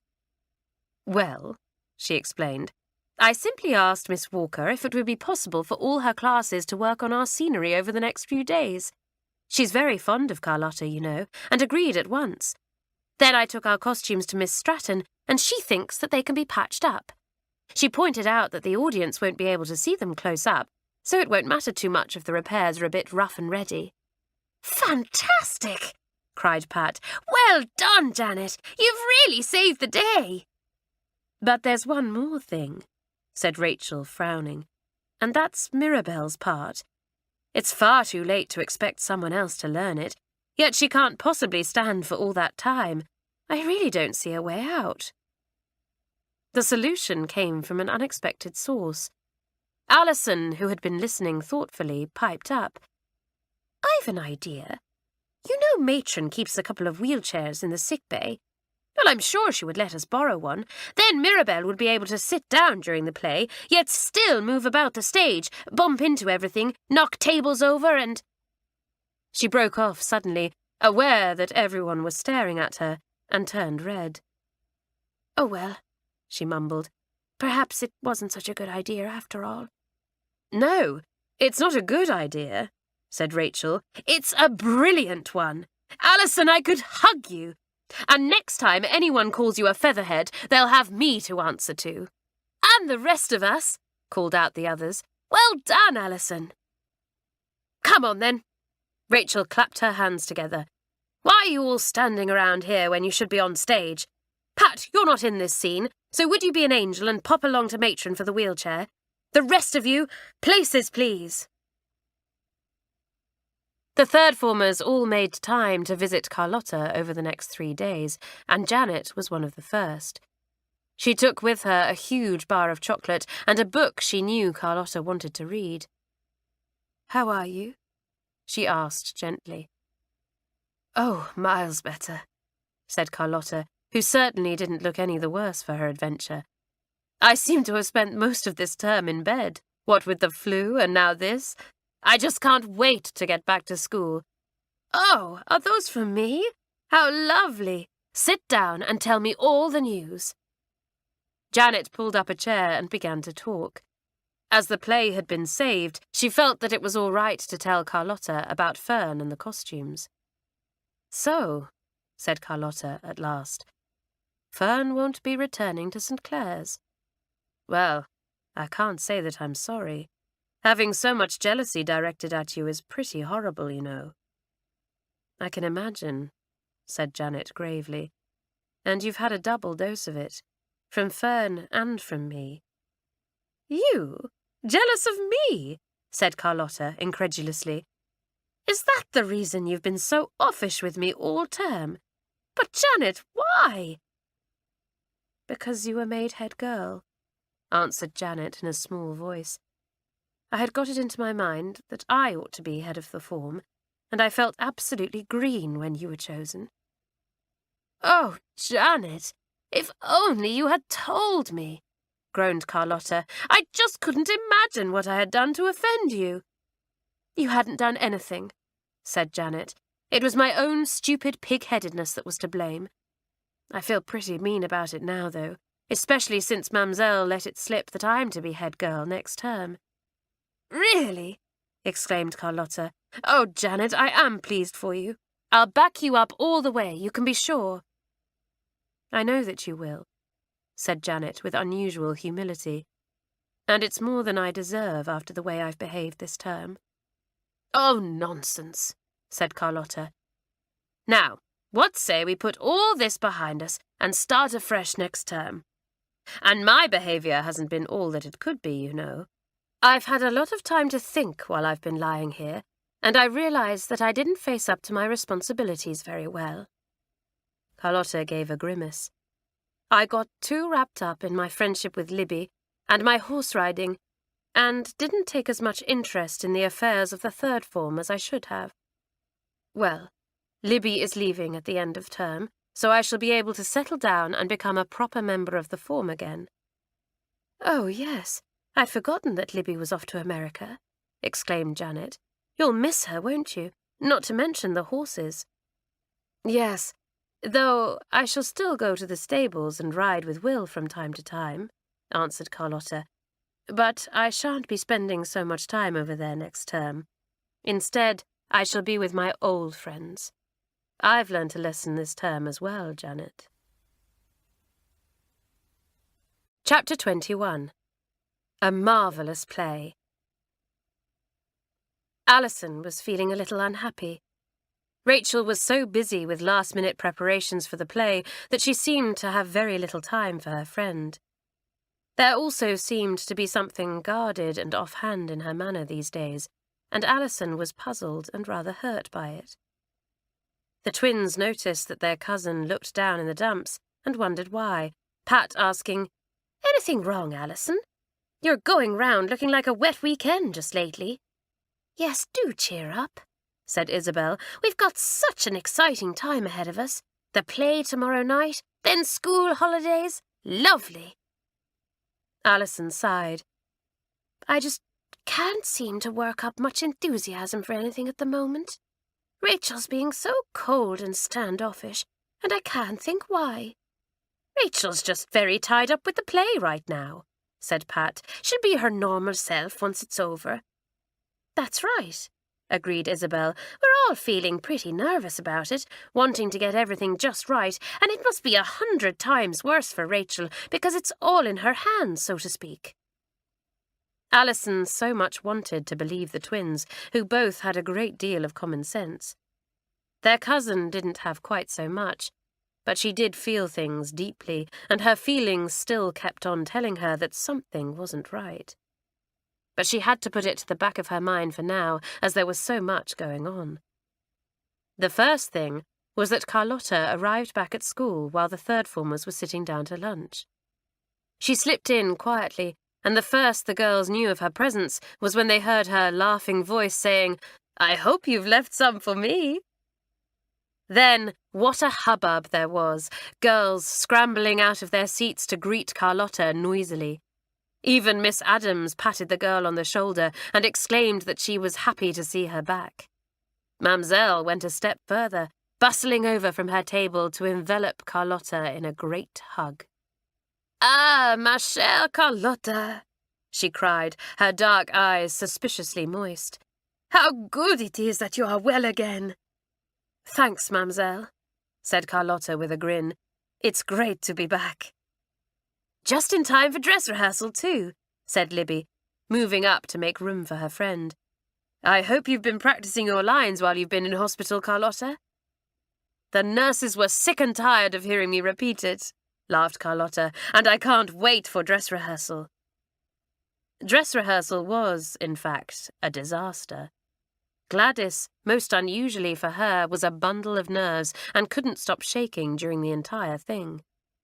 Bobby tripped as she made her entrance, almost knocking over Pat and sending the others into fits of giggles, so that the rehearsal was held up for 5 minutes while the third formers laughed themselves silly.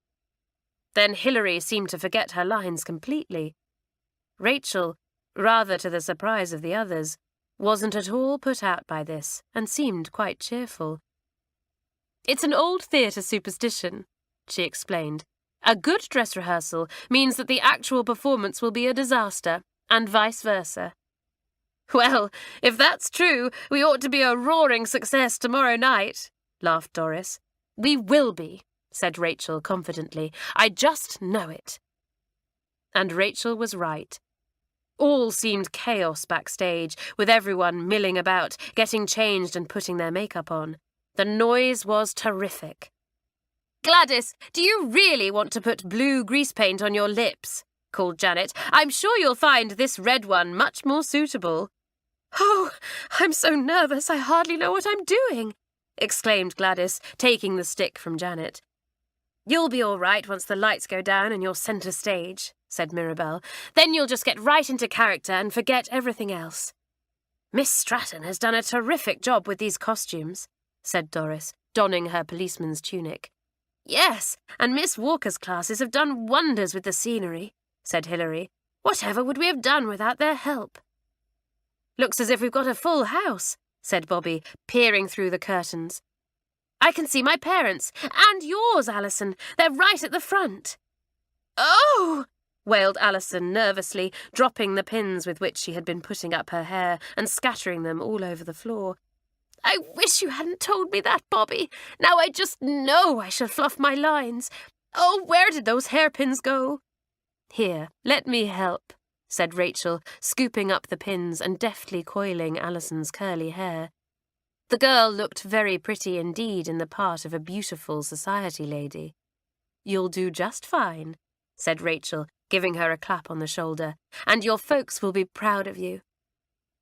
Rachel sounded so much like her old friendly self that Alison steeled herself to ask hesitantly, "Rachel, I haven't done anything to upset you, have I? Only you've seemed so distant the last couple of days." "Oh, Alison, of course not," cried Rachel. "I know that I've been acting a bit strange, but it's nothing that you've done, honestly. Look, we'll have a chat after the play and I'll explain everything to you. Now come on. It's time." Then the lights went down, the audience fell silent, and the curtains swished back. They were on. Rachel stood in the wings, fingers crossed as she watched apprehensively.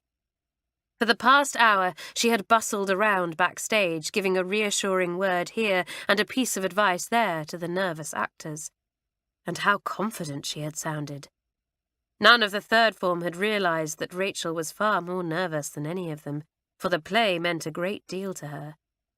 She watched the audience as much as the cast, looking for signs of boredom or restlessness. She found none.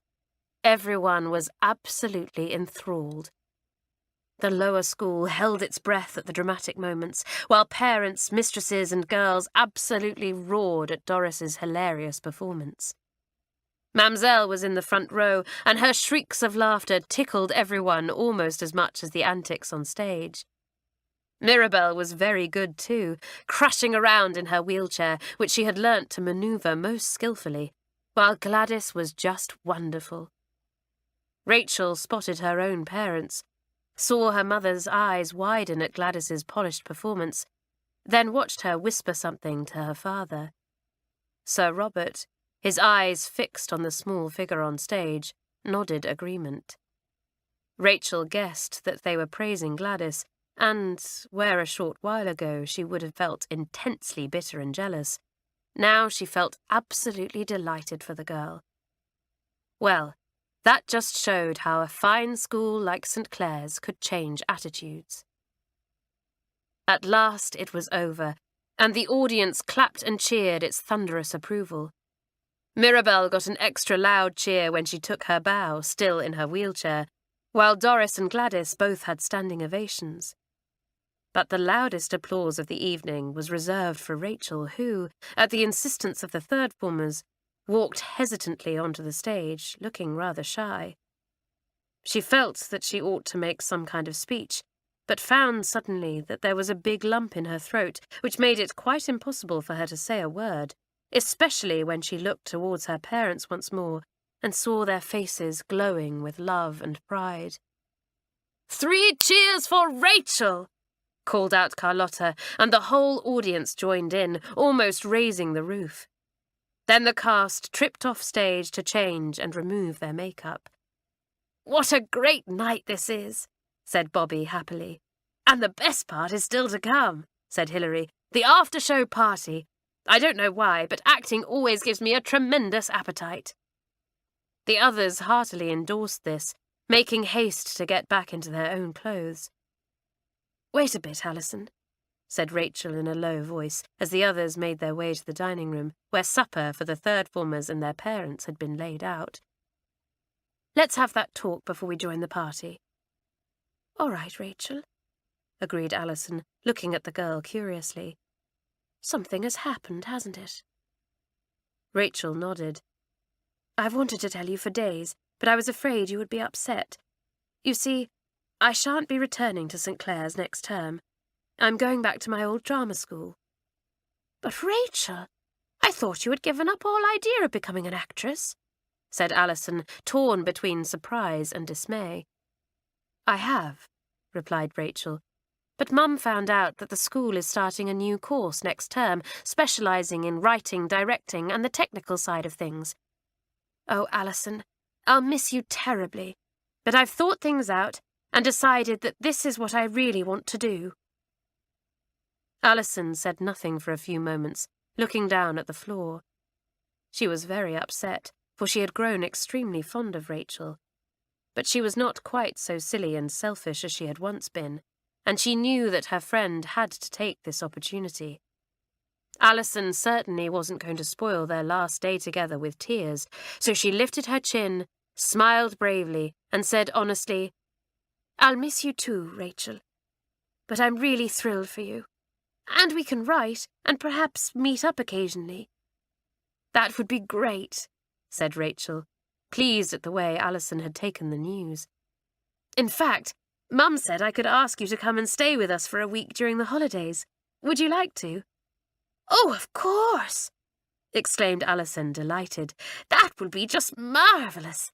Now let's go and find your parents so that I can thank them for the invitation myself. And they must be just dying to congratulate you on your play." My play! How good that sounded, thought Rachel. And if it wasn't for St. Clare's, she might never have discovered this hidden talent in herself. Chapter 22. Home for the Holidays. "Rise and shine, sleepyheads!" called out Pat as she awoke next morning. "The holidays start here!" One by one, the girls sat up, excitement making them throw off their usual early morning sluggishness as they realised that it was the end of term. "And what a term it's been," said Hilary. "Yes, it's certainly had its ups and downs," remarked Isabel. "The ups, like our trick on Mamselle, and the play last night were just brilliant." "But the downs have been dreadful," said Pat with a grimace. "There was all that horrid business with Fern, then the rift between Carlotta and Janet. Thank heavens it's all sorted out now." "We shall miss Libby," said Bobby, "and Rachel. Funny how none of us was keen on her at first, except for Alison, of course, but she turned out to be a really good sort. It was quite a shock when she announced at the party last night that she wouldn't be back next term." "Well, I'm really pleased for her," said Janet, "and I hope that she makes a success of this new course. She certainly deserves to." The others agreed wholeheartedly with this. "I must say, I thought Alison took the news very well," said Isabel. "This hasn't been an easy term for her. First she had to face up to the fact that Fern wasn't all that she seemed, and now she's to lose Rachel." "Poor Alison," said Pat. "Still, I think that Rachel inviting her home in the holidays softened the blow a little. I wonder who your cousin will find to worship next term, said Hilary dryly. Don't even joke about it, said Pat with a shudder. Oh, look at the time. We'd better get a move on. Our parents were going to a hotel in town after the play last night, and they promised to get here early. Mine too, said Bobby, beginning to throw things frantically into a suitcase. Well, I don't think they'll be too pleased if you take this guy home with you, chuckled Isabel, removing one of the school cats, which had sneaked unseen into the dormitory and lain down in Bobby's case for a snooze. Extremely cross at being disturbed, he mewed grumpily at Isabel and went off in search of peace. In the dormitory next door, Carlotta had finished packing when she heard her name being called from outside. Going to the open window, she looked out. There on the lawn stood Libby and Will, with Rocky. Come down for a minute, Carlotta, called Libby. We've come to say goodbye. Carlotta sped down the stairs and out through the front door, where she went straight up to Rocky, flinging her arms about his neck. Rocky wants to apologize for hurting you, said Libby. I wasn't sure that you would want to see him, but Will said that you would. Of course I do, said Carlotta. What happened certainly wasn't his fault. Hey, Libby, you must be so excited about going to America after the holidays. You bet. I shall be staying at a big ranch, you know, and helping out with the horses, answered Libby. How marvellous, exclaimed Carlotta. It's all going to be very different from St. Clare's. I'll miss being here, though, said Libby seriously. I never expected to settle in so well, or to make such a good friend. Here, you two aren't going to start howling, are you? Put in Will, looking alarmed. Because if you are, I'm off. Of course we're not, said Libby indignantly. Oh, I almost forgot. I have something here for you, Carlotta. It's from Fern. Her parents are coming to fetch her later, and Mum intends to have a serious talk with them. Carlotta took the piece of paper that Libby held out to her and unfolded it. This is what it said. Dear Carlotta, I am so pleased that you recovered from your dreadful accident, and I'm terribly sorry for the way I behaved towards you. I would not have been able to forgive myself if you hadn't got well again, and I just hope that you can forgive me. Libby told me that the play was a great success, and I am glad of that as well.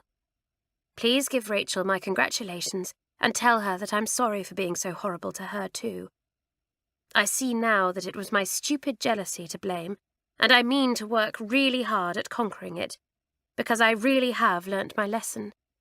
Best wishes, Fern. Well, perhaps there is hope for her after all, said Carlotta seriously. She's certainly behaved a lot more sensibly just lately, said Libby. If only she can keep it up. We'd better be off, sis, said Will. We promised Mum that we wouldn't be long. Carlotta, you will still come over for a ride now and then next term, won't you? Try and stop me, answered Carlotta with a grin. And Libby, I shall expect lots of postcards from America. Have a wonderful time. Goodbye. Goodbye, Will, and Rocky. The usual end-of-term bustle was much in evidence when Carlotta went back into the big entrance hall. Laughing, chattering girls were everywhere, and mistresses did their best to keep some kind of order. Jane, must you yell like that? Called Miss Jenks, the second-form mistress, in exasperation. And Harriet, if I trip over your night-case once more, I shall— Oh, I don't know what I shall do.